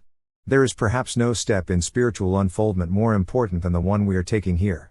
We must learn to let go, to give up, to make room for the things we have prayed for and desired. This is called renunciation or elimination, sacrifice it may even seem to some people. It is simply the giving up and casting away of old thoughts that have put us where we are, and putting in their place new ideas that promise to improve our condition. If the new ideas fail to keep this promise, we cast them away in their turn for others, confident that we shall eventually find the right ideas that will bring that which we desire. We always want something better than we have. It is the urge of progress, of development and growth. As children outgrow their clothes, we outgrow our ideals and ambitions, broadening our horizon of life as we advance. There must be a constant elimination of the old to keep pace with this growth. When we cling to the old ideals, we hinder our advance or stop it altogether. Metaphysicians speak of this eliminative work as denial. Denial usually comes first. It sweeps out the debris and makes room for the new tenant that is brought into the mind by the affirmation. It would not be wise to eliminate the old thoughts unless you knew that there are higher and better ones to take their place. But we need not fear this, because we know the divine truth that God is the source of all good and that all good things can be ours through the love and grace of Jesus Christ. None of us has attained that supreme place in consciousness where he wholly gives up the material man and lives in the spirit, as Jesus did, but we have a concept of such a life and his example showing that it can be attained. We shall attain it when we escape the mortal. This does not mean that we must die to get free from mortality, for mortality is but a state of consciousness. We die daily and are reborn by the process of eliminating the thought that we are material and replacing it with the truth that we are spiritual. One of the great discoveries of modern science is that every atom in this so-called material universe has within it superabundant life elements. God is life and spirit, and He is in every atom. We release this spiritual life quality by denying the crust of materiality that surrounds the cells and affirming that they are spirit and life. This is the new birth, which takes place first as a conception in the mind, followed by an outworking in body and affairs. We all want better financial conditions. Here is the way to obtain them. Deny the old thoughts of lack of money and affirm the new thought of spiritual abundance everywhere manifest. Every lesson of Scripture illustrates some phase of mental action and can be applied to each individual life according to the need that is most pressing at the time of its perception. If you do not look for the mental lesson when reading Scripture, you get but the mere outer shell of truth. If, however, you have the proper understanding of the characters in the narrative, knowing that they represent ideas in your own mind, you can follow them in their various movements and find the way to solve all the problems of your life. This does not mean that a study of the written Scriptures will itself solve your problems unless you come into the apprehension of the real Scriptures, the Bible of the ages, the book of life within your own consciousness. But a study of the outer symbols as given in the written Scriptures can and should lead you into the understanding of the truth of being. In every person we find the conflicting ideas represented by the children of Israel and the Philistines. They are pitted against each other in a conflict that goes on night and day. We call these warring thoughts truth and error. When we are awakened spiritually we stand on the side of truth, knowing that truth thoughts are the chosen of the Lord, the children of Israel. But the error thoughts sometimes seem so real and so formidable that we quake and cringe with fear in their presence. We know that truth will eventually prevail, but we put the victory off somewhere in the future and say that the error is so large and strong that we cannot cope with it now. We will wait until we have gathered more strength. Then we need to stand still and affirm the salvation of the Lord. Ideas are not all of the same importance. Some are large and strong, some are small and weak. There are aggressive, dominating ideas that parade themselves, and brag about their power, and with threats of disaster keep us frightened into submission to their wicked reign. These domineering ideas of error have one argument that they always use to impress us, that of the fear of results if we should dare to come out and meet them in open opposition. This fear of opposing ideas, even when we know them to be wrong, seems to be woven into our very mental fabric. This fear is symbolized by the spear of Goliath which, as the story relates, was like a weaver's beam. What is the most fearful thought in the minds of men today? Is it not the power of money? Is not Mammon the greatest Philistine, the Goliath in your consciousness? It is the same whether you are siding with the Philistines and are successful in your finances from a material viewpoint, or whether you are with the Israelites and tremble in your poverty. The daily appearance of this giant Goliath, the power of money, is something greatly feared. Neither the Philistines nor the Israelites are in possession of the promised land, neither side at peace or happy in any security, so long as this domineering giant parades his strength and shouts his boasts. This error idea claims he is stronger than the Lord of Israel. He must be killed before all the other error thoughts will be driven out of your consciousness and you can come into the consciousness of plenty, the promised land of milk and honey. The whole world today trembles before this giant error idea, the belief that money is the ruling power. The nations of the world are under this dominion because men think that money is power. The rich and the poor alike are slaves to the idea. Kings and great men of the earth bow and cringe before the money kings. This is because man has given this power to money by his erroneous thinking. He has made the golden calf and now he falls before it in worship. Instead of making it his servant he has called it master and become its slave. The rule of this mad giant has been disastrous, and the end of it is rapidly approaching. The first step in getting your mind free from this giant bugaboo is to get a clear perception of your right as a child of God. You know that you should put no other gods or powers before the true God. You know also that you should not be under the dominion of anything in the heavens above or the earth beneath, for you have been given dominion over all. You will never find a better time to come into the realization of the truth of who and what you are and what your rights are. Never was a more propitious time to seek a new and better state of consciousness. If you are in fear of the boasting Philistine giant, as so many around you are, begin now to seek a way, as did David, to give his flesh unto the birds of the heavens. There is a way, a righteous way, that cannot fail, and it is your duty to find it. Follow each step of the way that is symbolically and beautifully set forth in the 17th chapter of I Samuel. The name David means the Lord's beloved, and David represents your righteous perception of your privileges as the child of God. You are not a slave to anything or to anybody in the universe. The threat of this Goliath, the power of money, holds no terrors for you in this consciousness. You have a smooth perception of truth and you sling it straight to the center of his carnal thinking, his forehead. The weight of his shield and his armor does not intimidate you, for you see them for what they are, empty and meaningless show, vulnerable in many places to the true ideas with which you are armed. Even the most ardent defenders of the money power will admit that it is a tyrant and that they would not have it rule their world if they could help it. It nearly always destroys its friends in the end. Any man who becomes a slave to money is eventually crushed by it. On the other side are whole armies of righteous people, Christians, who like the army of Israel think that this giant cannot be overcome. They are waiting for reinforcements, something larger and stronger in a physical way, with which to overcome this enemy. They forget that the battle is Jehovah's. Do you cringe before this giant when he comes out daily to impress you with his boastings and threats? It does not have to be so. You need not continue to fear. There is a little idea in your mind that can slay him. You perhaps have not considered this little idea of much importance. Perhaps you have kept it off on a lonely mountainside of your spiritual consciousness, herding the sheep, which are your innocent thoughts. Now let this David come forth, this perception of your rightful place in divine mind. Get a clear idea of where you really belong in creation and what your privileges are. Do you think for a moment that God has so ordained that men cannot escape from the terrible servitude of hard conditions? Of course not. That would be injustice, and God is above all just. It is your privilege to step out at any time and accept the challenge of this boaster. The Lord has been with you in the slaying of the fear of sin and sickness, the bear and the lion, and he will still be with you in slaying the fear of poverty, which Goliath symbolizes. The battle is Jehovah's, and he is with us to deliver us out of the hand of the Philistines. The weapons of the Lord's man are not carnal. He does not wage war after the manner of the world. He does not use armor of steel or brass, the protection of selfishness and the weapons of oppression. He goes forth in the simplicity of justice, knowing that his innocence is his defense. He uses only his shepherd's sling and smooth stones, words of truth. This is the will and the words of truth that it sends forth. They are disdained by the Philistines, and many people laugh at the idea of using words to overcome conditions. But words do their work, the work whereto they are sent, and the great mass of materiality goes down before their sure aim. We know that money was made for man and not man for money. No man needs to be a slave to his brother man or cringe before him to obtain money, which is the servant of all alike. We are not bound to the wheel of work, of ceaseless toil day after day, in order to appease the god of mammon on his own terms.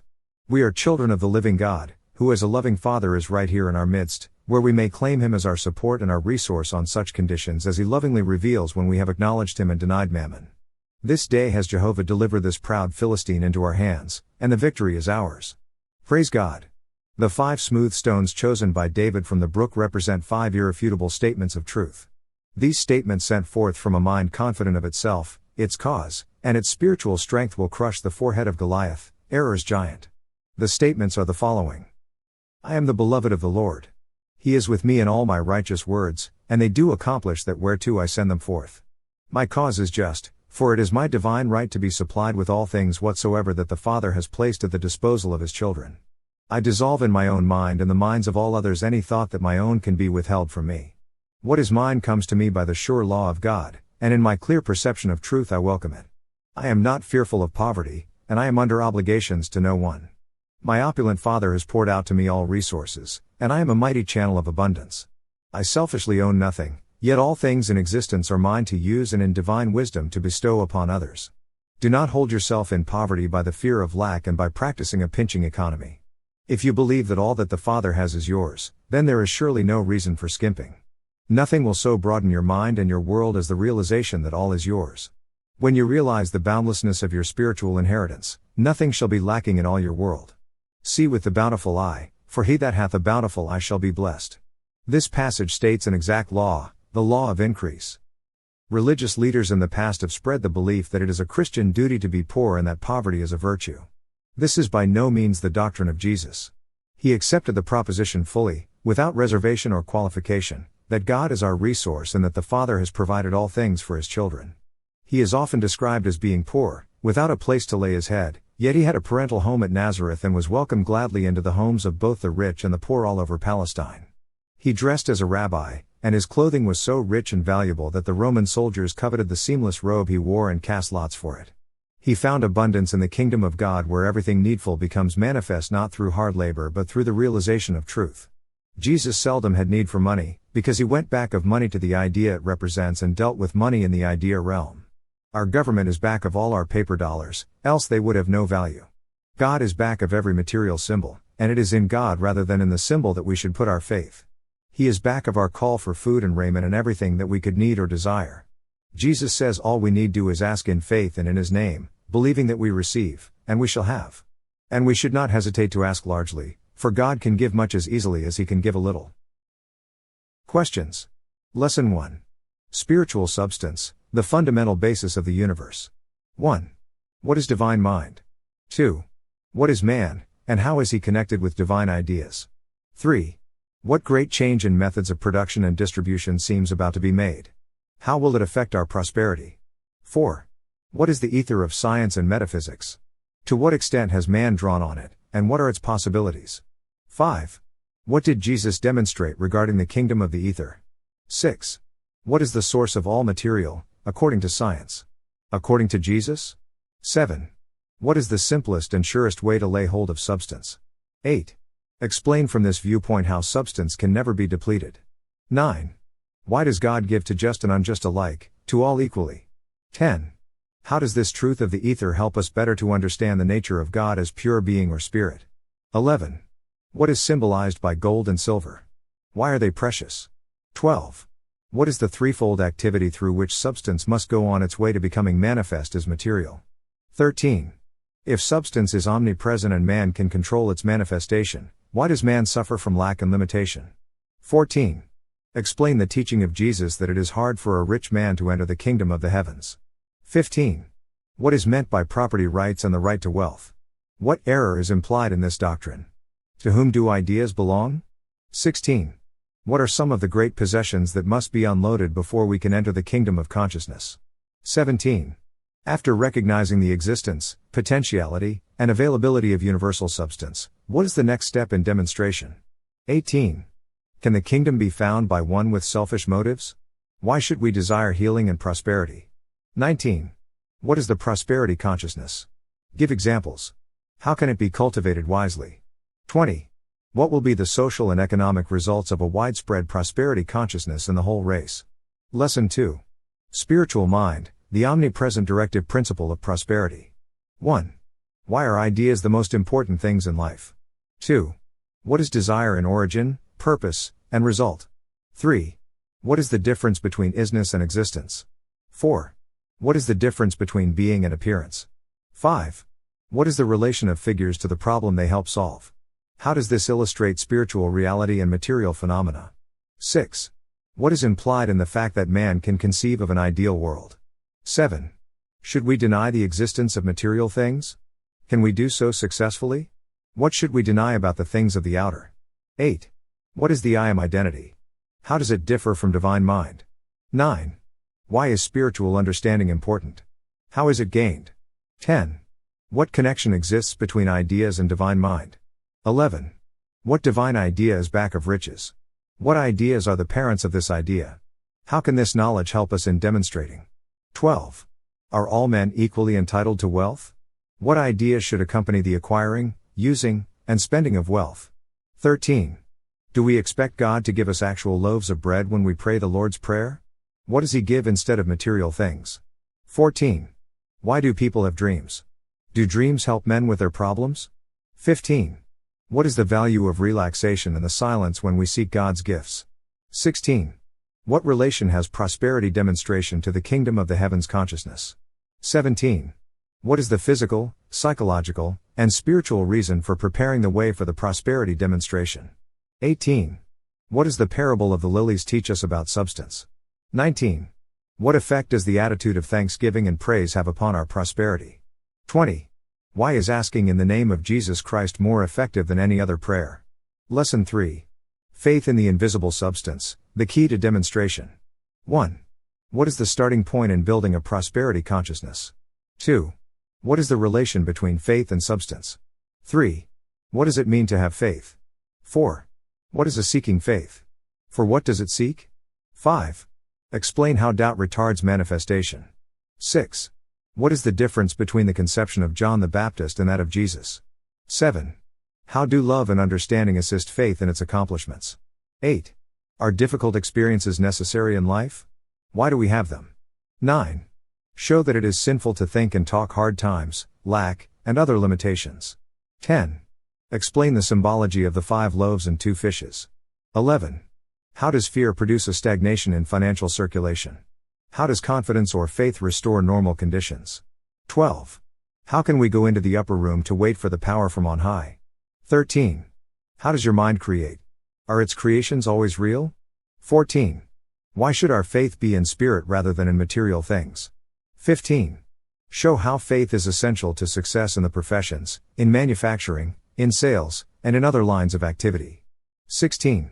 What do the Bible characters represent to us today? What Bible personage represents faith? 17. Is science antagonistic to religion or helpful to its cause? 18. What is the relation between material and substance? 19. Is there any lack of anything anywhere? What are we to overcome? 20. What affirmations help most to banish fear and abide in the consciousness of plenty? Lesson 4. Man, the inlet and outlet of divine mind. 1. What is meant by principle as applied to prosperity? 2. How do we establish a consciousness of principle as related to us? 3. How can the study of truth make one happier, healthier, more beautiful, more prosperous? 4. What is a miracle? Is prosperity miraculous? 5. How are the keepers of divine law rewarded, and its breakers punished? 6. What are the legislative, judicial, and executive phases of the divine law? 7. What is the first rule of the divine law? 8. What is the effect of thinking and speaking of everything as good? 9. Is there any virtue in poverty? 10. What is meant by the far country, and what is the homeland of the prodigal son? 11. What is the psychological and spiritual effect of old clothes? 12. What is symbolized by the putting on of new shoes? 13. How is true substance wasted, and what is the connection between waste and want? 14. What is our best insurance of financial security? 15. How does the law seek and ye shall find apply to prosperity? 16. Should one who works harder or has more ability receive a greater reward than another? 17. What power has love in helping one to demonstrate prosperity? 18. How does the subconscious mind help or hinder in demonstration? 19. What form does God's answer to prayer take? How do we know when a prayer is answered? 20. Must one be morally worthy to become prosperous? Lesson 5. The law that governs the manifestation of supply. 1. What in our consciousness is represented by Moses? By Joshua? By Jesus? 2. What is the metaphysical significance of eating? How do we break bread in the four-dimensional world? 3. What retards manifestation when we work to attain the consciousness of abundance? 4. What do we mean by the one law? How may we know it? How keep it? 5. Explain how our ability to use wealth wisely to a large degree determines our prosperity. 6. Is it necessary to beseech God for prosperity? To ask? To thank? 7. How do we look or go within? 8. Compare the sense mind with the spiritual mind and show how true prosperity depends on the latter. 9. What is the light theory of matter formation, and how does it agree with the teaching of the New Testament? 10. Where and what is heaven? How is the soul formed? 11. How did King Solomon demonstrate great prosperity? 12. What is meant by laying hold of the substance? 13. How did Jesus develop his consciousness of omnipresent substance, and what did that consciousness ultimately do for him? 14. What is the true interpretation of rich man in the famous parable of the camel and the needle's eye? 15. How do we constantly turn stones into bread, and what results? 16. What does the parable of the talents teach us regarding prosperity? 17. What 6 steps necessary to manifestation may be discerned in the story of creation? 18. What do we contribute to the world by raising our own consciousness to the prosperity level? 19. Analyze and explain the statement, I trust thy universal law of prosperity in all my affairs. Lesson 6. Wealth of mind expresses itself in riches. 1. What is prosperity? 2. Explain the prosperity law that Jesus gave. 3. What relation has a prosperity consciousness to wealth in the outer? 4. What is the sin of riches? 5. What causes crop failure and famine in some countries? 6. Why did Jesus carry no money and own no property? 7. What is the only thing that can satisfy human longing, and where is it found? 8. Is the law of prosperity limited to thought? What else is needful? 9. Over what is man given dominion by his Creator? 10. How can man master his fear of financial lack? 11. Why are prosperity prayers sometimes unanswered? 12. What is the true idea of God, and how does man give it form? 13. What causes depressions in the affairs of men and nations? 14. What part does self-control in the matter of sensation play in prosperity demonstration? 15. What is the relative importance of denial and affirmation in the demonstration of prosperity? 16. Who are the real producers of wealth in the nation? 17. What is the law of increase as applied to mind substance? 18. How should we prepare for an increased prosperity? 19. Should we be specific and definite in our prayers for increase? 20. Write a prosperity affirmation of your own embodying the 4 essential steps of recognition, love, faith, and praise. Lesson 7. God has provided prosperity for every home. 1. Of what great spiritual power is the home the symbol? 2. What has the atmosphere of a home to do with its prosperity? How may an atmosphere of worry and fear be changed? 3. Explain the importance of speaking true words in the home. 4. Aside from the feeling of religious duty, why should we be thankful for what we have and express our thanks often? 5. Is it good policy to condemn the furnishings in the home or to be apologetic about them? 6. Should our homes be ostentatious and rich looking to attract prosperity? 7. Why should we be individual in furnishing the home rather than following the accepted or in the mode style only? 8. How will a deep and sincere love for God attract prosperity? 9. Why must there be love and understanding between members of the family to ensure a prosperous home? 10. Explain the law of love thy neighbor as applied to home prosperity. 11. What is God's will for the home, and how does the home express it? 12. Explain how trying to live and do as others live and do may hold back our prosperity demonstration. 13. How can we use our will to help the demonstration of home prosperity? 14. Why should the individual express his own ideas in order to demonstrate? 15. Where and how is the prosperity demonstration started? 16. Do we have any personal claim on God's substance? 17. How do we pour substance into the empty places of the home? 18. Why is it necessary to have determination in order to demonstrate? 19. Does the possession of material things give satisfaction? Lesson 8. God will pay your debts. 1. What law of mind is observed in true forgiveness? 2. Why should we trust rather than distrust people? 3. Is there any such thing as debt in truth? Why? 4. Where must we start in forgiving our debtors and creditors? 5. How can we forgive ourselves for holding others in our debt? 6. What is the only sure way of getting out and staying out of debt? 7. Explain forgiveness as a good method of bill collecting. 8. How does God forgive our debts? How does His love pay our debts? 9. How do debt and worry about debt affect health? What is the remedy? 10. Does God have a place in modern business? 11. What are the merits and the dangers of installment buying? 12. What is the importance of paying all obligations promptly? 13. What kind of thoughts should one hold toward creditors? Debtors? 14. What dominant belief has caused world depression, and how must it be overcome? What is our part in its overcoming? 15. Is the credit system responsible for widespread debt? 16. Does our faith in supply justify us in assuming obligations and trusting that we shall be able to pay when the time comes? 17. What is the value of prayer in gaining freedom from debt? Lesson 9. Tithing, the road to prosperity. 1. What is a tithe, and how was tithing started? 2. What benefits accrue to the tither, according to the promises of the Bible? 3. Should one regard one's tithe as an investment that pays rewards? 4. In what way is giving a divine grace? 5. What was the practical plan that Paul suggested to the Corinthians? 6. What effect does a willing and cheerful spirit have on the giver, the gift, and the receiver? 7. How can faith be exercised in giving? 8. How should wisdom be employed in giving? 9. How can one who is puzzled about giving, as regards how much, when, and where, be helped by the decision to tithe? 10. What should tithing mean to the farmer? Businessman? Professional man? Mechanic? Laborer? 11. How does tithing help fulfill the first and greatest commandment about loving God and the neighbor? 12. Aside from Bible promises, do we have direct evidence that tithing increases prosperity? Cite instances. 13. Should the tithe have a definite place in the personal or family budget? Should we keep a record of our giving, as we do of other disbursements? 14.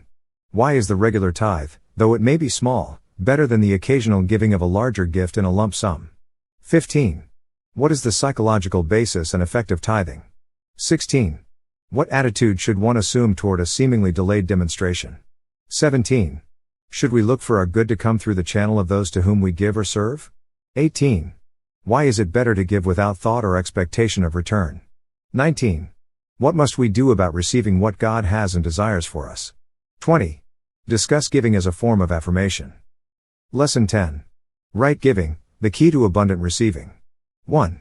In what ways is the religion of Jesus applicable to the problems of daily living? 2. State briefly the law of giving and receiving that Jesus taught. 3. Why has the teaching of Jesus not been more effective in changing conditions in the world and in individual life? 4. Why is economic reform so much needed at the present time? 5. Can any effective reform be based on the material phase of the economic problem? Why? 6. Why do men who direct finance and business fail to seek any advice or assistance from the church? 7. Why is individual reform necessary before national or world changes can be made? 8. What do metaphysical teaching and study contribute toward world betterment? 9.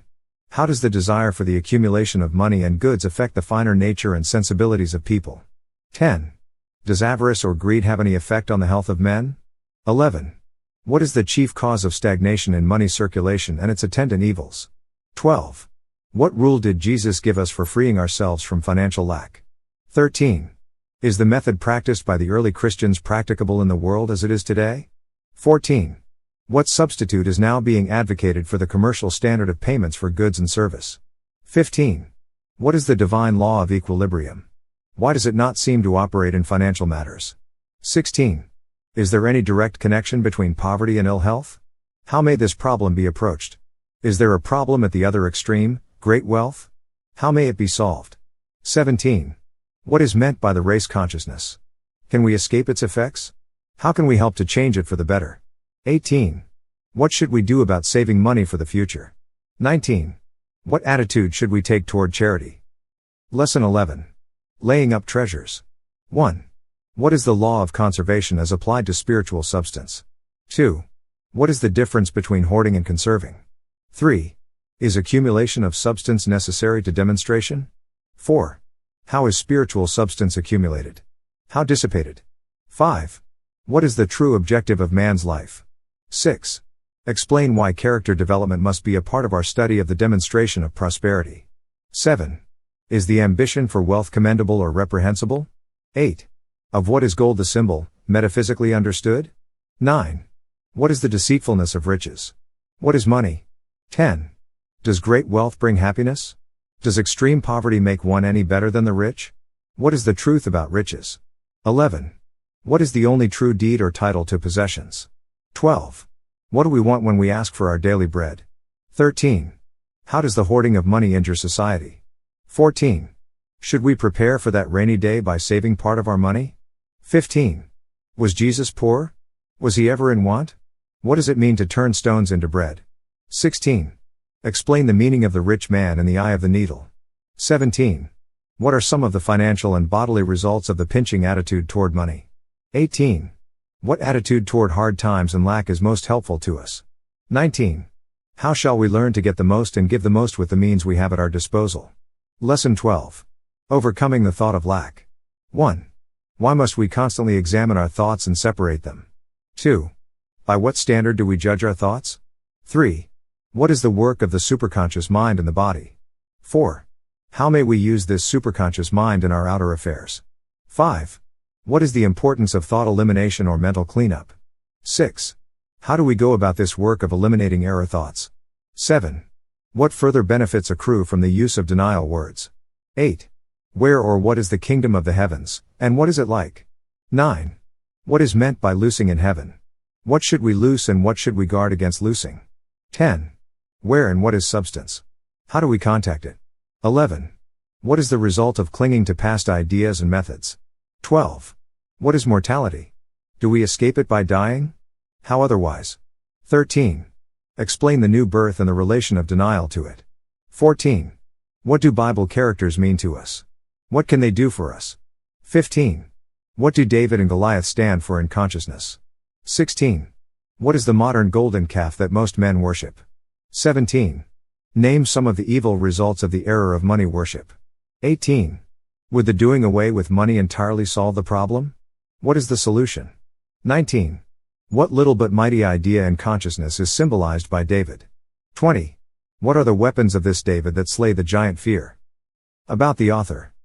Charles Fillmore was an innovative thinker, a pioneer in metaphysical thought at a time when most religious thought in America was entirely orthodox. He was a lifelong advocate of the open, inquiring mind, and he took pride in keeping abreast of the latest scientific and educational discoveries and theories. Many years ago he wrote, "What you think today may not be the measure for your thought tomorrow," and it seems likely that were he to compile this book today, he might use different metaphors, different scientific references, and so on. Truth is changeless. Those who knew Charles Fillmore best believe that he would like to be able to rephrase some of his observations for today's readers, thus giving them the added effectiveness of contemporary thought. But the ideas themselves, the core of Charles Fillmore's writings, are as timeless now, and will be tomorrow, as when they were first published. Charles Fillmore was born on an Indian reservation just outside the town of St. Cloud, Minnesota, on August 22, 1854. He made his transition on July 5, 1948, at Unity Village, Missouri, at the age of 93. To get a sense of history, when Charles was 11, Abraham Lincoln was assassinated. When Charles died, Harry Truman was president. With his wife Myrtle, Charles Fillmore founded the Unity Movement and Silent Unity, the international prayer ministry that publishes daily word. Charles and Myrtle built the worldwide organization that continues their work today, Unity School of Christianity. Through Unity School's ministries of prayer, education, and publishing, millions of people around the world are finding the teachings of truth discovered and practiced by Charles and Myrtle Fillmore. Charles Fillmore was a spiritual pioneer whose impact has yet to be assessed. No lesser leaders than Dr. Norman Vincent Peale and Dr. Emmett Fox were profoundly influenced by him. Dr. Peale borrowed his catchphrase of positive thinking from Charles Fillmore. Emmett Fox was so affected by Fillmore's ideas that he changed his profession. From an engineer, he became the well-known writer and speaker. Charles Fillmore, author, teacher, metaphysician, practical mystic, husband, father, spiritual leader, visionary, has left a legacy that continues to impact the lives of millions of people. By his fruits, he is continuously known. The end. Thanks for listening to Prosperity by Charles Fillmore. Please like, share and subscribe for more audiobooks.